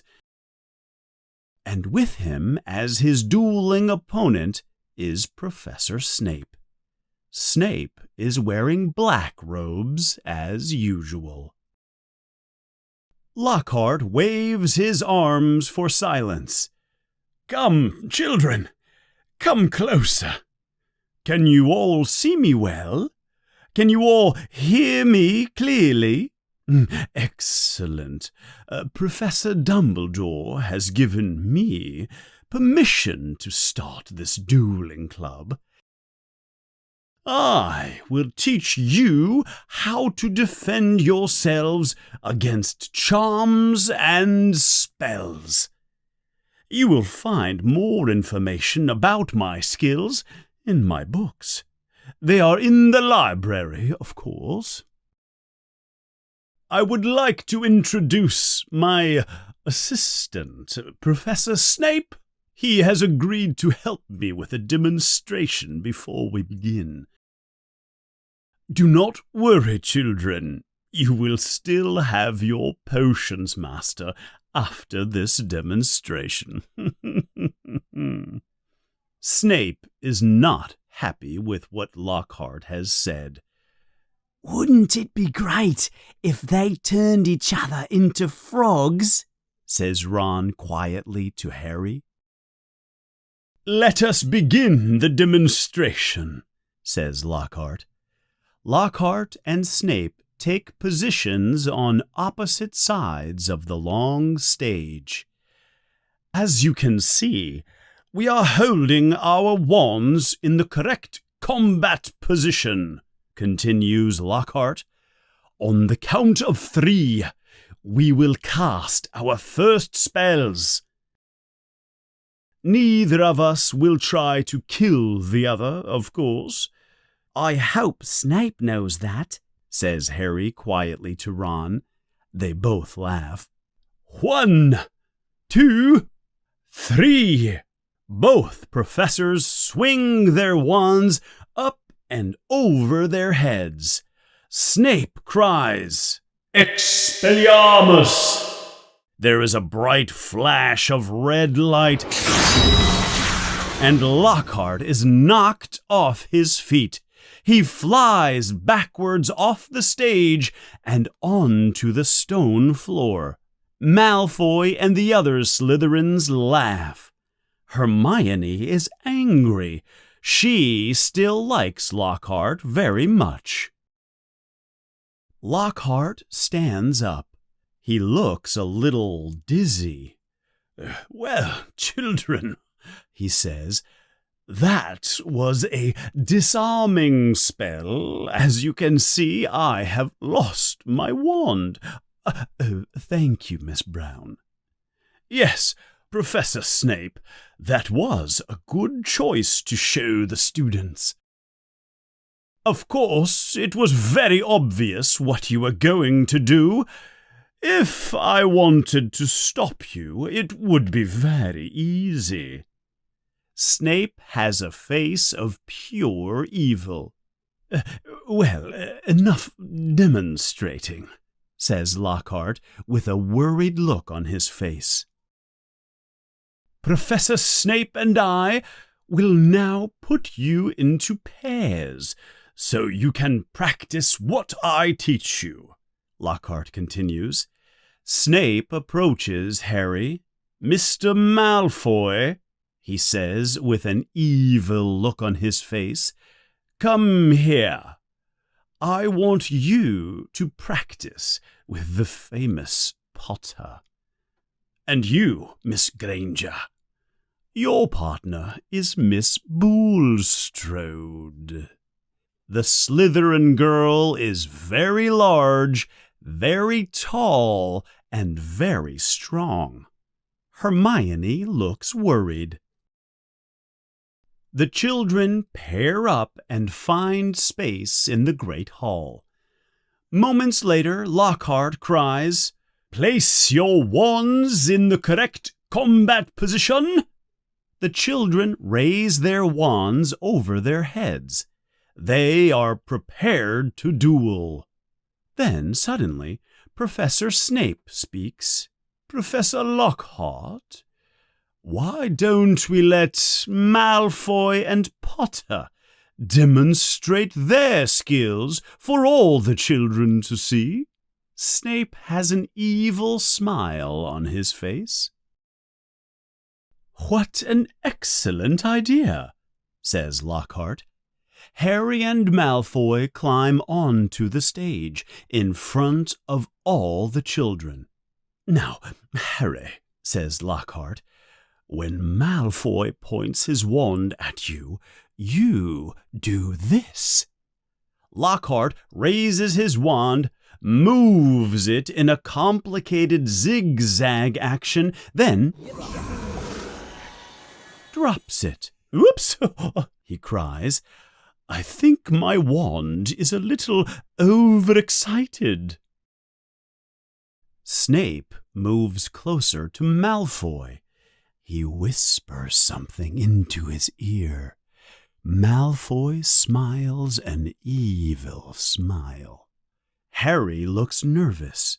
Don't be worried, Potter, says Lockhart, encouraging Harry. Remember, just do what I showed you. Harry looks even more nervous. What? You want me to drop my wand? Harry asks in fear. Lockhart is not listening to him. 3, 2, 1, go! Shouts Lockhart. Malfoy waves his wand and yells, Serpent Sorcerer! The point of Malfoy's wand explodes. A long black snake shoots out from the tip of Malfoy's wand. Harry is terrified.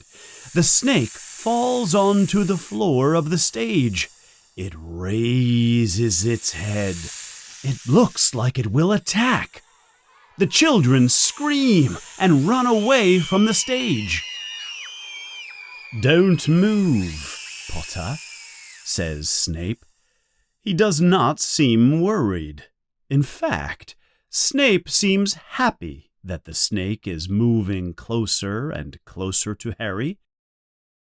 "I'll get rid of the snake," says Snape, but he does not do anything. "Let me get rid of the snake," shouts Lockhart. He raises his wand and there is a loud bang. The snake does not disappear. It flies high into the air and falls back down onto the stage. The snake is very angry. It hisses loudly and slithers straight towards Justin Finch-Fletchley. It raises its head again. It opens its mouth slowly. Everyone can see its long, white fangs. The snake looks like it is going to attack. Harry does not know why he reacts. He does not notice when he moves towards the snake. Without even realizing it, he shouts at the snake, Leave him alone! The snake stops. It turns its head and looks at Harry right in the eyes. Suddenly, the snake falls to the floor and does not move. It looks more like a black garden hose than a dangerous snake. Harry believes the snake will not attack now. He cannot explain why he thinks this. He just knows that his friend Justin is safe. He looks up at Justin and smiles, but Justin looks angry and scared. "What are you trying to do?" yells Justin at Harry. Before Harry can say anything, Justin turns and runs out of the hall. Snape moves forward. He waves his wand over the snake, and it disappears in a puff of black smoke. Snape looks at Harry in an unexpected way. Harry does not like the look. Come on, says Ron in Harry's ear. We have to go. As they leave the hall, all the children look at Harry in a strange way. They look at Harry like he will infect them with something terrible. Ron, Hermione, and Harry run back to Gryffindor House. Why didn't you tell us you're a parcel mouth? Asks Ron the moment they are safe inside the common room. Tell you I'm a what? Harry says. A parcel mouth, says Ron. You can talk to snakes. Harry tells them the story about the time he was at the zoo. He met a boa constrictor from Brazil and helped it escape. You talk to a boa constrictor from Brazil? Asks Ron. So, says Harry, I'm sure many people here can talk to snakes. Ron shakes his head. Oh, no, they can't, he says. It's not a very common skill. Harry, this is bad. What's bad? Says Harry. He is beginning to feel angry now. What's wrong with everyone? I just told the snake not to attack Justin. Oh, that's what you said? Says Ron. What do you mean? Says Harry. You were there, Ron. You heard me. I heard you speaking parcel tongue, Harry. Snake language, says Ron. I didn't know what you were saying. Neither did Justin. That's why he was angry with you." "What?" says Harry. "I spoke a different language, but I didn't realize. How can I speak a different language if I don't know that I can speak it?" Ron and Hermione say nothing. They both look very sad and worried. "Can you please tell me what is so terrible about speaking in a snake language? I saved Justin, didn't I?" "It matters, Harry," says Hermione quietly. "It matters because Salazar Slytherin was famous for speaking to snakes. That's why the symbol of Slytherin House is a serpent." Harry can't believe what he is hearing. "And now the whole school thinks you are his great-great-great-great-grandson or something," says Ron. "But I'm not," yells Harry with panic in his voice. "I think that will be hard to prove, Harry," says Hermione.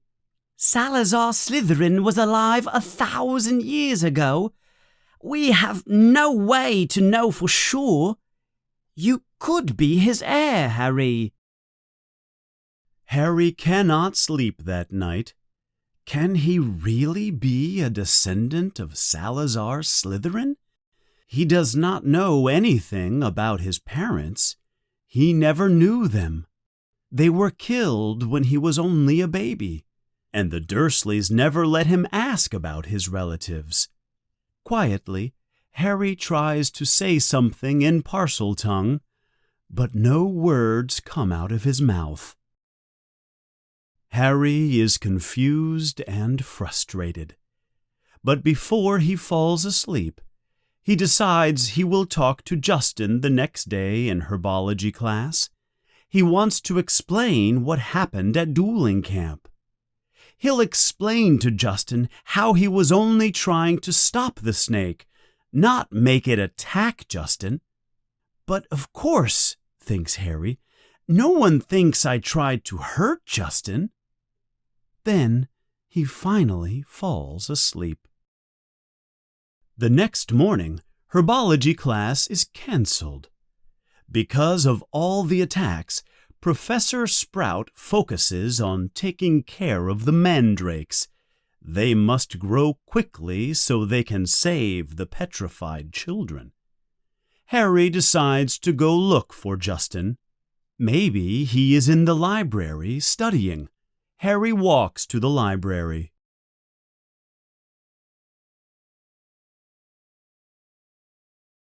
In the back of the library, Harry sees a group of Hufflepuffs. They are all talking close together and quietly. He cannot see Justin with them, but he hears the Hufflepuffs talking about him. Harry hides behind a bookshelf. I told Justin to hide in the dormitory, especially since Potter is trying to petrify him. Potter knows Justin is Muggle-born. A Hufflepuff girl asks a question. "But Ernie, do you really think Harry is the heir to Slytherin?" Harry listens closely. "Hannah, he's a Parselmouth. Everyone knows that a wizard who speaks to snakes is a dark wizard. Remember, they called Slytherin Serpent Tongue. And don't forget what was written on the wall. Enemies of the heir, beware. Potter has an argument with Filch. Then Mrs. Norris is attacked. That little boy, Colin Creevy, he was irritating Harry at the Quidditch match, taking pictures of him. Now Colin's a statue." "But didn't Harry defeat you-know-who?" asks Hannah. Ernie makes his voice very quiet. "No one knows how Harry survived the attack by you-know-who. He should have died for sure. Only a very powerful dark wizard could survive that attack. That's probably why you know who wanted to kill him. He didn't want competition from another powerful dark wizard. Harry decides he has heard enough. He steps out from behind the bookshelf. Hello, everyone. I'm looking for Justin, says Harry. Harry almost laughs. All the Hufflepuffs look terrified. Then Ernie says, "Why do you want to see him?" I just want to explain what happened at the dueling club, says Harry. We were all there, Harry, says Ernie. We saw what happened. Harry is angry. Then you saw that the snake stopped after I talked to it, didn't you? He asks. All I saw was you speaking parcel tongue and chasing the snake towards Justin. I didn't make the snake attack Justin, yells Harry. He is furious now. The snake didn't even touch him. And before you have any more ideas, says Ernie, I'm from a wizarding family. My family goes back 9 generations, all wizards, witches, and warlocks. My blood is as pure as wizard blood can be, so don't try. I don't care what kind of blood you have, yells Harry. Why would I want to attack Muggleborns? Harry turns around and walks away quickly.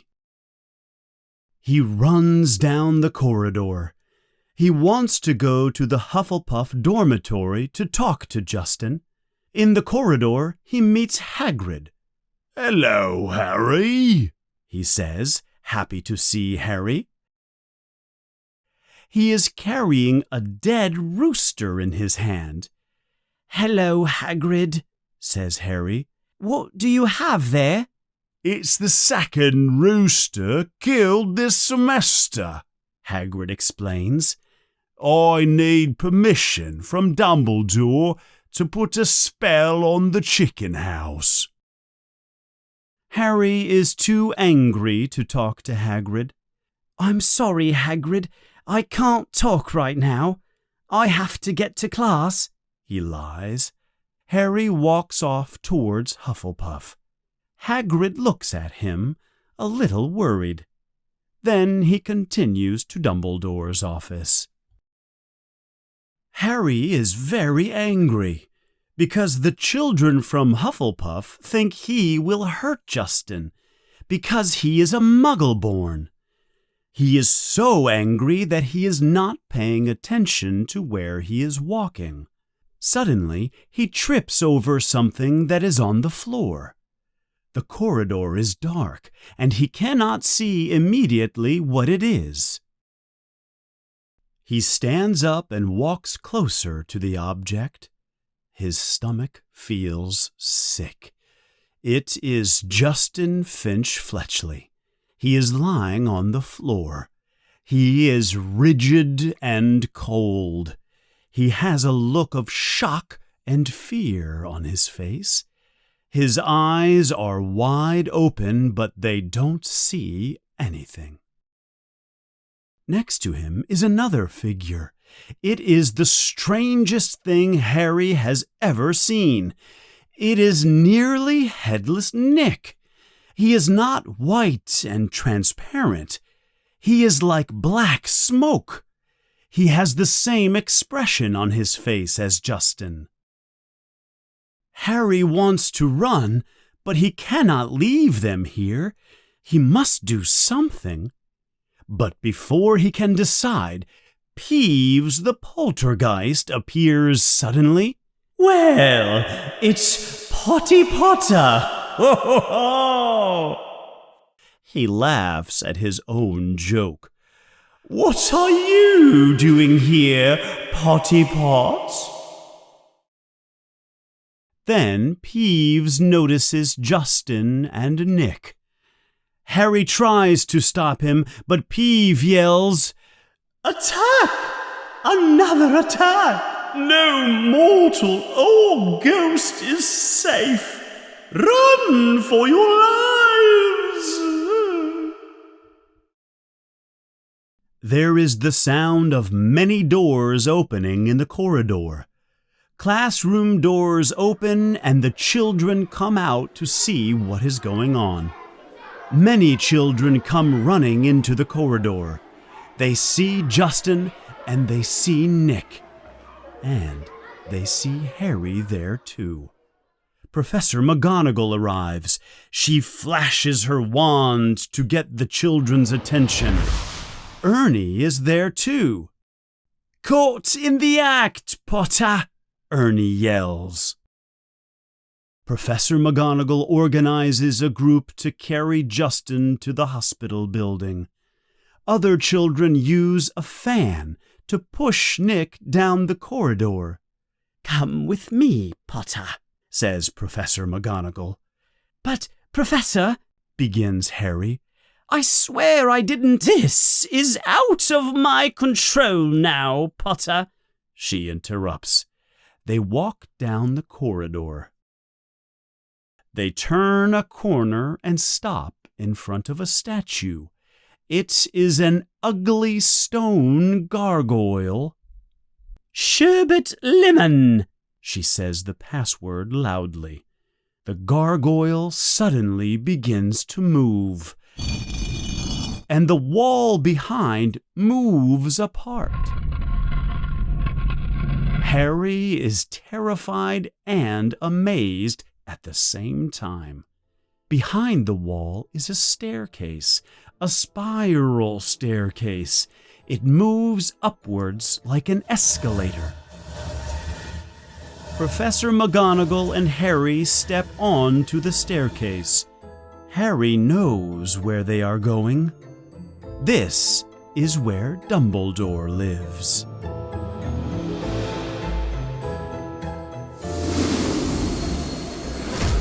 Chapter 13. The Polyjuice Potion.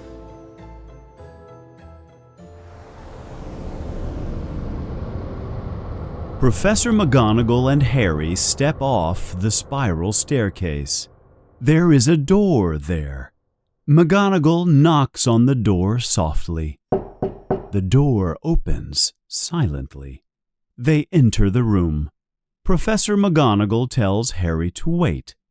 Then she leaves Harry alone. Harry looks around. This is Dumbledore's office and living quarters.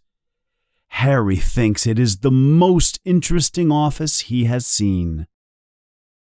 It is a large, circular room and very beautiful.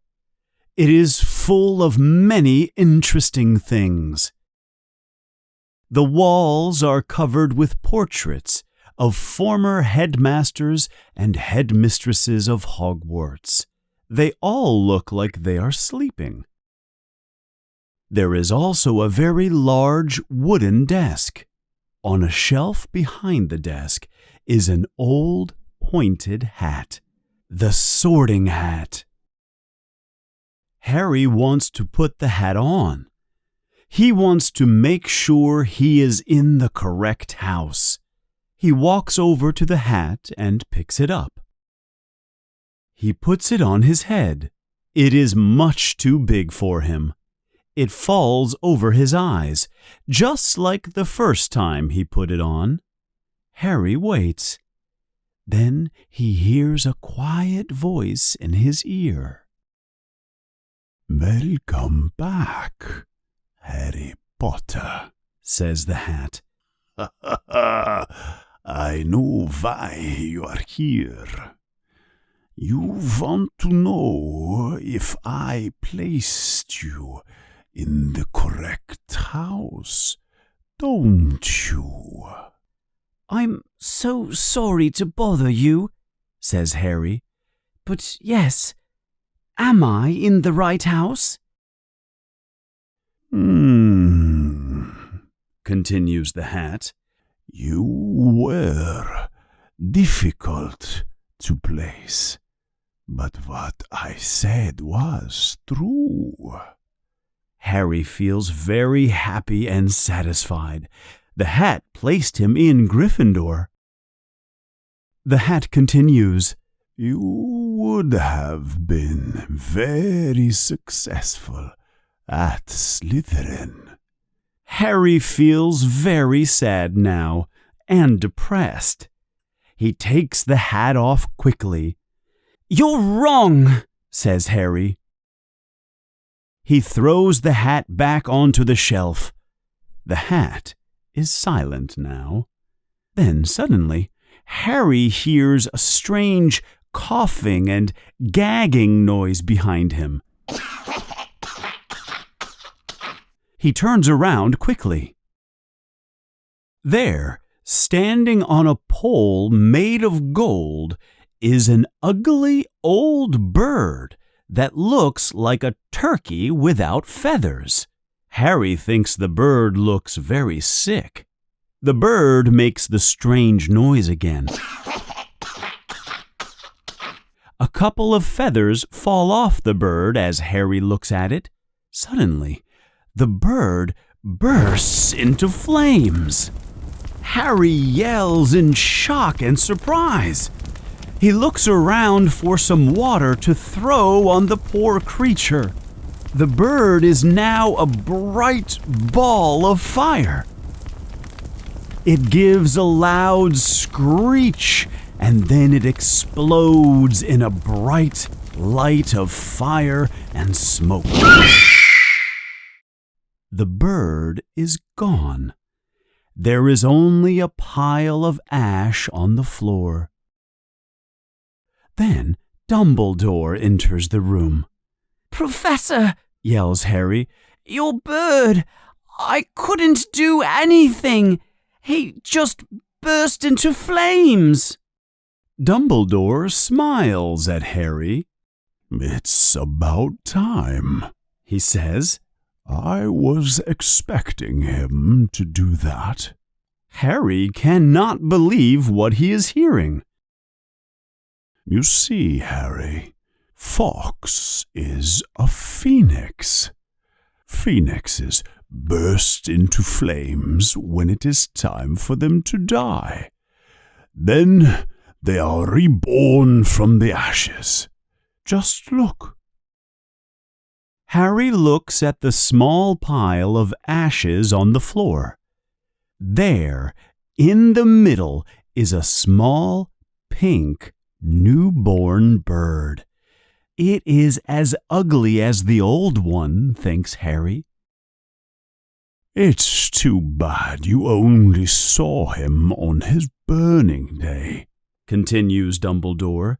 He really is a beautiful bird. His feathers are bright red and orange. Phoenixes are fascinating creatures, in fact. They can carry very heavy things. Their tears have strong healing powers, and they are very loyal pets. While Harry watches the burning of Fawkes the Phoenix, he completely forgets why he is in Dumbledore's office. But he suddenly remembers everything that has happened with Justin and nearly headless Nick. Professor Dumbledore, says Harry, desperate. Do not worry, Mr. Potter, says Dumbledore softly. I know you did not commit any of these attacks. So, you don't think it was me? says Harry. No, I do not, says Dumbledore. But I still want to talk to you. I must ask you, Harry, is there anything you would like to tell me? Anything at all? Harry does not know what to say. He thinks of what Malfoy said. Mudbloods, you are next. and of the polyjuice potion? Then he thinks about the strange voices he hears, and being able to speak parcel tongue. He wonders if he is connected to Slytherin. He feels very scared now. "No," says Harry, "there isn't anything I have to say." The days pass. The children are terrified of the attacks, especially because of nearly headless Nick. If something could do that to a ghost, imagine what terrible power the creature has. As the semester ends, the children almost run from Hogwarts. They all leave on the Hogwarts Express. The train will help them escape Hogwarts for the holidays. Harry, Ron, and Hermione stay at the school for the holidays. Malfoy is also staying at Hogwarts for the holiday, and Crabbe and Goyle always do what Malfoy does.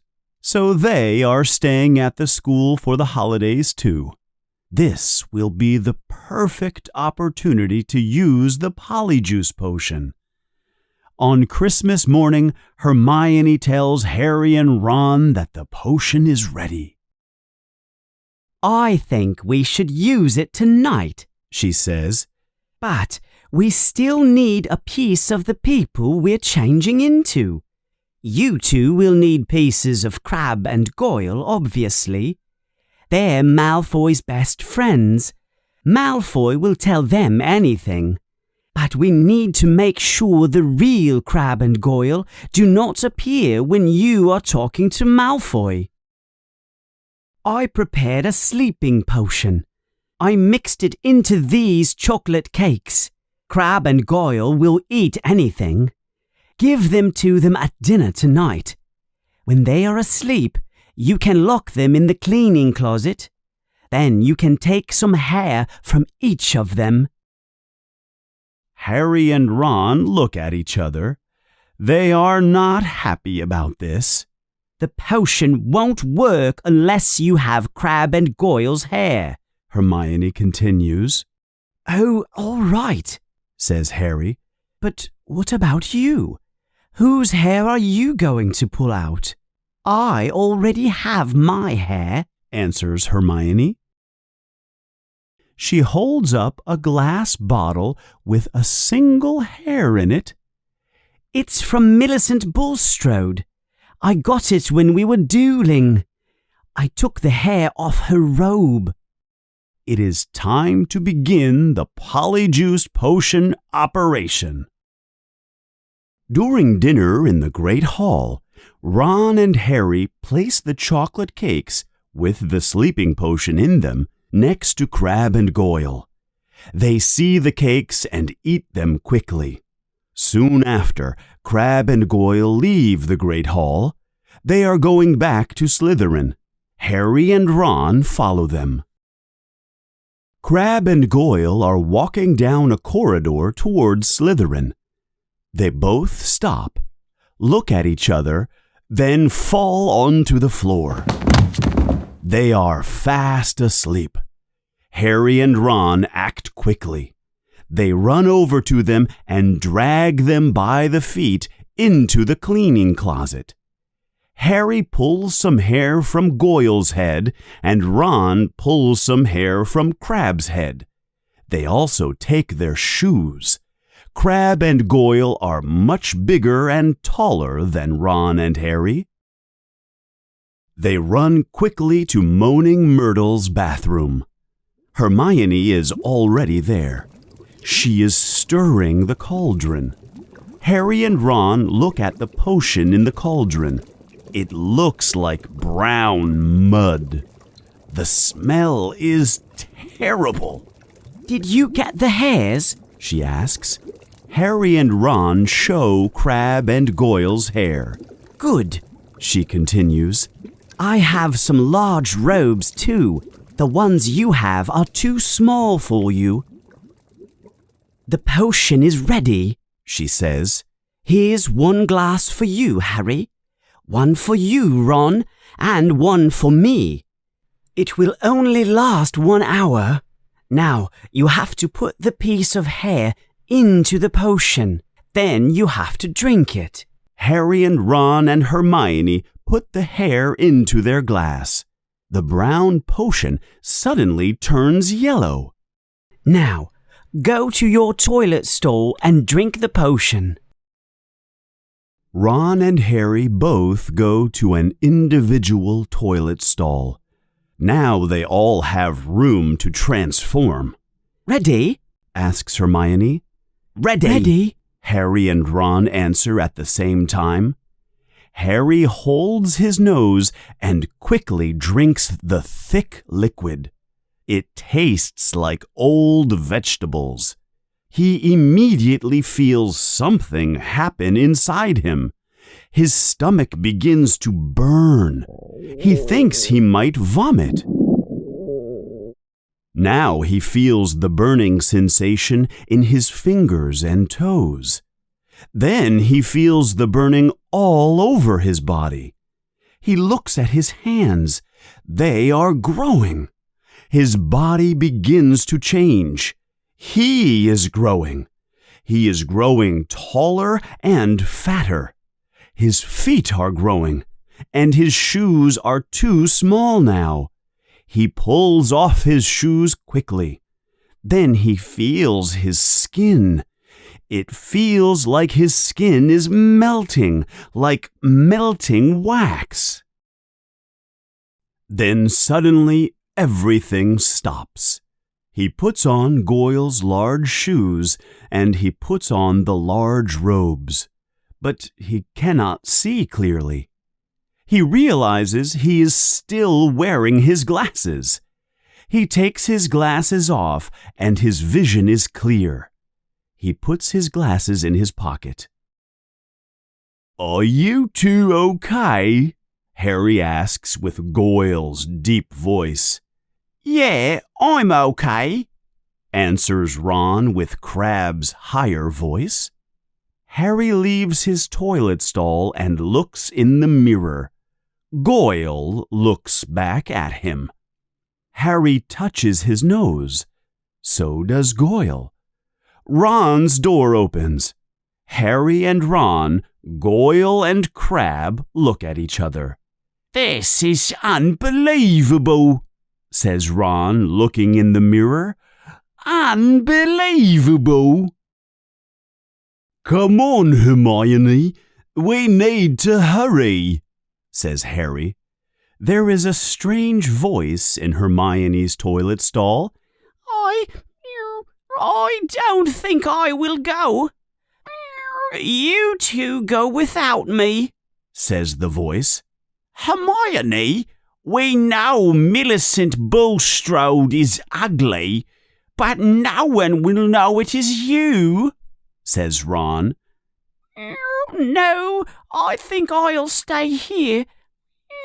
Really, don't waste any more time.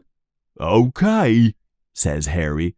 "We'll meet you back here when we're done." Harry and Ron hurry toward Slytherin House. As they are walking down a corridor near the dungeon, they hear a voice. "Where have you two been all this time? I was looking for you." It is Draco Malfoy.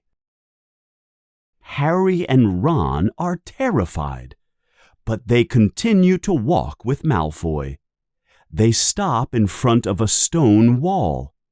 "Pure blood," says Malfoy. It is the secret password. The Slytherin common room is long and dark.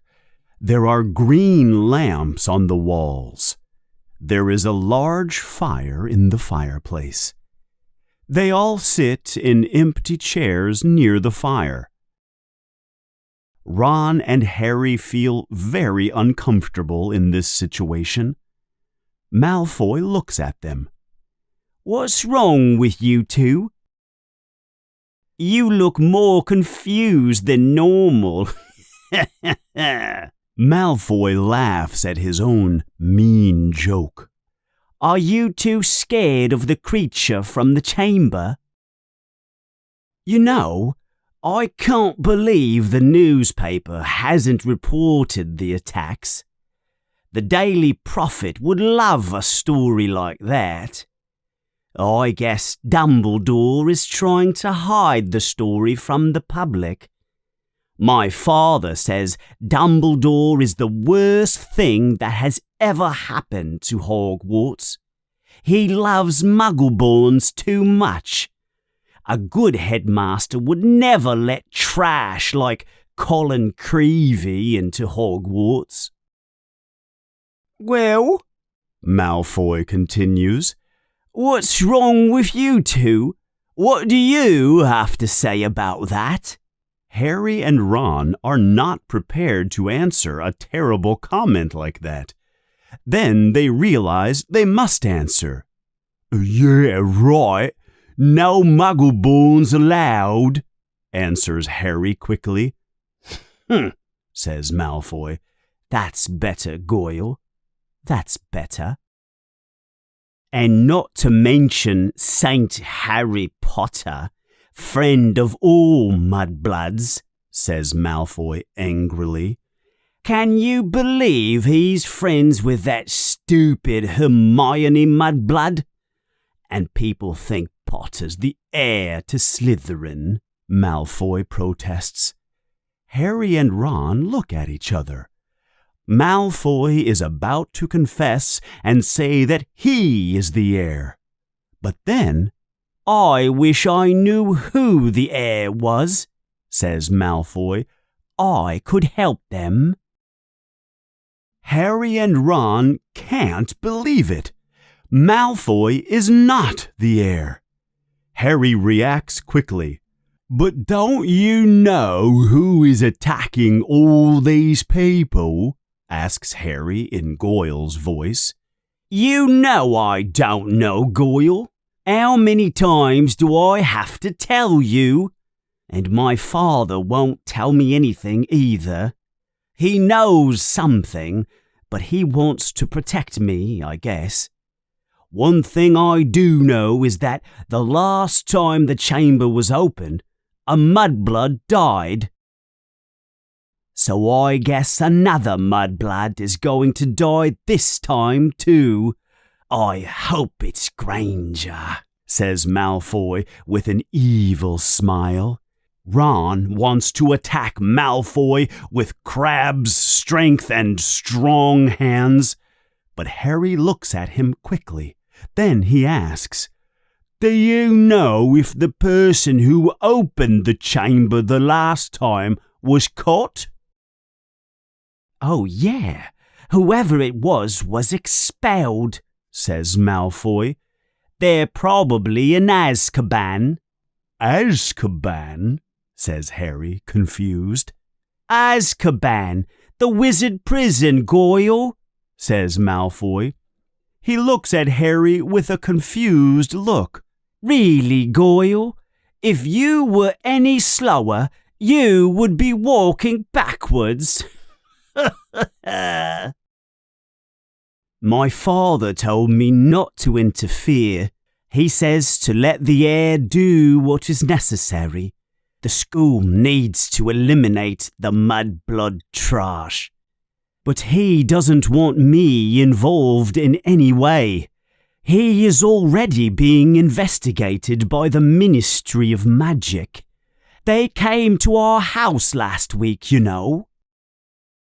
They didn't find anything, of course, Malfoy continues. My father has a lot of dark arts stuff, but he hides it in a secret chamber in the living room. Really? Says Ron, curious. Both Malfoy and Harry look at Ron. Ron feels embarrassed. Then Ron feels something strange happening. His nose is getting longer. The time is running out. Ron is turning back into Ron. Harry sees Ron changing and feels the change himself. They both jump up and run as fast as they can out of the Slytherin common room. They run back to the entrance hall corridor. Their big shoes fall off their feet as they run. They can hear the real Crabbe and Goyle in the cleaning closet. They run quickly past it and continue to Moaning Myrtle's bathroom. "Well, we didn't discover who the heir is," says Ron, closing the bathroom door. "But I'm going to tell my father about the secret chamber in Malfoy's house. He works for the Ministry of Magic. He might be able to do something." Harry looks at his face in the mirror. He is Harry again, but he can't see clearly. He puts his glasses on. He sees his own face again. Ron knocks on Hermione's toilet stall. "Hermione, come out. We have to talk to you." Go away, she responds. "What's the matter?" says Ron. "You must be back to normal by now. What's—" The lock to the door slides back. Hermione opens the toilet stall door. Hermione is standing there, except it is not Hermione. Her face is covered in black fur. Her eyes are yellow, and she has long pointed ears on her head. meow. The hair I had was from Millicent's cat. Meow. The potion was only supposed to be used with humans, not animals. Hermione begins to cry. "Don't worry, Hermione," says Harry. "We'll take you to the hospital wing. Madame Pomfrey will be able to help you. And she doesn't ask too many questions." As they leave the bathroom, they can hear Moaning Myrtle say, They make fun of you like they make fun of me. And wait until everyone sees your tail. Meow.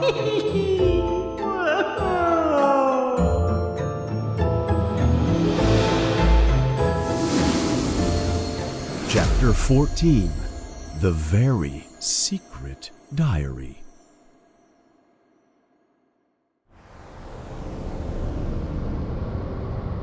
Hermione stays in the hospital for several weeks because of her feline condition. Harry and Ron visit her every day, and when the new semester begins, they bring her homework from each day. She is happy to be able to keep studying, and she is even happier when all the fur on her face is gone. But her eyes stay yellow for some time. One day, returning to Gryffindor from the hospital building, Harry and Ron hear something strange. There is a loud yell. Someone is angry and yelling in a corridor above them. "That sounds like Filch," says Harry. They run up the stairs to discover what is going on. Has there been another attack, they wonder? They come to the corner of the corridor and listen. They can hear Filch. He sounds hysterical. "These children are the worst. All I do is clean up their messes. Now this. The bathroom is flooded. Water all over the corridor. I'll be up all night cleaning this up. That's it. I'm going to Dumbledore to complain." They can hear Filch walking down the corridor in the other direction. They look around the corner and see the water on the floor. The water is coming from Moaning Myrtle's bathroom. The boys must investigate. They step through the large puddle of water and open the door to the bathroom. They can hear Myrtle moaning in her toilet stall. The floor of the bathroom is completely covered in water. They get closer to her toilet stall and look inside. The source of the water is Moaning Myrtle's toilet, and she is hiding inside the toilet. Myrtle, are you all right? Asks Harry, concerned. Who's there? She asks, crying loudly. Are you going to throw more books at me? Harry and Ron look at each other, confused. Books? Asks Harry. What do you mean, Myrtle? Someone came in here and threw a book at me while I was in my toilet stall. The book fell into the toilet. I don't deserve this kind of treatment. She begins to cry and moan even louder. Harry builds up some courage and puts his hand in the toilet. He feels something at the bottom. It is blocking the water. Yuck! That's disgusting, says Ron. He makes a face. Harry pulls hard and out comes the book. It is a small, thin book. Its cover is made of leather. Be careful, Harry, says Ron. My father says that there are some magic books that can be dangerous. Harry looks closely at the book. It is a diary. There is a date on the cover. The book is 50 years old. He opens the book. On the first page, he can see writing. There is a name in blurred ink. T.M. Riddle. You know, Harry, says Ron, I think I know that name. T.M. Riddle won an award for special services at the school 50 years ago. How do you know all that? Asks Harry. I saw his trophy in the trophy room, continues Ron. Filch made me clean it about 50 times during detention. If you spend an hour cleaning a trophy for T.M. Riddle, you will remember the name. Harry turns the pages in the book. There is no writing in the book, not on a single page. I guess he never wrote in this book, says Harry, a little disappointed. Harry turns the book over. He looks at the back cover. He reads the name of the publisher of the book. I think Riddle was Muggle-born, says Harry. This book is from a Muggle store in London. Well, I think you can throw it away, says Ron. You can't use a wet book like that. At least you solved the water problem for Filch. Back at Gryffindor, Hermione thinks the book might have special powers. She has returned from the hospital building. Her pointed ears and whiskers are gone. If the book has hidden powers, says Ron, why did someone throw it in the toilet? Harry has a surprised look on his face. What is it? Asks Ron. Well, he says, the Chamber of Secrets was opened 50 years ago, wasn't it? That's what Malfoy says. Yeah, says Ron. And this diary is 50 years old, says Hermione, excited. And, says Ron. Oh, Ron, wake up, yells Hermione. Think about it. The person who opened the chamber was expelled 50 years ago. That's right, Hermione, says Harry. We know T.M. Riddle received an award for special services from the school 50 years ago, continues Hermione. Maybe he got the reward for catching the heir of Slytherin. His diary would tell us everything.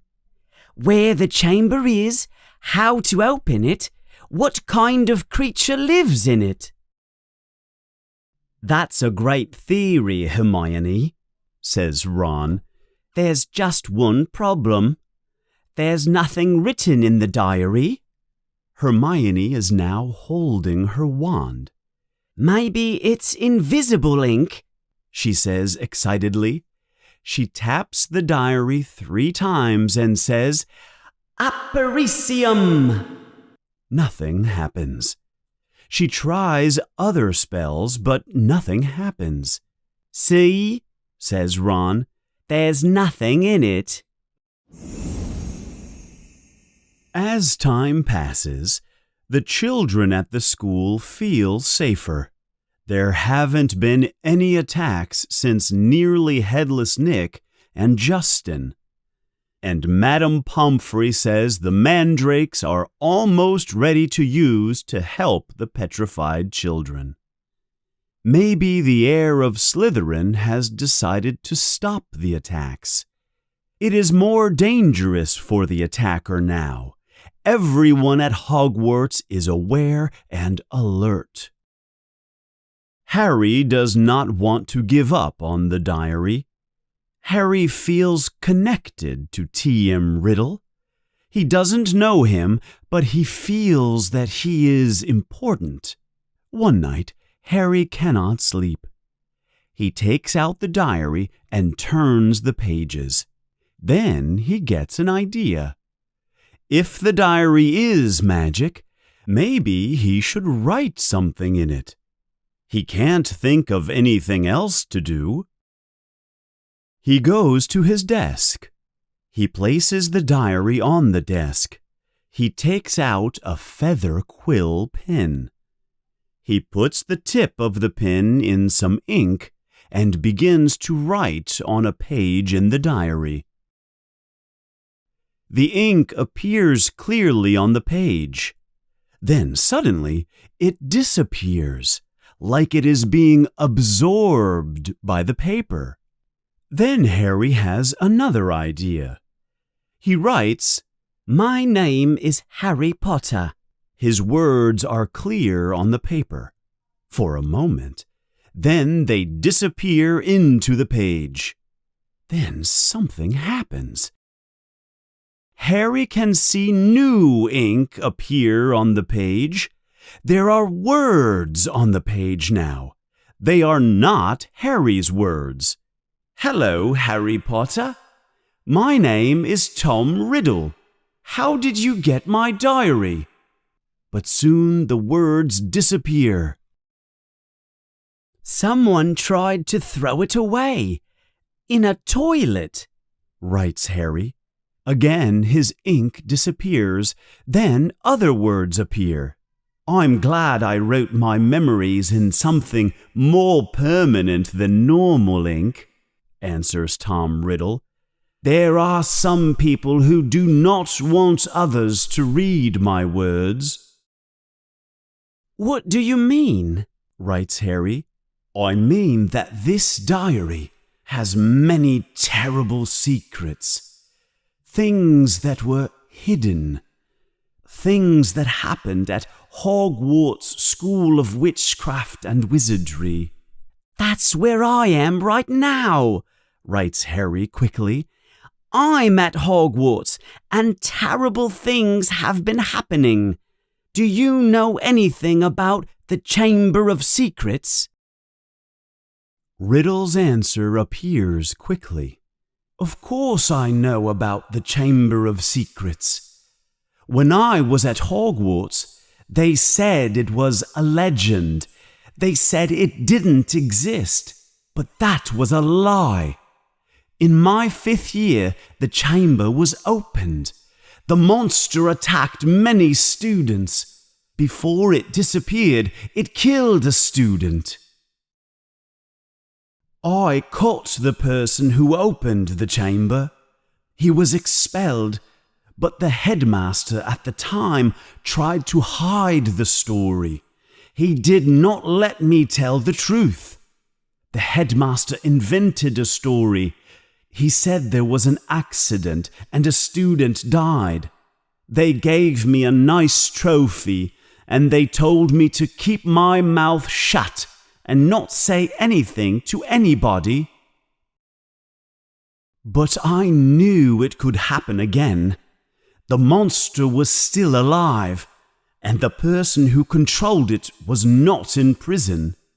It's happening again now, writes Harry. There have been 3 attacks, and no one knows who is responsible for them. Who was it the last time? I can show you if you want me to, writes Riddle. That way you can see it with your own eyes. Harry thinks for a moment. Okay, show me, he finally writes. The pages of the diary begin to turn. Then the pages stop. Harry looks at the page. There is something on it. It looks like a small television screen. He brings the book closer to his face to see better. Suddenly, before he knows what is happening, he is lifted forward. The window opens wider. He feels his body rising off the bed. He is pulled into the opening on the page. There is a flash of color and light. He lands on his feet. He looks around. He knows exactly where he is. It is Dumbledore's office. But the person sitting at the desk is not Dumbledore. It is a small, old wizard. He is bald. Harry does not know who he is. He is reading something. Excuse me, sir. I didn't mean to interrupt you, says Harry. The man sitting at the desk does not react. Sir, says Harry. The wizard ignores Harry. He folds the paper he is reading. He stands up and walks past Harry. He does not see Harry. Harry realizes that he is invisible to this man. There is a knock on the door. Enter, says the old wizard in a weak voice. A boy enters the room. He is about 16 years old. He is a prefect of one of the houses. He is very tall. His hair is black. Hello, Riddle, says the headmaster. You wanted to see me, Professor Dibbit? Says Riddle. He seems nervous. Sit down, boy, says Dibbit. I was reading your letter you sent me. I cannot allow you to stay here for the summer. It is too dangerous for students now. Riddle looks sad. I understand you live in a Muggle orphanage. You are Muggle-born? Asks Dibbit. Yes, sir, says Riddle. He looks embarrassed. I'm half-blood, sir, he says. My father is a Muggle, and my mother is a witch. My mother died soon after I was born. I understand your situation, Tom. But you see how dangerous it could be for you here, says Dibbit. Why? Because of the attacks, sir? Asks Riddle. Yes.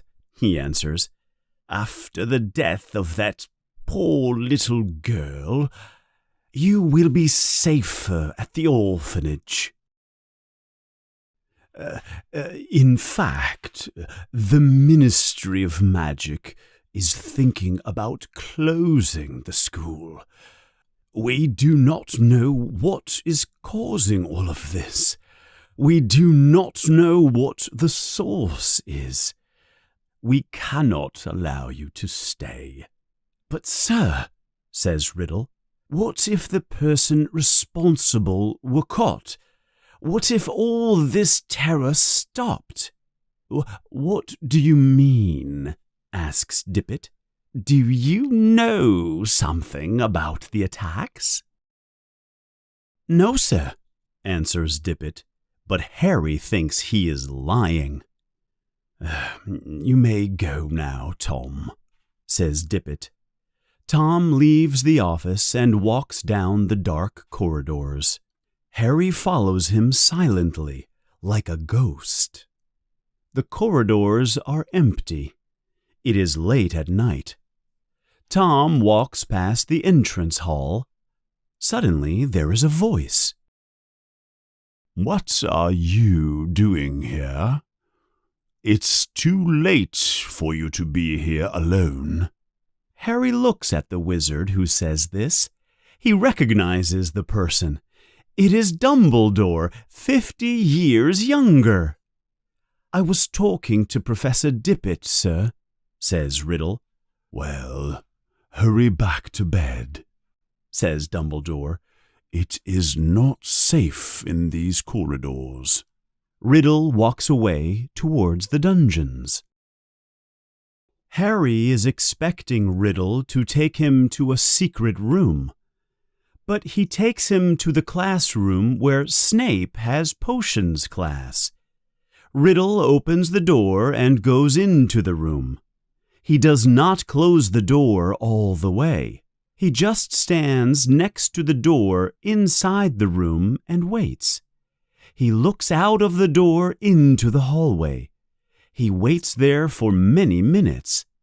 It feels like an hour to Harry. Riddle is like a statue in the dark room. Suddenly, there is the sound of someone moving in the corridor. Someone is walking quietly down the corridor.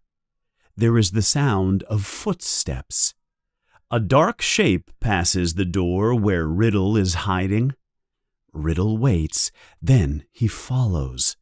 He walks silently in the dark corridor. He follows the sound of the footsteps for many minutes. Harry is right behind him. Then Riddle stops suddenly. There are new noises in the dark corridor. Harry hears a door open. Then someone begins speaking in a whisper. "Come on, you have to leave. Come on, get into the box." The voice sounds familiar to Harry. Riddle suddenly jumps around the corner. Harry follows. In front of them, Harry can see the shape of the person they are following. It is a very large boy. There is a very large box next to him. "Hello, Rubeus," says Riddle loudly. The boy closes the door quickly and turns around. What are you doing down here, Tom?" says the voice. Riddle moves closer. "I know it's you, Rubeus. I'm going to have to turn you in to the headmaster. They are going to close Hogwarts if the attacks don't stop." "What are you talking about?" asks the voice.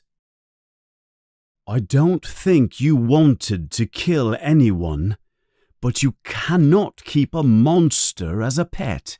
You are responsible for it and—" "It never killed no one," says the large boy. He is blocking the door. There are strange sounds coming from behind the door. Clicking sounds. "Come on, Rubeus," says Riddle. "The dead girl's parents are coming tomorrow. You must give up the creature that killed her." "It wasn't him," yells the voice. "He would never hurt anyone." "Move out of the way," yells Riddle. He takes out his wand. His spell lights the corridor with a bright light. The door behind the large boy opens quickly. Out of the door comes something that makes Harry scream in fear, a scream that no one hears.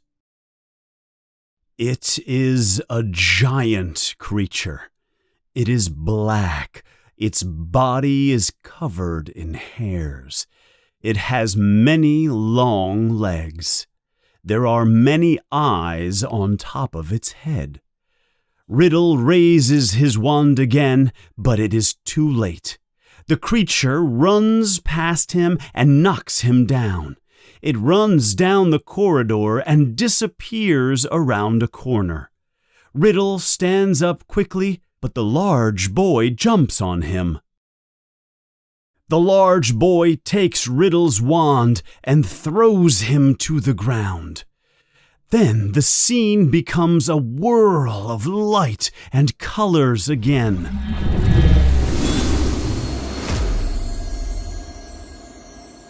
Harry falls out of the book and onto his bed. Riddle's diary is on his stomach. Ron walks into the room and looks at Harry. "What's wrong, Harry?" he asks. "It was Hagrid, Ron," says Harry. "Hagrid opened the Chamber of Secrets 50 years ago."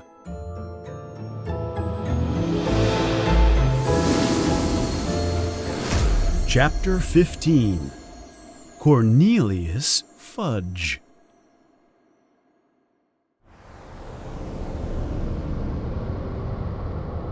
Harry, Ron, and Hermione know that Hagrid likes to keep very large creatures as pets.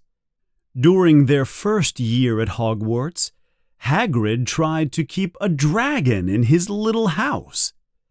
And they also remember the guard of the secret door, Fluffy, the three-headed dog.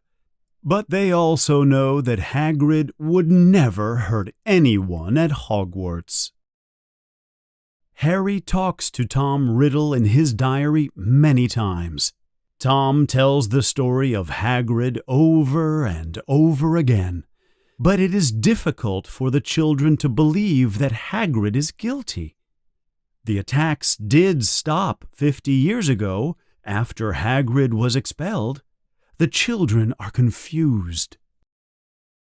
"Maybe we should go talk to Hagrid about what happened 50 years ago," suggests Harry one day. He is in the Gryffindor common room with Ron and Hermione. "That would be a fun conversation," says Ron sarcastically.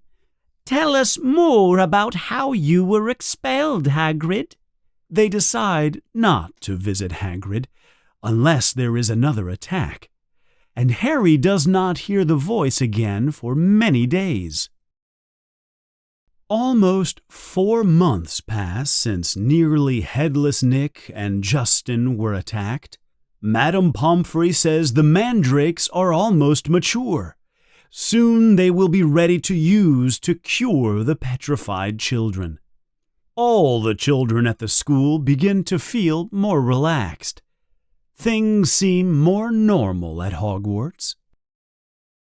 It is now time for second-year students to decide what kind of magic they want to focus on. None of them know exactly what they want to do. There are many different areas of magic to choose from. There is divination, defense of the dark arts, potions, and many more. Hermione decides to focus on all the subjects. Everything is normal until a few days later. Harry returns from Quidditch practice late one night.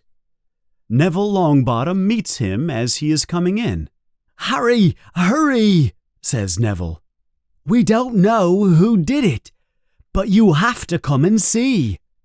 Harry is very confused. Neville opens the door to their room. Harry cannot believe what he sees.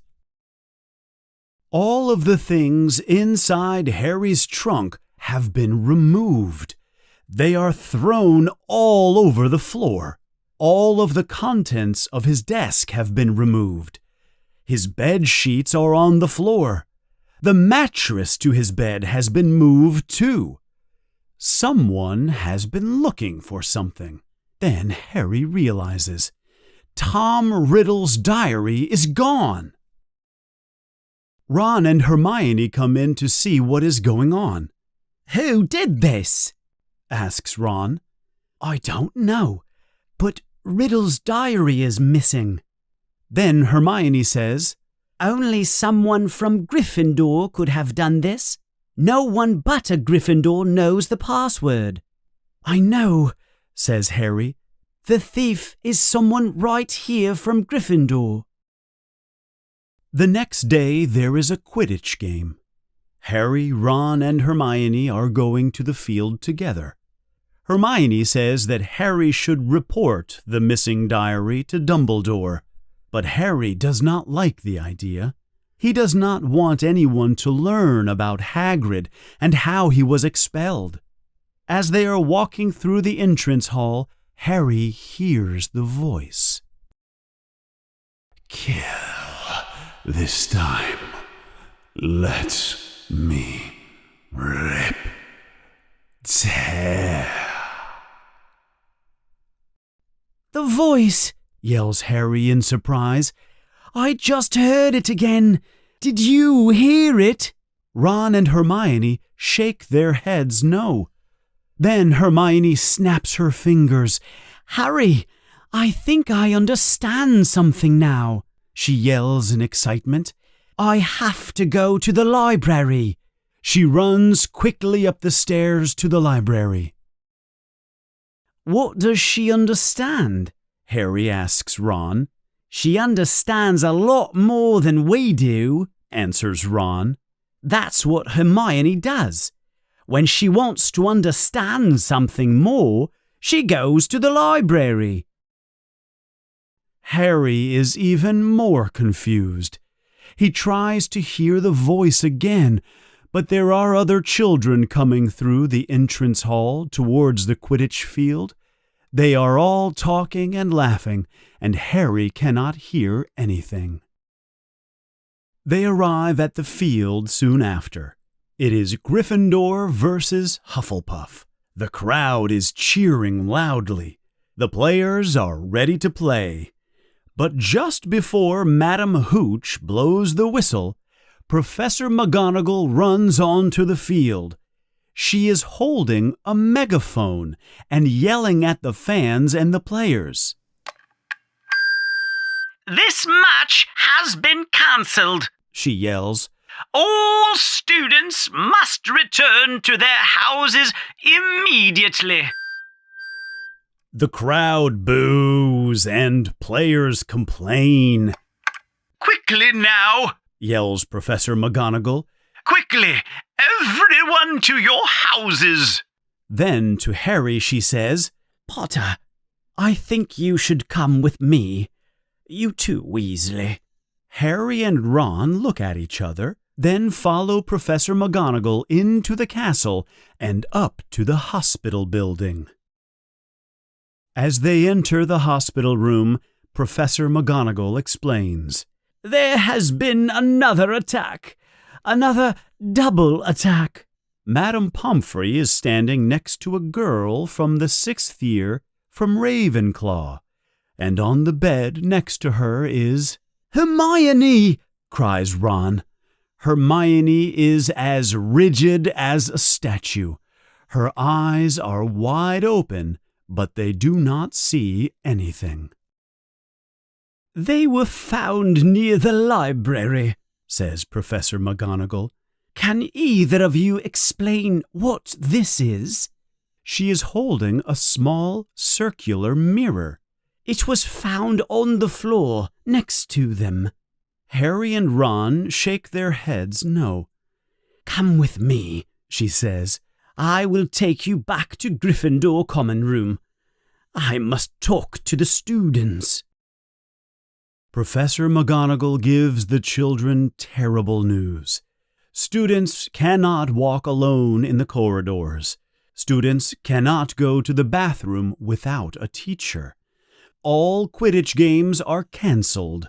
There are no more evening activities. And she says that if anyone knows anything, they should come talk to her. Harry is very worried. If the attacks continue, Hogwarts will be closed. If Hogwarts is closed, he will have to return to live with the Dursleys. Now Harry understands Tom Riddle. Tom turned in Hagrid to end the attacks, so he did not have to live at the orphanage. Ron, it's time to talk to Hagrid, says Harry with determination. If Hagrid released the monster last time, he will know how to get inside the Chamber of Secrets. We should go visit Hagrid. And we should use this. Harry gets his father's cloak of invisibility. It is the one thing he received from his father. It is the only way they can sneak out of Hogwarts. There are teachers everywhere in the corridors. It takes them a long time to leave the castle, but they finally arrive at Hagrid's house. They knock on Hagrid's door. Almost instantly, Hagrid opens the door. He is pointing a crossbow at them. "Oh," he says. He puts the weapon down. "What are you two doing here?" Why do you have a crossbow, Hagrid? Asks Harry. "Well, no reason. I was expecting someone. It doesn't matter. I'll make you some tea." Hagrid seems very nervous. He makes a lot of noise.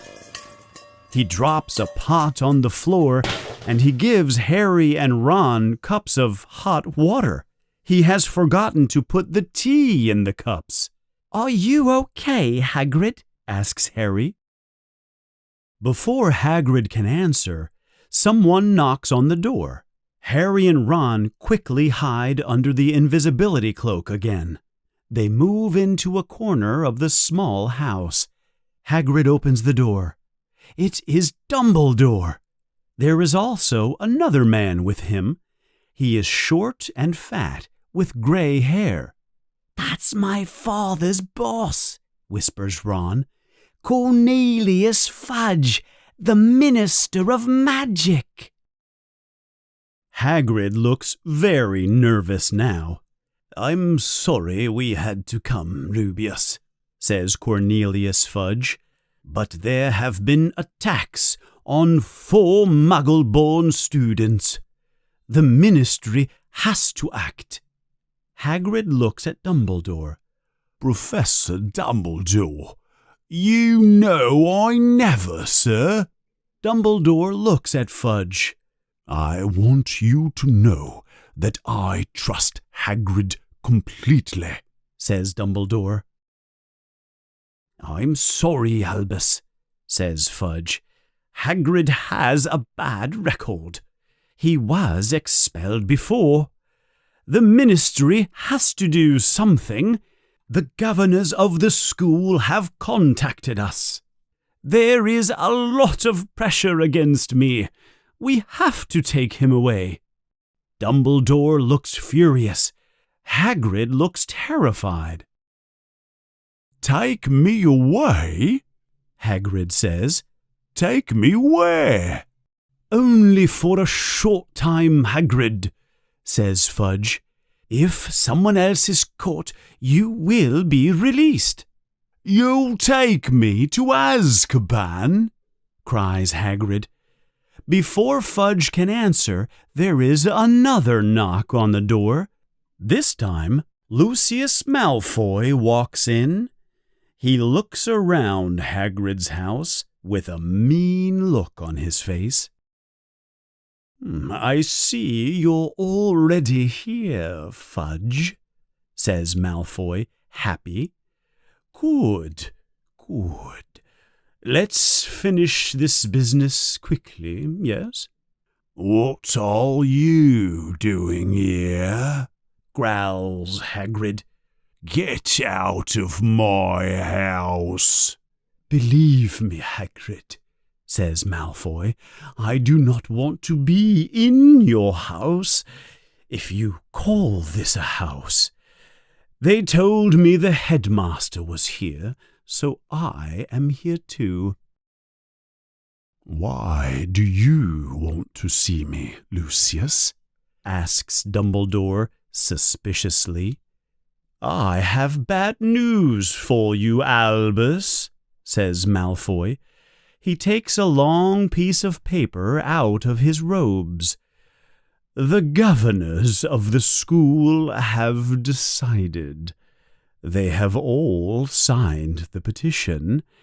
They want you gone from Hogwarts.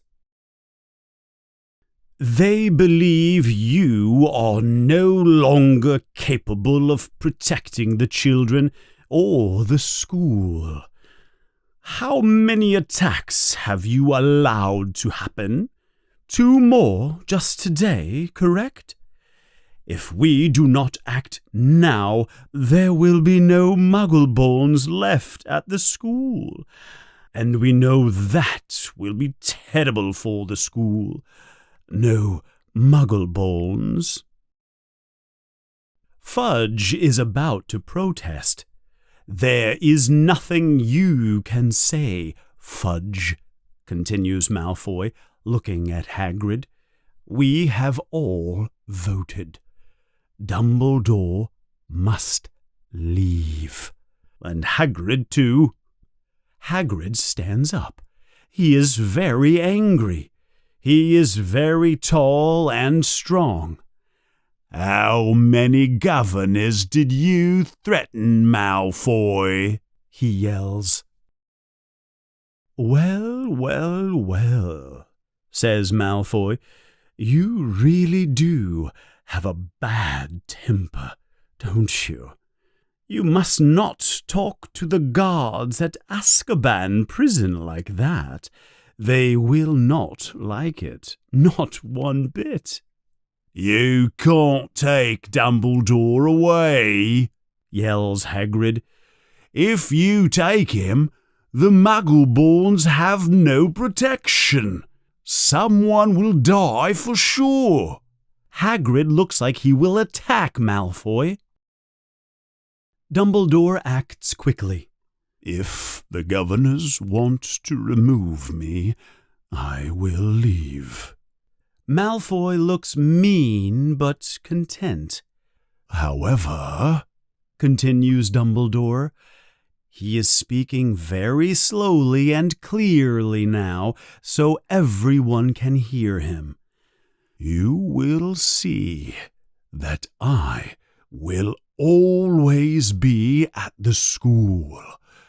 As long as there are teachers and students who are loyal to me, you will always find help at Hogwarts.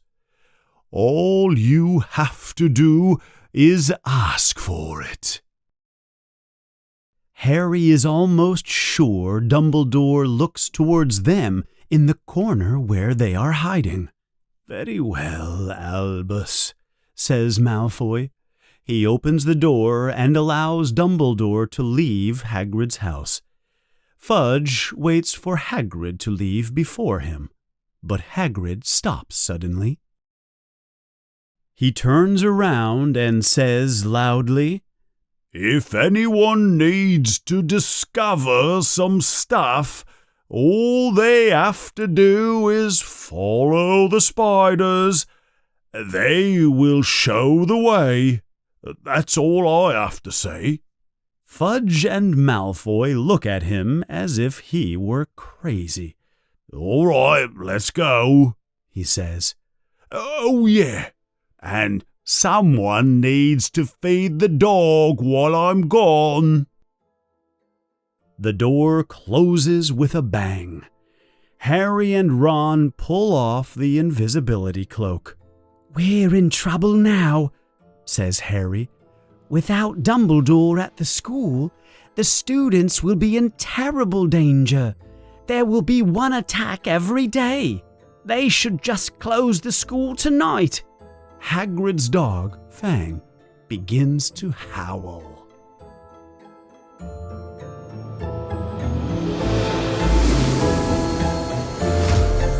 Chapter 16. Aragog.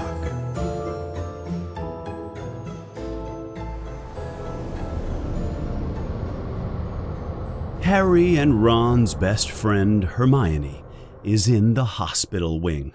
She is petrified. The atmosphere in the school is very different now that Dumbledore is gone.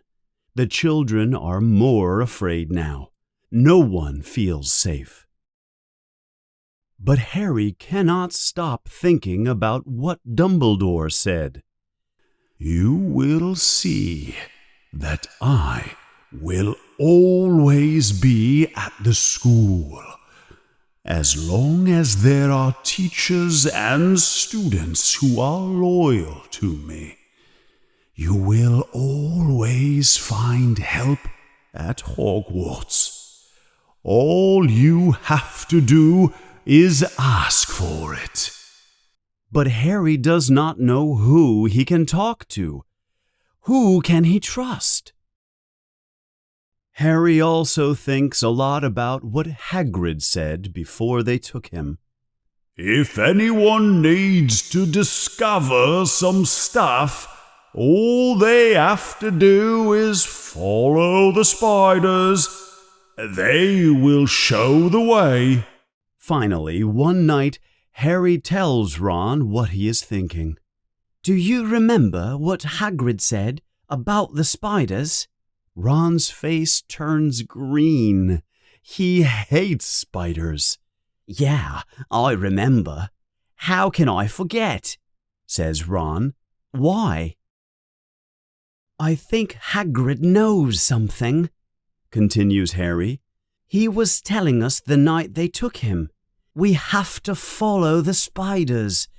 If we can find the spiders, I think they will show us something important." "Do we really have to follow the spiders?" asks Ron. "I think it's our only chance now," says Harry. "What else can we do? If we don't do anything, more people will be attacked for sure." "What do you suggest then?" asks Ron. "I think we should start at Hagrid's house," answers Harry. "He's the one with the strange pets. Maybe we can find a clue at his house."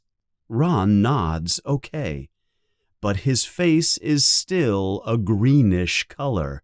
They decide they will go that night, and they will use the cloak of invisibility again. It is difficult to walk through the castle. There are many teachers in the corridors. The invisibility cloak is useful. It makes you invisible, but it does not make you silent. But finally, they are able to exit through the front entrance of the castle. They walk quickly to Hagrid's house. The house is dark and empty. They go into the house. Hagrid's dog, Fang, is excited to see them. They feed Fang first. Then they go outside to investigate. It is too dark to see anything, so Harry takes his wand and says, "Lumos!" There is a soft light at the tip of his wand. They search the garden in front of the house. They see nothing. Then they go around to the back of the house. There, yells Harry. Look, on the ground over there. Harry and Ron look closer. There is a long line of spiders walking into the forbidden forest. I guess we should follow them, says Harry, a little scared. I guess so, says Ron, terrified. But they're going into the forbidden forest. There are werewolves in there. Come on, Ron, says Harry. Let's go. We have to find out what Hagrid was talking about. With the small light from Harry's wand, they follow the spiders into the dark forest. Very quickly, the trees block the sky. It becomes very dark. They follow the spiders. The spiders walk along the path through the forest. Harry and Ron walk for a long time. It feels like almost an hour. Then, with the dim light from Harry's wand, they see the spider trail stop. Harry looks closer. The spiders are leaving the path. The spiders are going deep into the forest. Harry knows that bad things happen in the forbidden forest when people leave the path. Harry and Ron look at each other. I guess we don't have much of a choice. We have to follow them. They leave the path and move into the dark forest. There are noises all around them. Things are moving deep in the forest. They walk for another half hour. Then suddenly, they hear a noise. It is a very loud noise. Something very big is moving towards them.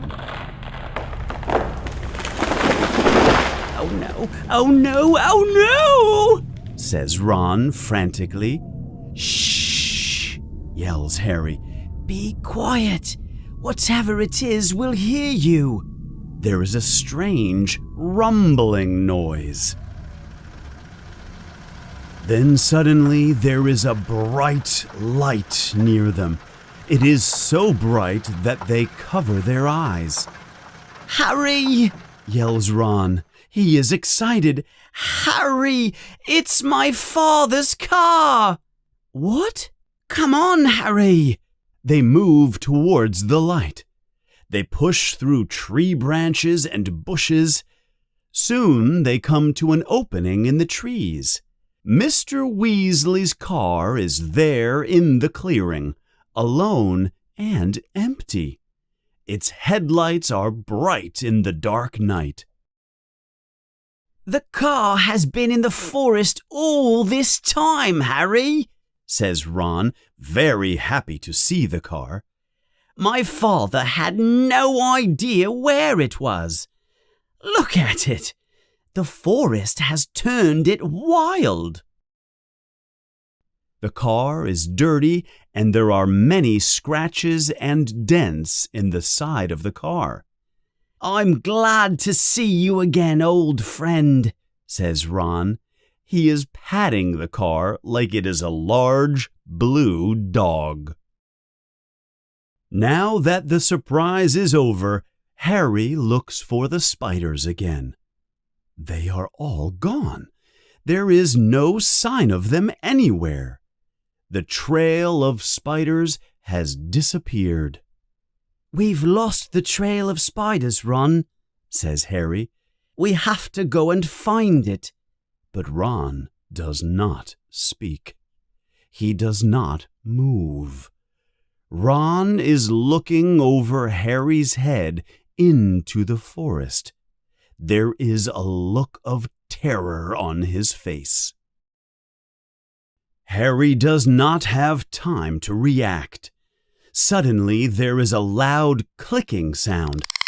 and something grabs Harry violently around his middle. Harry tries to escape. The creature is too strong. Then Harry sees Ron. Ron is being picked up by some giant creature. Harry watches Ron being carried away into the forest. Harry is taken into the forest too. Harry does not know how long the creatures hold them and carry them. They finally stop in a large clearing in the forest. He sees that the clearing around him is full of spiders of all different sizes. They are moving and crawling. The ground looks like it is alive. Many are the size of horses. They have 8 eyes, 8 legs. They are black, hairy, gigantic. In the center of the clearing, there is a huge spider web, shaped like a dome. There is a large, dark hole in the middle of the dome. Harry and Ron are dropped in front of this opening. The clicking sound all around them is very loud. Then there is a terrible sound. It is the spider that was carrying Harry. It is speaking. Naragog. It clicks. Naragog. From the dark opening in the spiderweb dome, there is a massive creature. It is the size of an elephant. It moves very slowly. Its body is gray and black. Each of its 8 eyes are milky white. The spider is blind. Why do you call me? Says the creature Aragog. Men. Clicks the spider. Is it Hagrid? Asks Aragog. It moves closer to Harry and Ron. Strangers. Clicks the spider in response. Kill them. Clicks Aragog, impatient. I was sleeping. Aragog walks back towards the dark hole to his dome. Harry finds courage. We're friends of Hagrid's, he yells.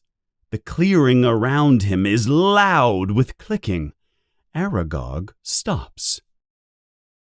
Hagrid has never sent men to us before. Clicks Aragog slowly. Hagrid is in trouble, says Harry. That's why we're here. Trouble, you say? Asks the ancient spider. But why has he sent you to me? At Hogwarts, they think Hagrid is responsible for all the attacks. That he controls the monster that is hurting the students. They have taken him to Azkaban. Aragog clicks his pincers angrily, and all the other spiders click in unison. But that happened years ago, says Aragog. Many years ago. I remember it clearly. That is why they made him leave the school. They believed that I was the monster from the Chamber of Secrets. They believed that Hagrid opened the chamber and let me free. So, you're not from the Chamber of Secrets? Asks Harry. Me, Answers Aragog angrily. I was not born in the castle. I came from a distant land. Hagrid bought me from a traveler. I was an egg. He cared for me.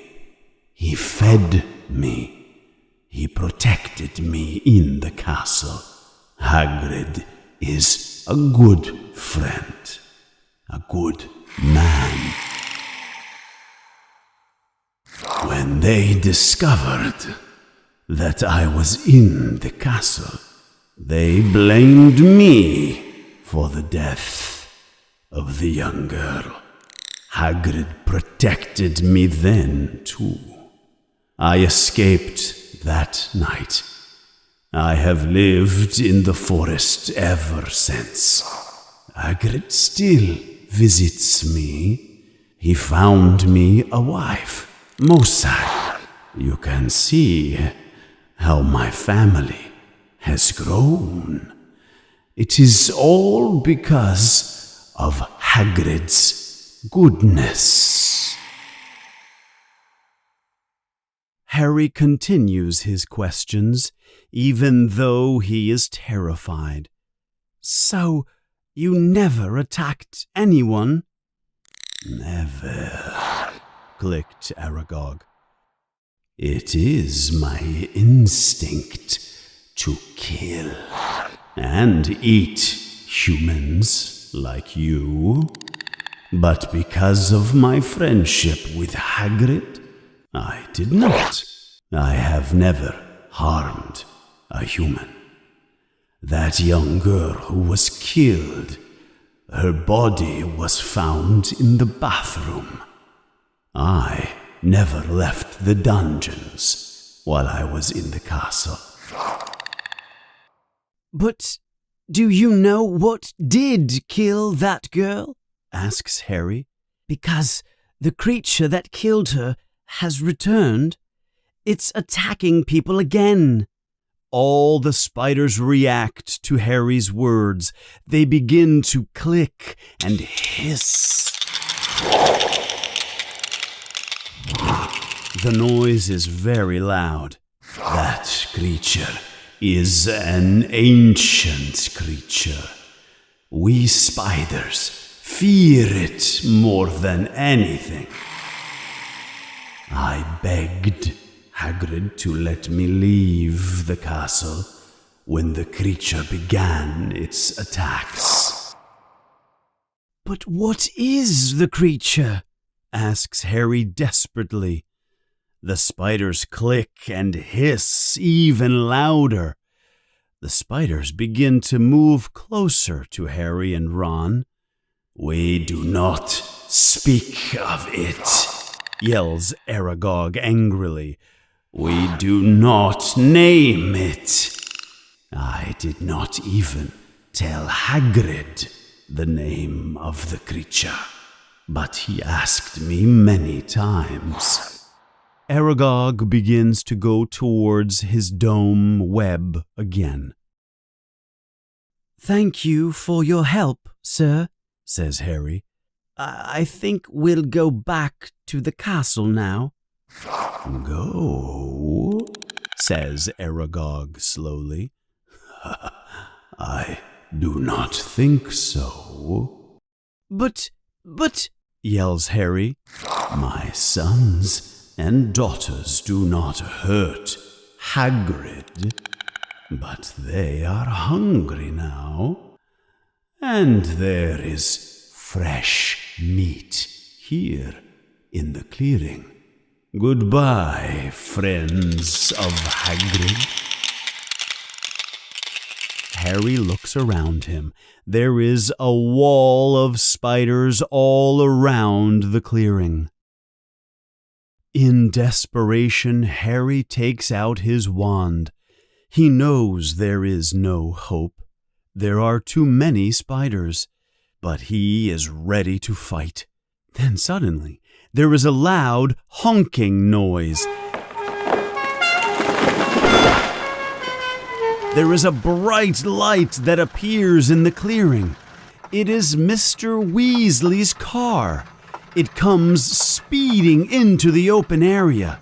It knocks many spiders out of the way. It stops suddenly in front of Harry and Ron. The doors open quickly. Harry and Ron jump in. The engine roars and the car speeds off into the forest. It hits more spiders as it escapes. They crash through the trees. They are finally safe. After another 10 minutes of driving, they arrive at the edge of the forest. The car stops suddenly. The doors open and Harry and Ron get out of the car.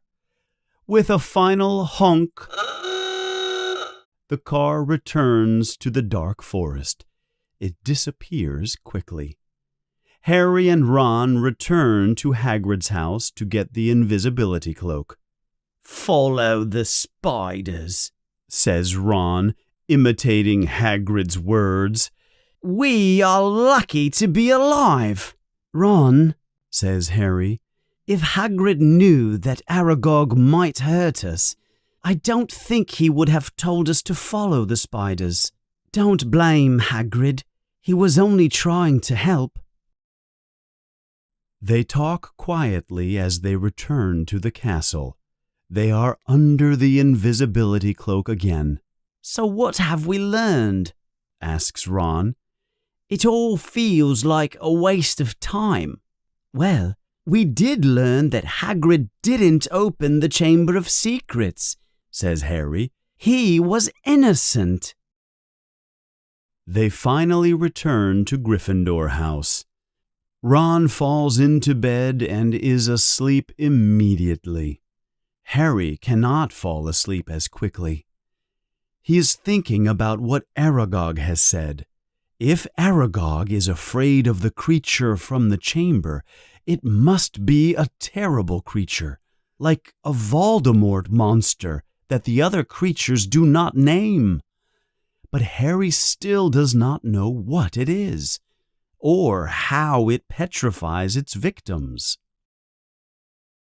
Harry does not know what else to do. He knows Tom Riddle captured the wrong person. The heir of Slytherin was not punished. They do not know if it is the same person today or a different one who opened the chamber. There is no one to ask. He is almost asleep. Then he suddenly thinks of something. "Ron," hisses Harry in the dark. "Ron, wake up." Ron opens his eyes. He is very afraid. "Ron," continues Harry, "that girl who died, Aragog said she was found in a bathroom. What if she is still in the bathroom?" Ron looks confused. Then he understands. "Do you mean Moaning Myrtle?" Chapter 17. The Chamber of Secrets.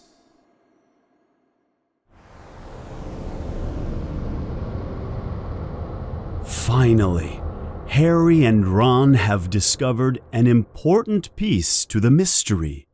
The entrance to the Chamber of Secrets might be in Moaning Myrtle's bathroom.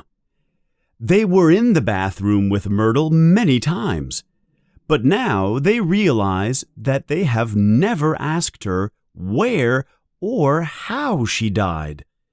They decide they will talk to Myrtle as soon as they can. During breakfast the next day, Professor McGonagall has some wonderful news. Professor Dumbledore will be returning the next day. The great hall is filled with cheers and whistles. "Quiet down now," she continues. "And also, Professor Sprout has informed me that the mandrakes are ready to be used to help the children. She will be able to revive all the petrified children." McGonagall waits a moment for the children to be quiet. Then she continues. "And if we are lucky, one of the children will be able to tell us who attacked them." and then we will be able to catch the one responsible for all this terror." The children all cheer with happiness. Harry looks at the children at the Slytherin table. Malfoy does not look happy. Harry understands that the mystery might be solved by the next day, but he still wants to talk to Myrtle if they get the chance. And the chance comes later that day. While Lockhart is taking his students from his class to the next class, Harry and Ron decide to leave the group and go to Myrtle's bathroom. But on the way to Moaning Myrtle's bathroom, they hear a voice. "Potter? Weasley, what are you doing here by yourselves?" It is Professor McGonagall. She looks very, very unhappy. We were, says Ron. "We were going to See Hermione," yells Harry. Ron and Professor McGonagall both look at him. "We miss her very much, Professor McGonagall," continues Harry. "We thought we would go and see her, just to make sure she was okay," he says. To their surprise, McGonagall begins to cry. "Oh, yes. This mess is terrible, isn't it? Miss Granger is lucky she has friends like you. Okay, you have my permission to go and see her. Just tell Madame Pomfrey when you arrive, and run straight back to Gryffindor when you are done." Harry and Ron can't believe their luck. They run to the hospital building and tell Madame Pomfrey they are there to see Hermione. "She won't be able to hear you," she says. "But it won't hurt. Go ahead." The children sit next to Hermione's bed. "I wonder if she saw who attacked her," says Ron. But Harry is not looking at Hermione's face. He is looking at her right hand. There is something in it. Harry looks closer. He sees a piece of paper inside her closed hand. "Look, Ron," he says. Ron looks closer too. "Try to get it out," says Ron, excited. It is not easy to remove the piece of paper. Hermione's hand is closed very tightly. Finally, he pulls the piece of paper out of her hand. It is a piece of paper from a very old library book. Harry looks closely and reads it. "There are many terrible creatures and monsters that we know of, but there is no monster more dangerous than the basilisk. The basilisk is also known as the king of serpents. The snake may grow to incredible size. It also may live hundreds of years. The way it kills is extraordinary. The basilisk not only has the poisonous fangs of a normal snake, it can also kill only by looking at its target. If it looks directly at a living creature, the creature will die instantly. Spiders run from the basilisk. They are mortal enemies. And the basilisk runs only from the crow of a rooster. The crow of a rooster will kill a basilisk. Harry finishes reading. He looks closely at the paper again. There's something written by Hermione. Pipes. "Ron, this is it. This is the answer. The monster in the chamber is a basilisk, a giant serpent. That's why I can hear it speaking all over the castle, and no one else can. I understand Parseltongue." Harry looks up at all the petrified children in the hospital. The basilisk kills people when it looks at them. But no one here has died, because no one looked at it straight in the eyes. Colin saw it through his camera. Justin saw it through Nearly Headless Nick. And Hermione and the Ravenclaw girl probably saw it in the little mirror that was found with them. Ron looks very surprised. But what about Mrs. Norris? He asks. Maybe she saw the creature in a reflection in the water on the floor, says Harry. Everything begins to make sense to Harry. The basilisk is afraid of roosters, he tells Ron. The heir of Slytherin is killing Hagrid's roosters. And Hagrid was forced to leave. And spiders are terrified of basilisks. But Harry, says Ron, how does the snake travel around the castle? It's a monster. Harry points to the word on the paper. Pipes, Ron, says Harry. It's using the water pipes. I can hear its voice in the walls. The heir of Slytherin can also speak in Parseltongue. He must be controlling it. The pipes, the water, the diary, the bathroom. Ron, the entrance to the Chamber of Secrets really must be in Moaning Myrtle's bathroom. So what do we do now? Asks Ron, concerned. We have to tell Professor McGonagall. She'll be in the teacher's room soon. Class is about to end. Let's go. They run to the teacher's lounge to find Professor McGonagall. When they arrive at the teacher's room, it is empty. All the teachers are still in class. Harry and Ron wait, but the class bell never rings. Instead, there is a loud voice, magically amplified in the rooms and corridors of the castle. It is Professor McGonagall. All students must return immediately to their house dormitories. All teachers, return to the teacher's room at once, please. Oh no, says Harry. Not another attack. What do we do now? Asks Ron. Do we go to the dormitory? No, we hide here. Come on. Harry opens a large closet that is full of robes.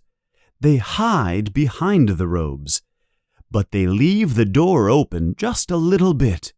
They want to be able to see and hear. They do not wait very long. The teachers begin to come into the teacher's room. McGonagall begins to speak. It has happened, she says sadly. The monster has taken a student inside the Chamber of Secrets. Who is the student? Asks Madam Hooch, the Quidditch coach. Who was it? Ginny Weasley, answers Professor McGonagall. Harry can feel Ron faint next to him in the closet. We will send all the students home tomorrow. The school will be closed. This is the end of Hogwarts. Suddenly, the door to the teacher's room opens. It is Lockhart. It looks like he has been sleeping. He does not understand what is going on. Lockhart, says Professor Snape happily. You are just the wizard we wanted to see. A girl has been taken into the Chamber of Secrets itself. Your moment has come to use your defense of the dark arts powers to save the school. Lockhart looks terrified. Thank goodness you're here, Gilderoy, says Professor McGonagall. Tonight will be the perfect time for you to find and destroy this creature, just like you said you could. Well, says Lockhart. He is sweating. I think you have all misunderstood. Wonderful, says McGonagall. We will make sure all the children are safe in their houses, so you may take care of business. Lockhart looks horrified. Very well, he says. His voice is trembling. I'll be in my office, preparing. He leaves the room quickly. Finally, says Professor McGonagall, now that he is gone, we can go tell the children. The Hogwarts express train will take them home tomorrow morning. The rest of you, make sure your students are safe in their dormitories. The teachers all leave the room. Harry and Ron are alone. The monster has taken Jenny, says Ron in desperation. She might be dead. What do we do now, Harry? I don't know, Ron, Harry answers. I really don't know. They stay in the closet for a few more moments. Then Ron says, I think we should see Lockhart. We will tell him what we know. He said he was going to try to get into the chamber. He can help us. Harry agrees. They leave the teacher's room and quickly walk to Lockhart's office. Night is falling and the corridors are getting dark. They arrive at his door. They can hear a lot of noise on the other side of the door. It sounds like Lockhart is moving furniture. Harry knocks on the door. There is silence in the office. The door opens a little bit. Only Lockhart's eyes are visible. Oh, Potter, Weasley, says Lockhart. I'm quite busy right now. What do you want? Professor, we have some information for you about the Chamber of Secrets, says Harry. We think it will help defeat the monster. Lockhart's eyes look surprised and uncomfortable. Lockhart opens the door and the children enter. His office is almost completely empty. There are large trunks and pieces of luggage next to the door. Are you going somewhere? Asks Harry. Well, yes, says Lockhart, embarrassed. I received an urgent call. Responsibilities, you know. He continues to throw things into a large travel trunk. But what about my sister? Yells Ron angrily. That is unfortunate, Weasley, says Lockhart. I really am sorry about that. But you're the defense against the dark arts teacher, yells Harry. You can't leave now. You have to save Ginny and protect the school.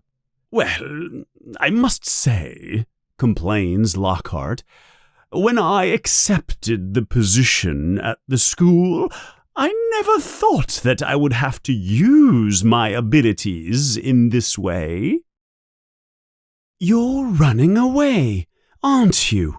Says Harry. What about all that stuff you say in your books? How brave you are, how you defeated all those creatures. Well, some books are more fiction than autobiography, says Lockhart. But you wrote them, cries Harry. Please, Potter, use your common sense, says Lockhart. Look, Potter, no one wants to read a book about an old Transylvanian wizard, even if he saves a village from werewolves. He was terribly ugly. He would look terrible on the cover of the book. And the witch who defeated the banshee, She has hair on her chin. Please, Potter, be serious." "So you did not do any of those things in your books? You took the credit for what other people did?" says Harry. He cannot believe what he is hearing. "It's not that simple, Potter. Of course there was work. I had to travel to all those terrible places, and I had to find all those people.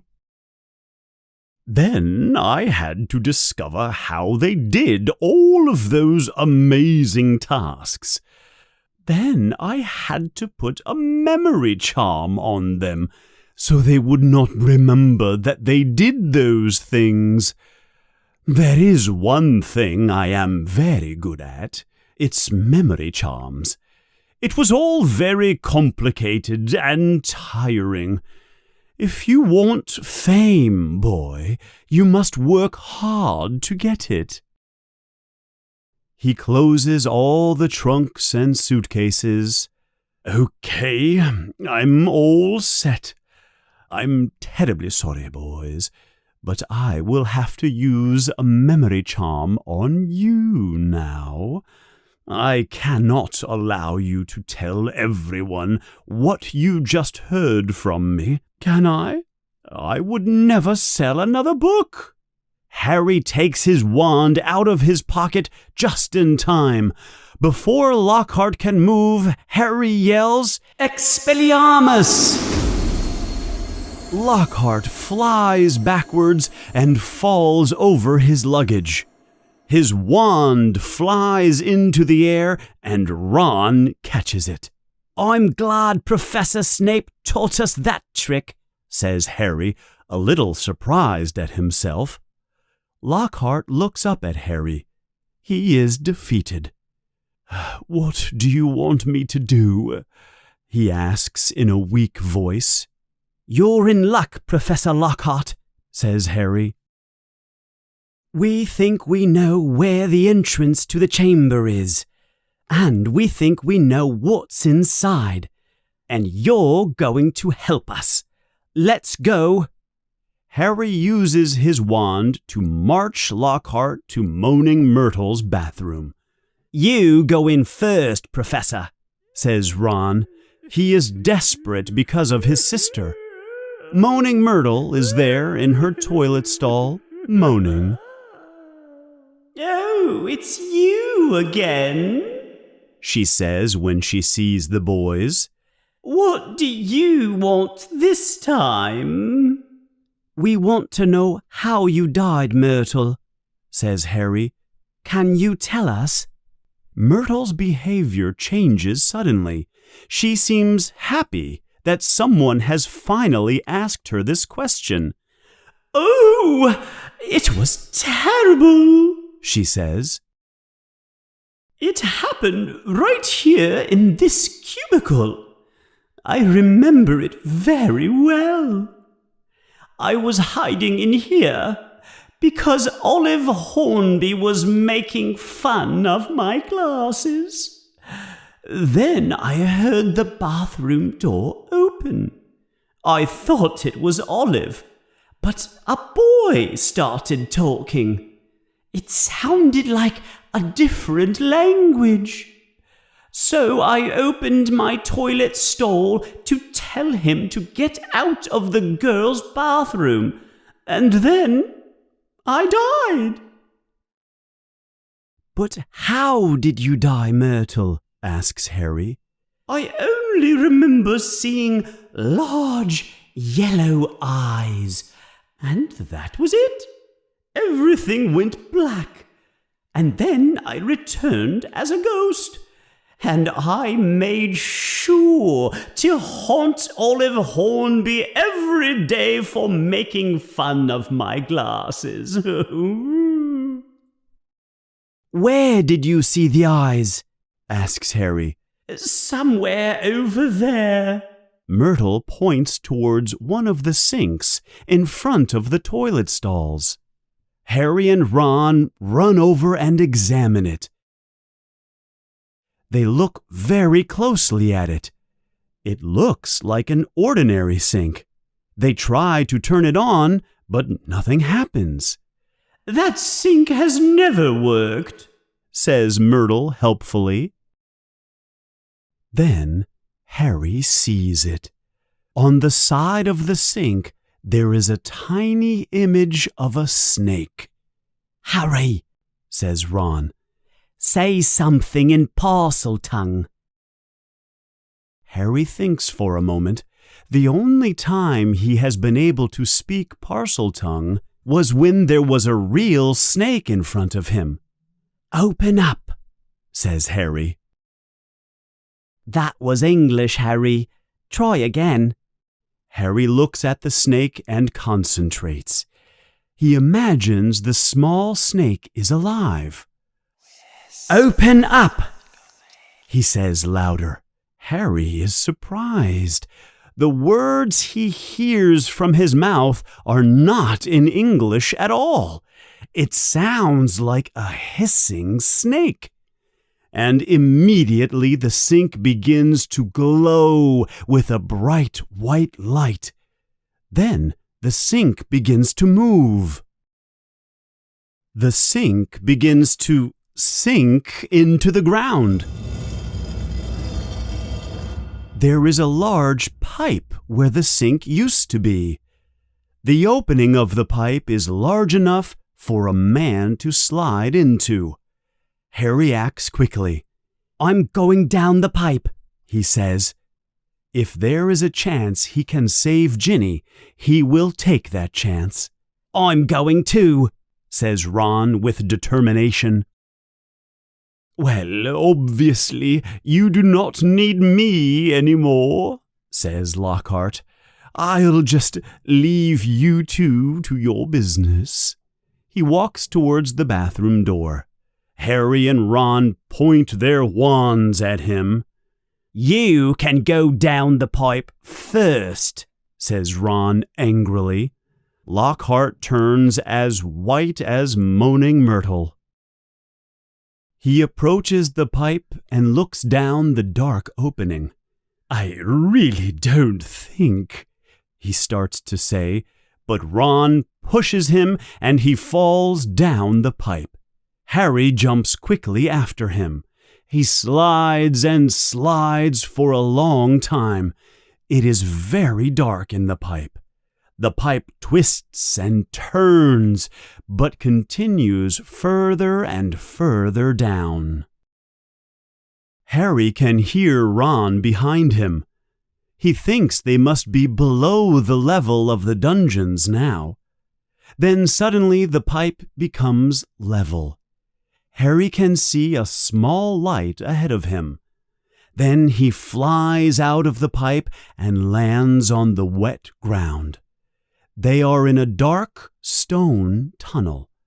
Lockhart is in front of him, and Ron comes flying out of the pipe a moment later. "We must be kilometers under the school," says Ron. "We're probably under the lake," says Harry. The tunnel is wet and slimy. It is almost completely dark. "Lumos," Harry says quietly to his wand. Now there is a small light for them to see. "Come on, let's go," he says to Ron and Lockhart. They follow the tunnel. They walk for some time. "Remember," says Harry, "if you see any movement, close your eyes." But as they walk, they see nothing in front of them. Harry and Ron are very scared for Ginny. They hope she is still alive. Then there is a bend in the tunnel. "Harry, there's something up there," says Ron quietly. They all freeze. They watch carefully in the dark. Up ahead in the tunnel, there is the outline of something very large. It is lying across the tunnel. It is not moving.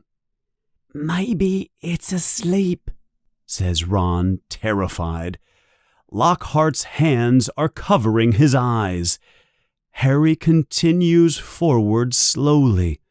The light of his wand reveals something terrifying.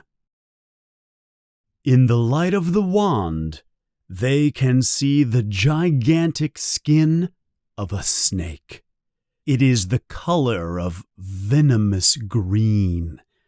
It is lying across the tunnel, blocking their way forward. The creature that shed the skin must be 8 meters long. Lockhart has fallen to the ground in fear. Get up, says Ron angrily. He points his wand at Lockhart. Lockhart stands up slowly. Then he jumps forward quickly. He pushes Ron to the ground. He has Ron's wand in his hand. "This adventure ends here, boys," Lockhart yells. "I will tell everyone at the school that the girl was already dead, and that the creature killed you too. I will take a piece of this skin as evidence. Say goodbye to your memories now." He raises Ron's wand and yells, "Obliviate!" Ron's broken wand, still with spellotape on it, explodes like a bomb. Harry jumps over the skin and falls to the ground. Part of the ceiling of the tunnel falls down. The tunnel is blocked. Ron and Lockhart are on one side, and Harry is alone on the other. "Ron!" shouts Harry. "Are you okay? Ron, can you hear me?" I'm here. Yells Ron. His voice is distant and muffled by the stones in the tunnel. I'm okay. Lockhart's alive, but he's hurt. The wand blasted him. What now? I can't move all these rocks. It will take a long time. Harry looks at the ceiling of the tunnel. There are large cracks there. He does not think it is safe to move the rocks with magic. He does not have enough experience. The whole tunnel could collapse on them. They do not have much time. Ginny has been in the chamber for many hours now. Harry knows what he must do. "Ron, wait here," he says. "Wait with Lockhart. I'll keep going. If I'm not back in 1 hour..." I'll try to move some of these rocks, says Ron. I will try to make a hole for you to come back. And hurry. Ron pauses. "I'll see you soon, Ron," finishes Harry. He moves past the snakeskin and continues down the tunnel. The tunnel turns many times. Harry is terrified. He wants the tunnel to end, but he is scared to see what is at the end of the tunnel. Finally, after a long time, there is a wall at the end of the tunnel. On the wall there are 2 stone serpents. Their eyes are green emeralds. Harry understands what he must do. "Open," he says in a quiet hiss. The serpents separate. There is a crack in the wall. The crack opens more and more. The stone door opens wide. Harry has opened the Chamber of Secrets. He finds courage and steps inside.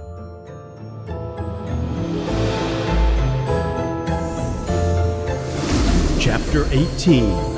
The Heir of Slytherin.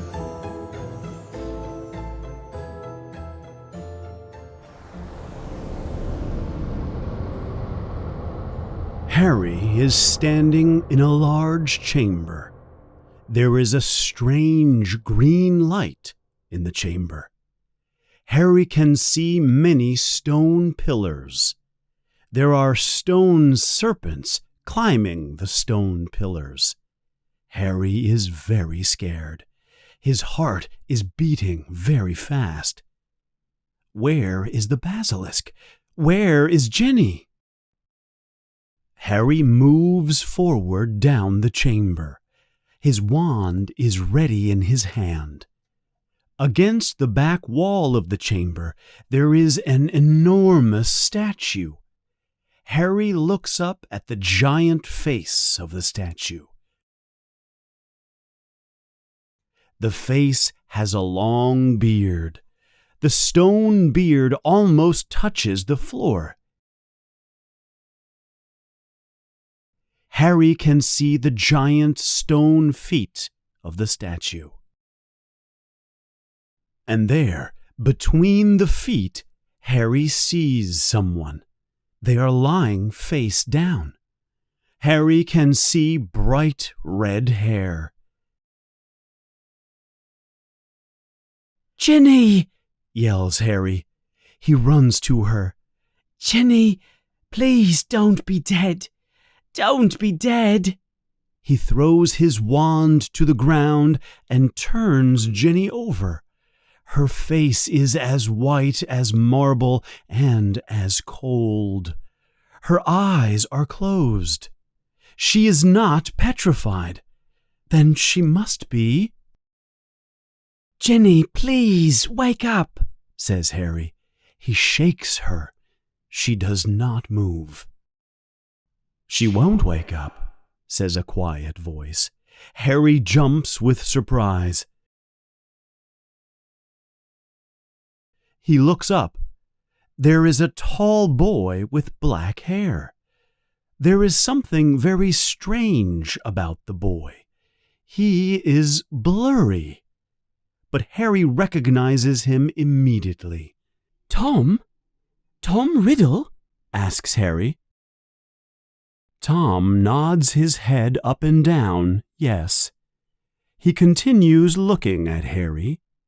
What do you mean she won't wake up? Harry says. Is she... She's still alive, says Riddle, but only barely. Harry looks closely at him. Tom Riddle was at Hogwarts 50 years ago, but the boy in front of him is not older than 16. Are you a ghost? Harry says. No, I'm not a ghost. I'm a memory, says Riddle. A memory preserved in a diary for 50 years. He points his finger towards one of the statue's toes. There, on the ground, is the diary Harry found in Moaning Myrtle's bathroom. Harry wonders how it got there, but he remembers Jenny. Tom, you've got to help me, Harry says, trying to pick up Jenny. We have got to get her out of here. The basilisk may come. I don't know where it is. Please help me. Riddle does not move. Harry reaches for his wand to have more light, but his wand is gone. He looks up. Riddle is holding Harry's wand in his hand. Riddle has a strange smile on his face. The basilisk won't come unless it is called, he says calmly. What do you mean? Says Harry. Give me my wand. I might need it. Riddle smiles even bigger. You will not be needing it, he says. What are you talking about? What is going on here? Help me, Tom, says Harry, becoming impatient. I've waited a long time for this moment, Harry Potter, says Riddle. I've been waiting a long time to see you, to speak to you. But Tom, we can talk later. Please help me, says Harry. We're going to talk now, says Riddle. He is still smiling. He puts Harry's wand in his pocket. Harry realizes there is something very wrong. Tom, how did Ginny get like this? Asks Harry slowly. I've been waiting to tell you, Harry, says Riddle. She's here because she found my diary. What are you talking about? Says Harry. Yes, she found my diary, and she told me all her secrets. She has been writing in my diary for months and months. She has been telling me about all her worries, about how her brothers make fun of her, about how she does not have nice robes, only old robes. Riddle smiles a mean smile. About how she wanted the great, famous Harry Potter to like her. Riddle does not stop looking at Harry while he speaks to him. It is very boring listening to an 11-year-old girl talking about her silly problems, but I was patient. I wrote back to her. I was sympathetic. I was kind to her. Ginny loved my advice. No one understands me like you do, Tom.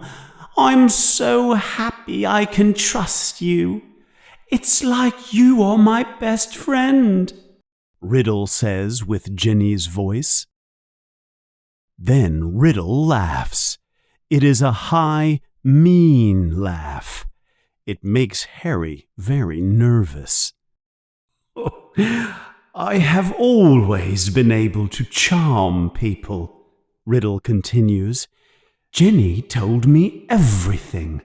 All her fears, all her worries. The more she wrote to me, the more powerful I became. She fed me with her fears and secrets. I became more powerful than little Miss Weasley. I became powerful enough to be able to control her. What do you mean? Says Harry, scared now. You don't understand yet, Potter. Ginny Weasley opened the Chamber of Secrets. She killed Hagrid's roosters. She wrote the messages on the walls. She made the Serpent of Slytherin attack those 4 mudbloods and the Squibs cat. No, whispers Harry. Yes, laughs Riddle. Of course, she did not know what she was doing at first. She wrote to me in the diary, "Dear Tom, I think I am losing my memory. There are rooster feathers on my robe, and I don't know how they got there. Dear Tom, I don't remember what I did on Halloween night, but a cat was attacked, and there is paint on my clothes. Tom, there was another attack today, and I don't know where I was. I think I'm losing my mind. I think I am the one attacking everyone, Tom." Harry is very angry now. Riddle has used Jenny. Riddle has hurt Jenny. But she began to suspect me, continues Riddle. It took a long time, but she stopped trusting her diary.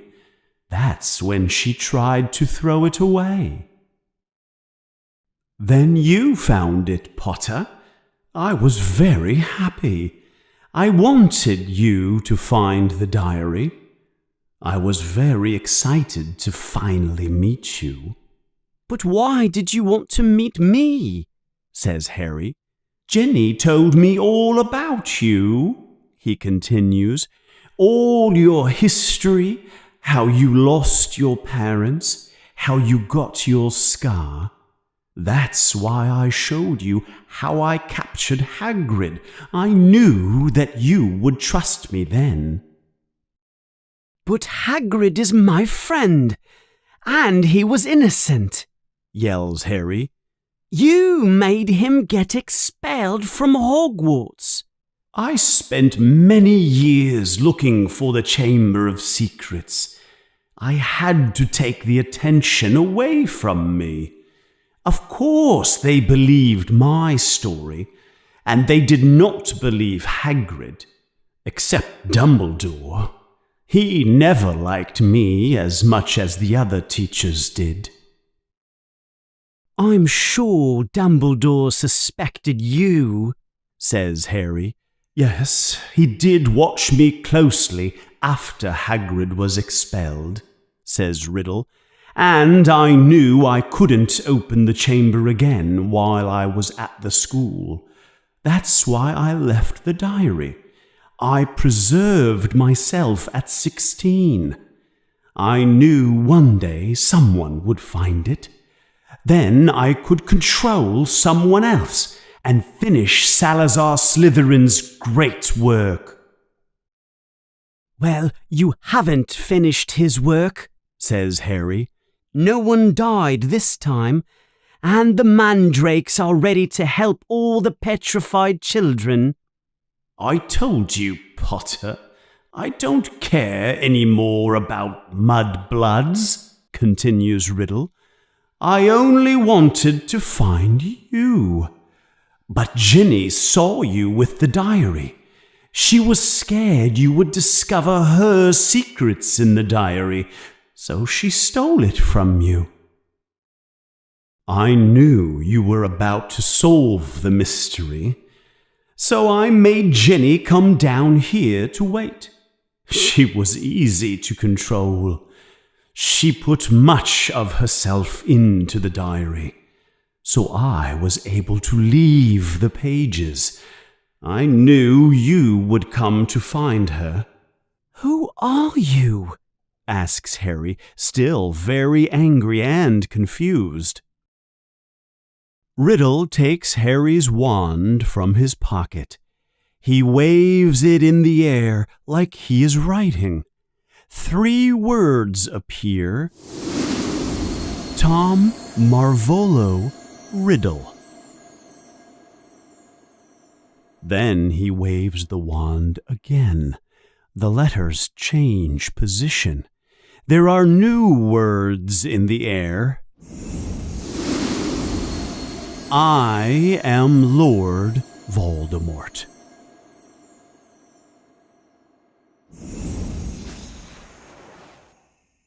Do you see now? Says Riddle.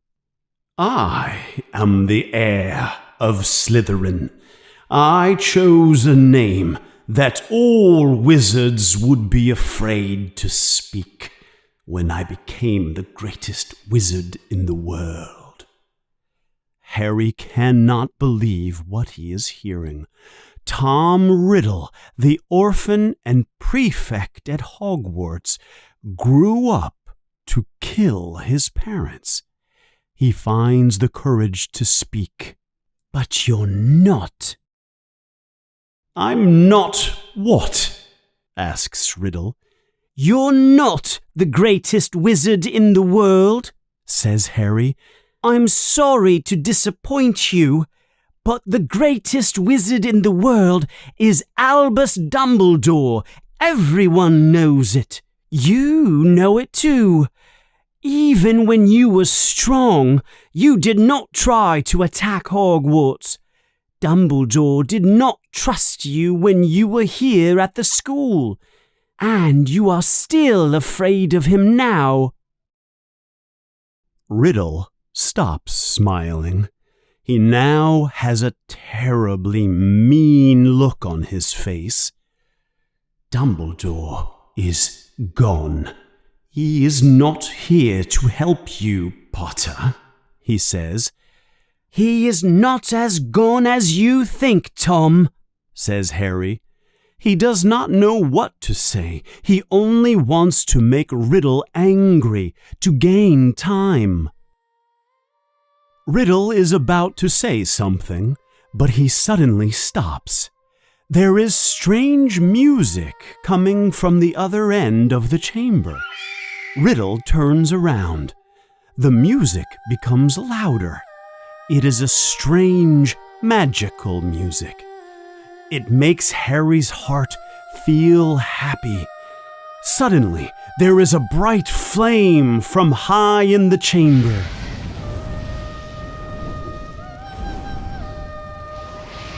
A bright red bird appears from the flame. It is singing the strange music. It is the size of a large swan. Its tail is very long. Its sharp talons are the color of gold.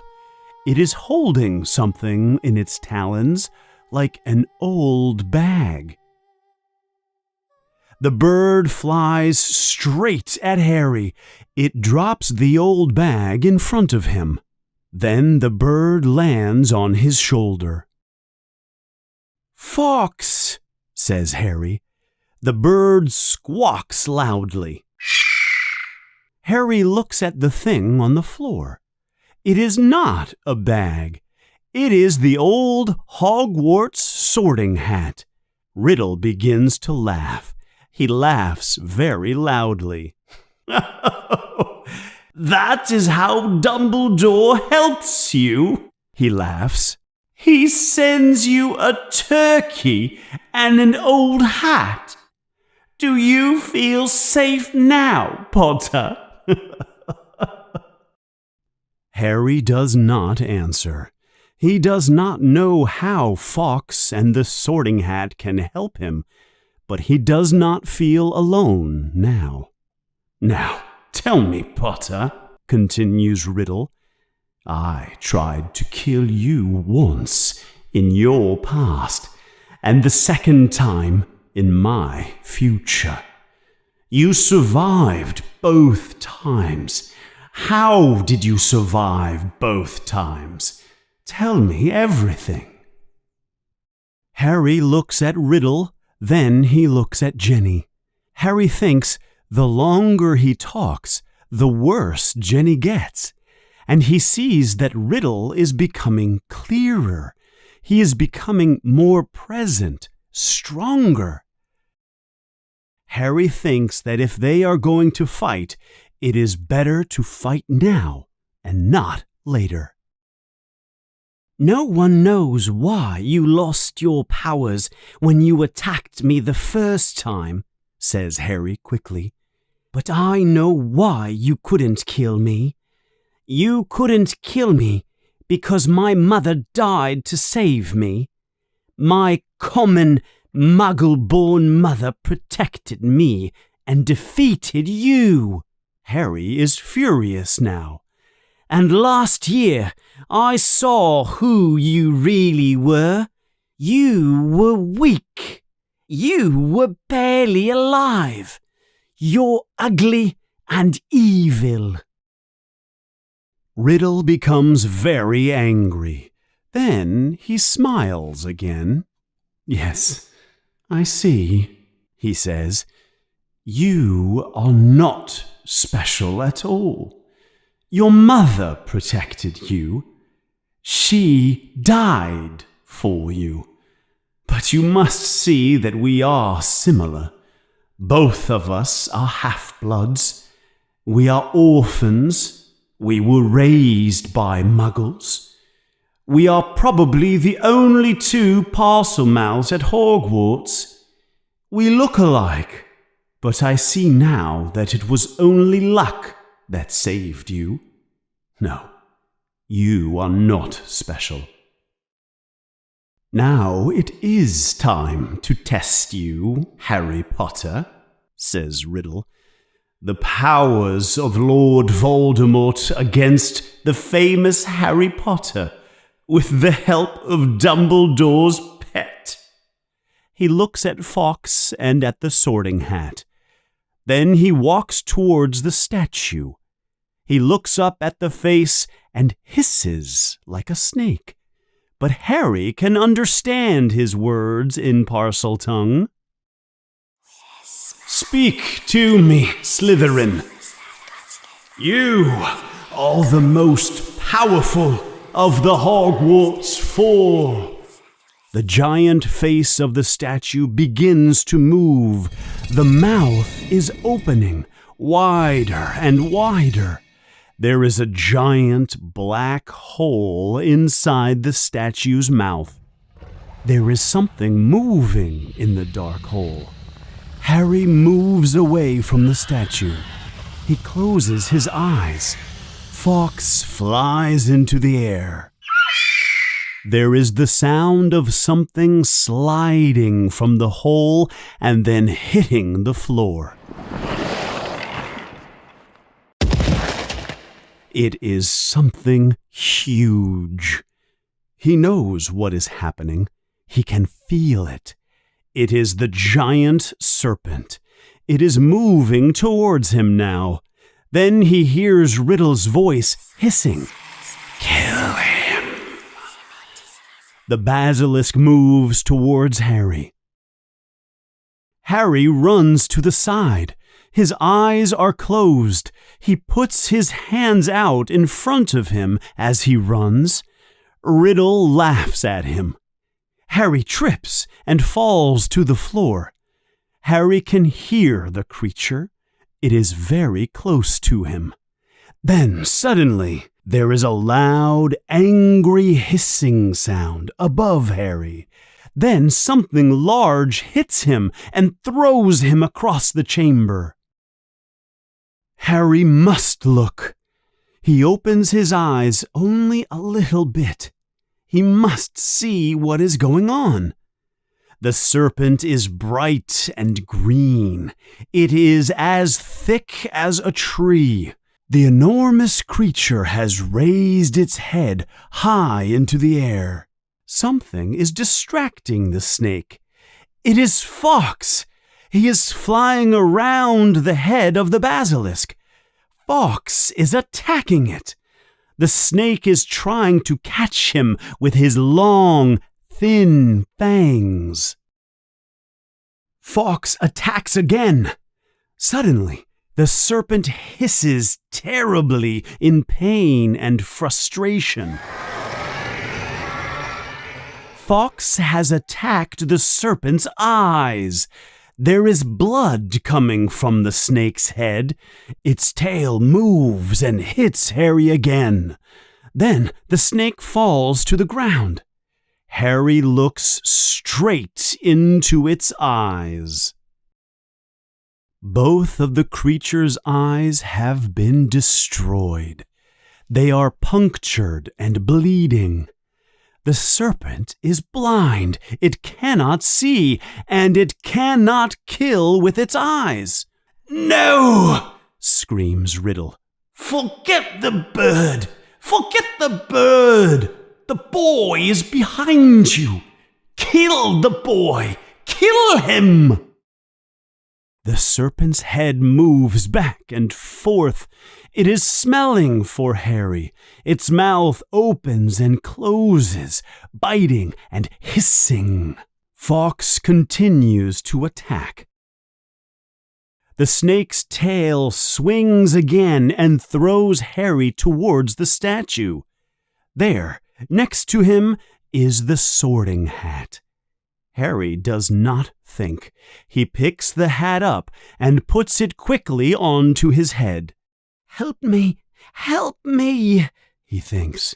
There is no voice from the hat, but the hat closes tightly on his head. "Please, help me!" yells Harry. Then suddenly, something large and heavy hits Harry's head. He falls to the ground and pulls the hat off. There is something inside the hat. There is a bright sword inside the hat. Harry takes the sword and faces the basilisk. Kill the boy! He is behind you! Hisses Riddle. Kill him, you fool! Harry is ready now. The snake smells him now. It moves towards Harry.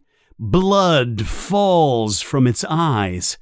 The creature's mouth opens wide. It is almost on top of Harry. The basilisk lunges at Harry. Its sharp teeth are as long as his sword. Harry pushes the sword up with all his strength. The sword goes into the serpent's mouth and enters its brain. Warm blood falls onto Harry. The creature closes its mouth in pain. One of its sharp teeth punctures Harry's arm. Harry can instantly feel the venom enter his body. The creature falls to the side, and its long tooth cracks. Harry pulls his arm out of the creature's mouth. Its tooth is stuck in his arm. He pulls it painfully out of his arm. It is too late. The venom is in his body. The pain is terrible. His vision becomes blurry. The chamber becomes darker and darker. Suddenly, a bright red flash approaches Harry. There is the sound of wings and a squawk. It is Fawkes. "You were amazing, Fawkes," says Harry with effort. The bird lays its head on Harry's arm where the fang punctured him. Harry can hear footsteps coming towards him. "You're dead now, Potter." Riddle's voice sounds very far away. "Even Dumbledore's turkey knows you are going to die. Do you see it? It's crying for you, Potter." Harry looks at Fawkes. The phoenix is crying. Bright tears fall from its eyes onto Harry's injured arm. "I will watch you die, Potter. I'm in no hurry." Harry has difficulty seeing anything.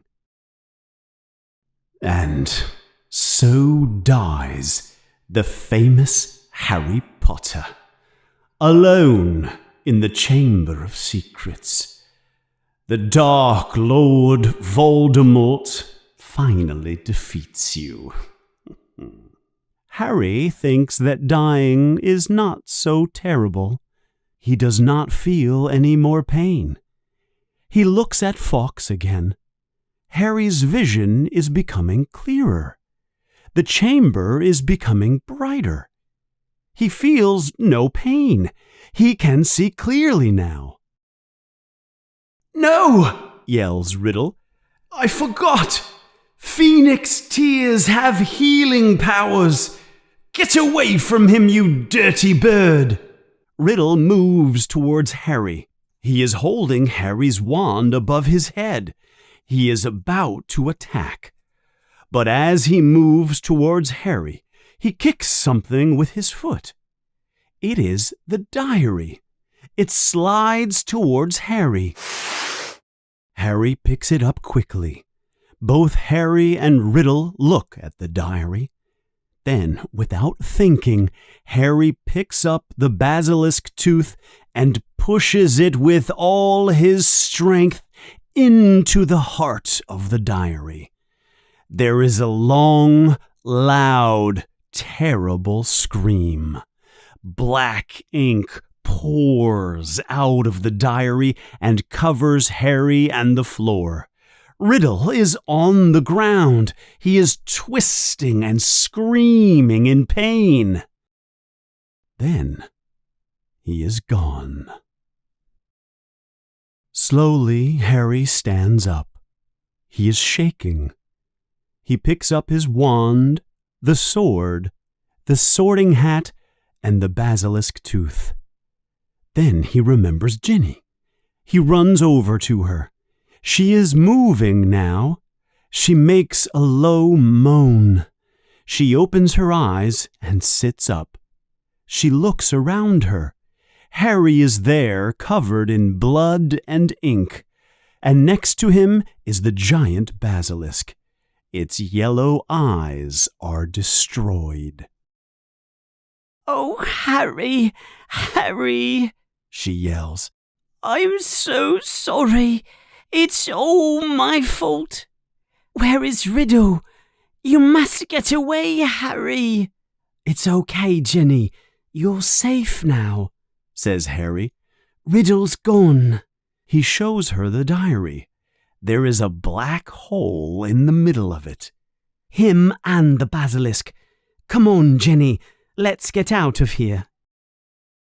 They move quickly back up the tunnel.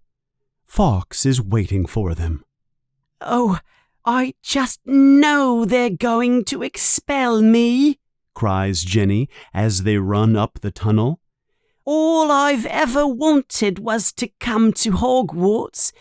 Now they're going to kick me out. Jenny! It is Ron's voice. They have arrived at the blocked part of the tunnel. Jenny, you're okay! Ron has made a large hole at the top of the rocks. Jenny crawls through. Then Fawkes flies through. Don't worry, says Harry as he crawls through the hole. He's Dumbledore's.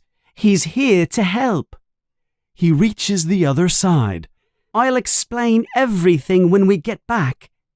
But, Ron begins. Harry does not think it is a good time to tell Ron that Jenny opened the chamber. Later, Ron. Let's get out of here first. Where's Lockhart? He's back there. His memory charm went completely wrong. He's lost his memory, says Ron. He doesn't know who or where he is. Lockhart looks up at them. Oh, hello, everyone. Where on earth are we? What a strange place, eh? Harry grabs Lockhart's arm and pushes him up the tunnel back to the slide. Fawkes flies past them, lighting the way with a red light. Finally, they arrive at the entrance to the pipe. What do we do now? Asks Ron. Fawkes squawks loudly and moves his long tail in front of Harry. I think he wants you to hold his tail, Harry, says Ron. But you're too heavy for a bird to carry. But Fawkes is not an ordinary bird, says Harry. Watch. Harry grabs Fawkes' tail. Hold on to each other. Harry takes Ginny's hand. Ron, you hold Lockhart. There is an amazing feeling. Harry feels as light as a feather. And the next second, Fawkes begins flying into the dark pipe, carrying Harry, Ginny, Ron, and a very confused Gilderoy Lockhart. Before long, they are back in Moaning Myrtle's bathroom. She is very surprised to see them all alive. You know, if you had died, she says as they leave the bathroom, you could have stayed in the bathroom with me.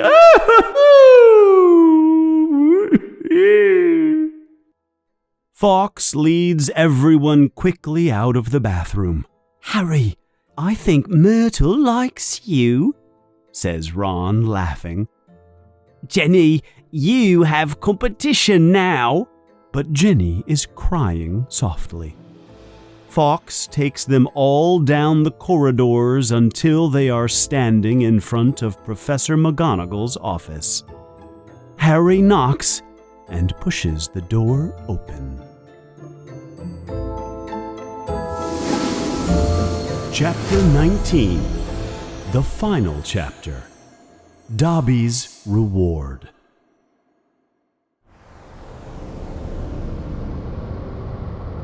Fawkes takes Harry, Ron, Ginny, and Lockhart down the corridors until they are standing in front of Professor McGonagall's office. Harry knocks and pushes the door open. "Ginny!" cries Mrs. Weasley. She has been waiting for news about her daughter. Mr. Weasley hugs his daughter tightly. Dumbledore is in the office too. Fawkes flies past Harry and lands on Dumbledore's shoulder. "You saved her! You saved her! How did you do it?" cries Mrs. Weasley as she hugs Ron and Harry. "I think we would all like to know what happened," says Professor McGonagall. Mrs. Weasley finally lets Harry go. He walks over to McGonagall's desk. He places the sorting hat, the beautiful sword, and the diary on the desk. Then he tells everyone about everything that happened in the Chamber of Secrets. He talks for almost 20 minutes without stopping. But Harry does not say anything about Ginny and how she wrote to Tom in the diary. The diary is destroyed now. There is no way to show how Tom Riddle controlled Ginny. But Dumbledore is looking at Harry with a strange smile. "What I would like to know," he says, "is how Lord Voldemort managed to control Ginny. I know that he is far from here, hiding in the forests of Albania." Harry is very relieved. Dumbledore understands that it is not Ginny's fault. "It was this diary," says Harry. "It was Tom's diary, from when he was at the school. He wrote in it to leave a memory of himself." Dumbledore picks up the diary. "Brilliant," he says quietly. "Tom Riddle was one of the most brilliant students ever. But very few people know that Lord Voldemort was Tom Riddle. I taught him myself 50 years ago at Hogwarts. He disappeared after leaving the school.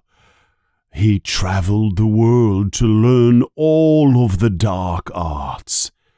It changed him physically and magically." "But what does the diary have to do with Ginny?" asks Mrs. Weasley.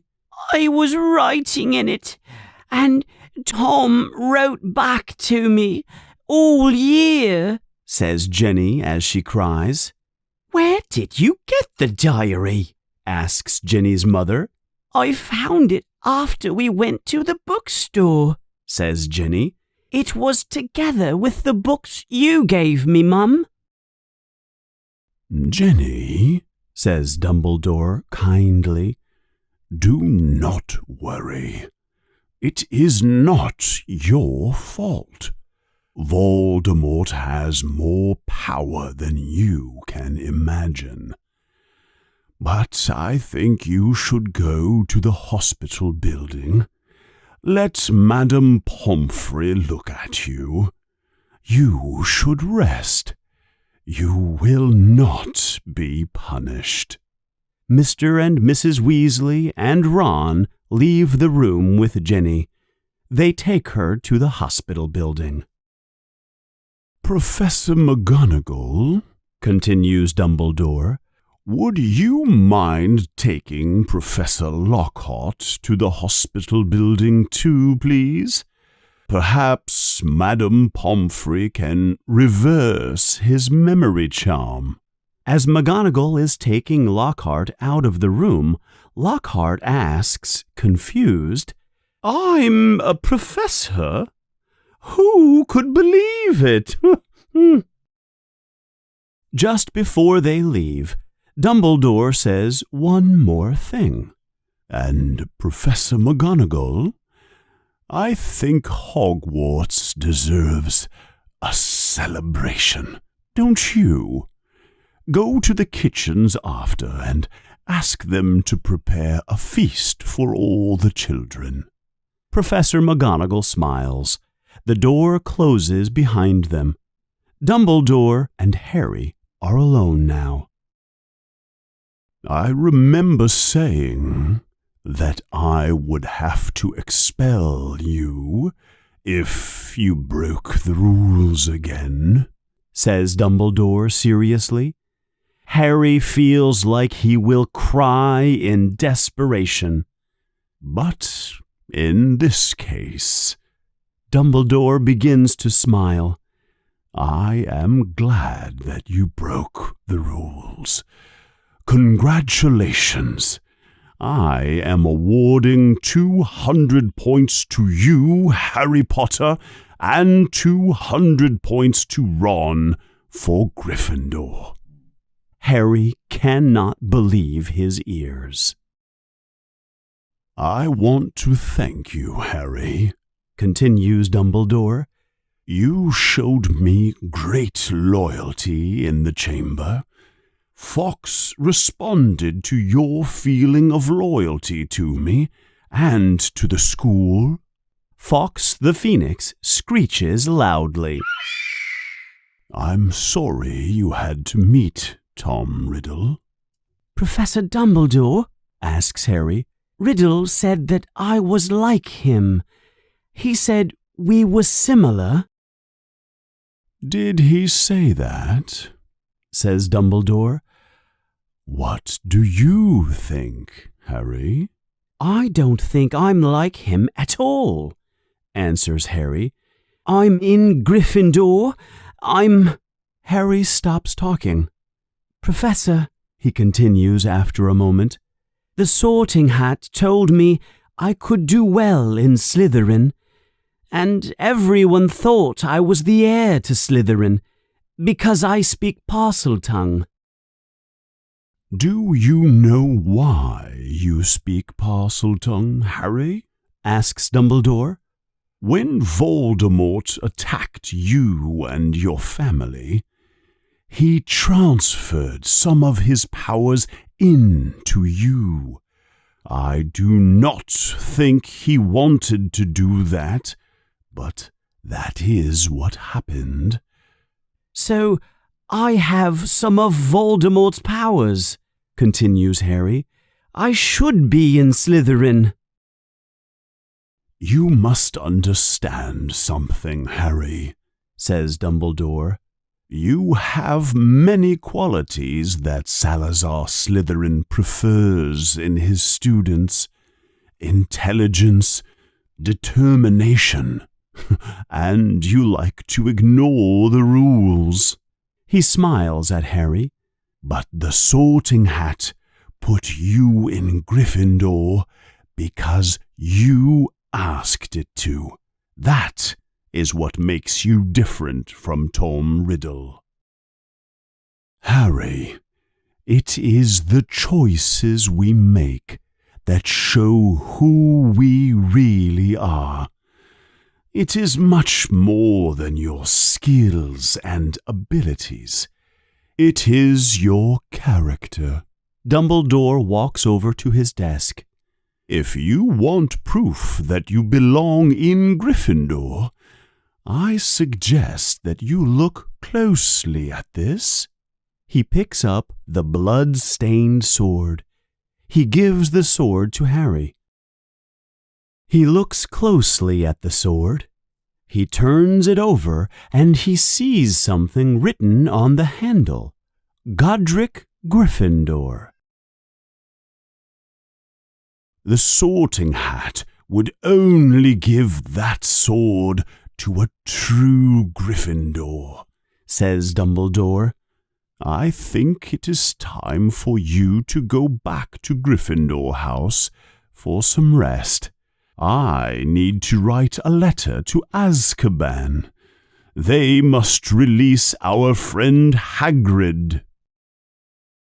Before Harry can leave, the door opens violently.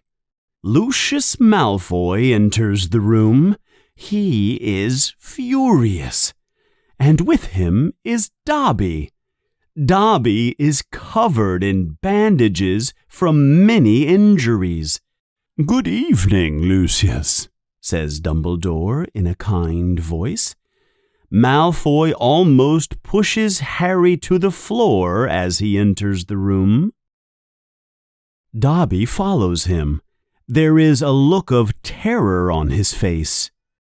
"So, I see you have returned to Hogwarts," says Malfoy.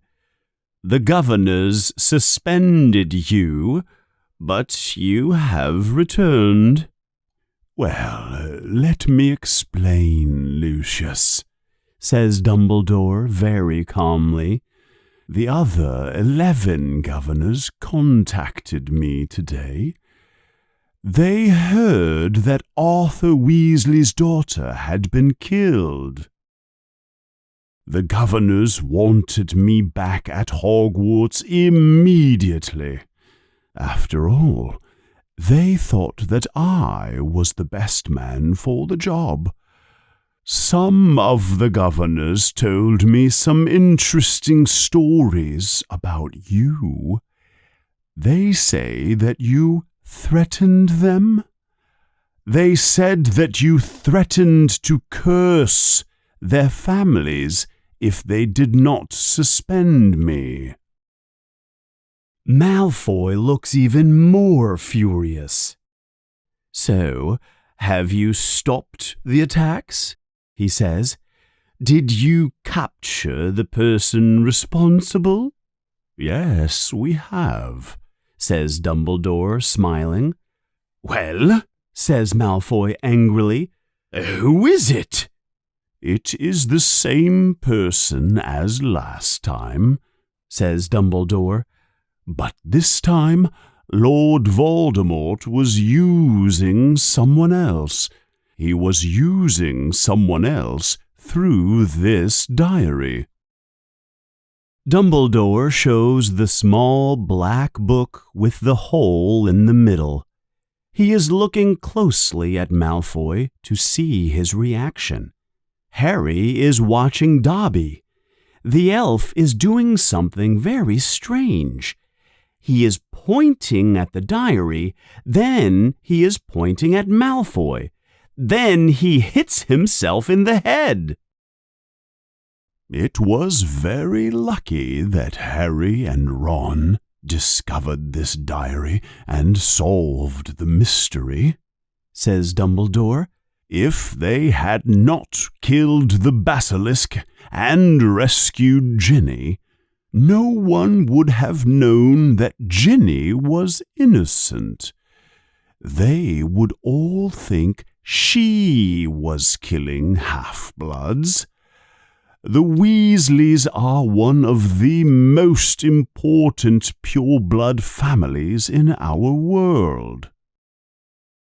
What would happen to Arthur Weasley and his Muggle Protection Act if people thought his own daughter was killing Muggle-borns?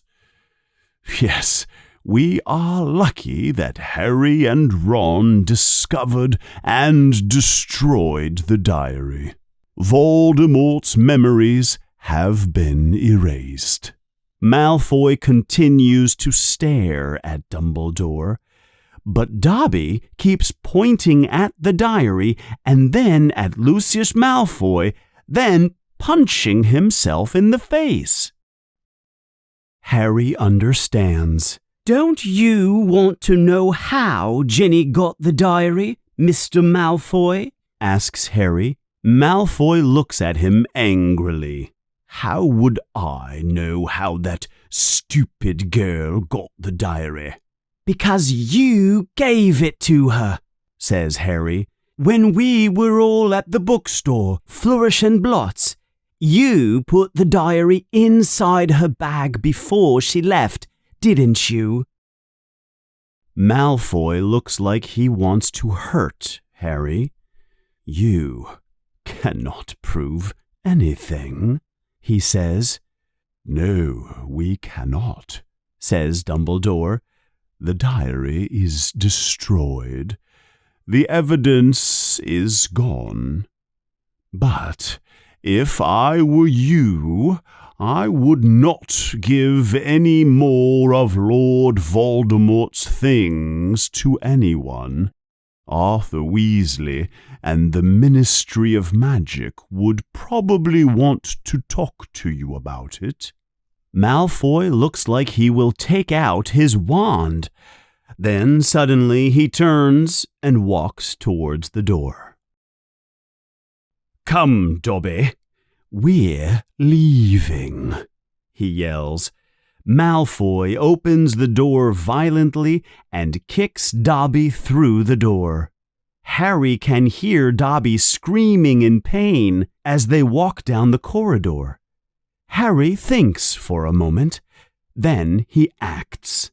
"Professor Dumbledore," he says quickly, "can I give the diary back to Mr. Malfoy?" "Of course, Harry," Dumbledore answers. "But hurry. We are having a feast in the Great Hall to celebrate. It will begin soon." Harry does not know if his plan will work, but he quickly takes off one of his dirty, wet, smelly socks. He pushes the diary into the sock.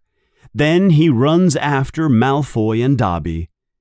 "Mr. Malfoy," yells Harry, "I've got something for you." Harry pushes the smelly sock into Malfoy's hand. "What the?" Malfoy pulls the diary out of the sock. He looks at the diary and throws the sock to the side. Then he looks at Harry. "If you are not careful, Potter, you will have the same end as your parents," he says.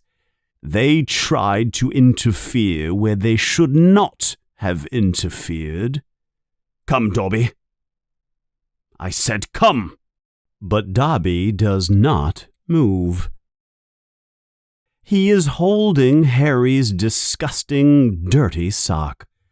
He is looking at it like it is a valuable treasure.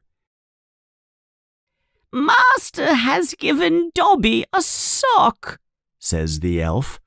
"Master gave it to Dobby." "What are you talking about, you fool?" spits Malfoy. "Dobby has a sock now," he says. He almost cannot believe it. "Master threw the sock, and Dobby caught the sock. Dobby is free." Malfoy stops and stares at the elf. Then he jumps at Harry. "You made me lose my servant boy." But Dobby shouts loudly, "You will not hurt Harry Potter." There is a loud bang, and Malfoy falls backwards. He falls down the stairs. He stands up and takes out his wand, but Dobby points his finger at him. "You will leave now," says Dobby with a strong voice. "You will not touch Harry Potter. You will go now." Malfoy has no choice. He looks at Dobby and Harry with a mean, angry look. He turns and walks quickly down the corridor. "Harry Potter has freed Dobby," says the elf happily. "Harry Potter set Dobby free." "I thought it was the best thing to do," says Harry, smiling. "I'd better go now, Dobby. There's a feast in the Great Hall, and I want to see my friend Hermione. Goodbye." Harry hugs Dobby Harry Potter is greater than Dobby thought. Then suddenly, with a loud crack, Dobby disappears. Harry has been to many feasts at Hogwarts, but this feast is special. The celebrations last all night. Hermione returns from the hospital building yelling, "You solved it! You solved it!" And Justin finds Harry to apologize. He is sorry he thought Harry was the heir of Slytherin. Hagrid appears later too. He will return to his small house near the Forbidden Forest. And Gryffindor House wins the House Cup because of Harry and Ron's 400 points. The celebration is especially great because Professor McGonagall has canceled all the exams for the semester. The summer semester continues. Everything is back to normal again. Except there is no defense against the dark arts class. The children learn that Lucius Malfoy was dismissed as a governor of the school. Draco Malfoy does not walk around the school acting like he is the boss anymore. It is finally time to return home. All the children take the Hogwarts Express train back to London. Harry, Ron, Hermione, and the rest of the Weasleys spend the last few hours they have together talking and laughing. Finally, the train arrives at the London station. It is time to say goodbye for the summer. Harry takes out a feather pen and writes on a piece of paper. He tears the paper into 2 pieces. He gives 1 piece to Ron and 1 piece to Hermione. "Here," says Harry, "this is a phone number, Ron. I taught your father how to use a phone last summer. Call me at the Dursleys, okay? I won't survive another summer only talking to Dudley." "Your aunt and uncle will be proud of you, won't they, Harry?" says Hermione. "They will be proud that you saved the school." "Proud?" says Harry. "Are you crazy? I almost died many, many times, but I didn't. My aunt and uncle will be angry that I am still alive." Finally, together, they leave the station and return to the Muggle world. Hi, my name is Josh Cashill. I would like to take 2 seconds to interrupt you, and I apologize. But I would like to make 2 important announcements. First, thank you for watching. And if you enjoy the content, take a moment to like, to share, and to leave a comment. All of your interactions help expose the channel to more people around the world like you who are interested in learning English. Announcement number 2. I am offering YouTube members and my lifetime members on my website now commercial-free content. So if you would like to watch my audiobooks or my other videos without those annoying YouTube commercials, thank you, YouTube, that's how you pay me, you can become a member on the channel, or you can go to my website to become a lifetime member for commercial-free content. I think that's a nice reward for your participation. So, lifetime membership in the description below. Join here on the channel to become a member on my YouTube channel. Thank you so much, and I hope you enjoy the rest of this content. Bye-bye.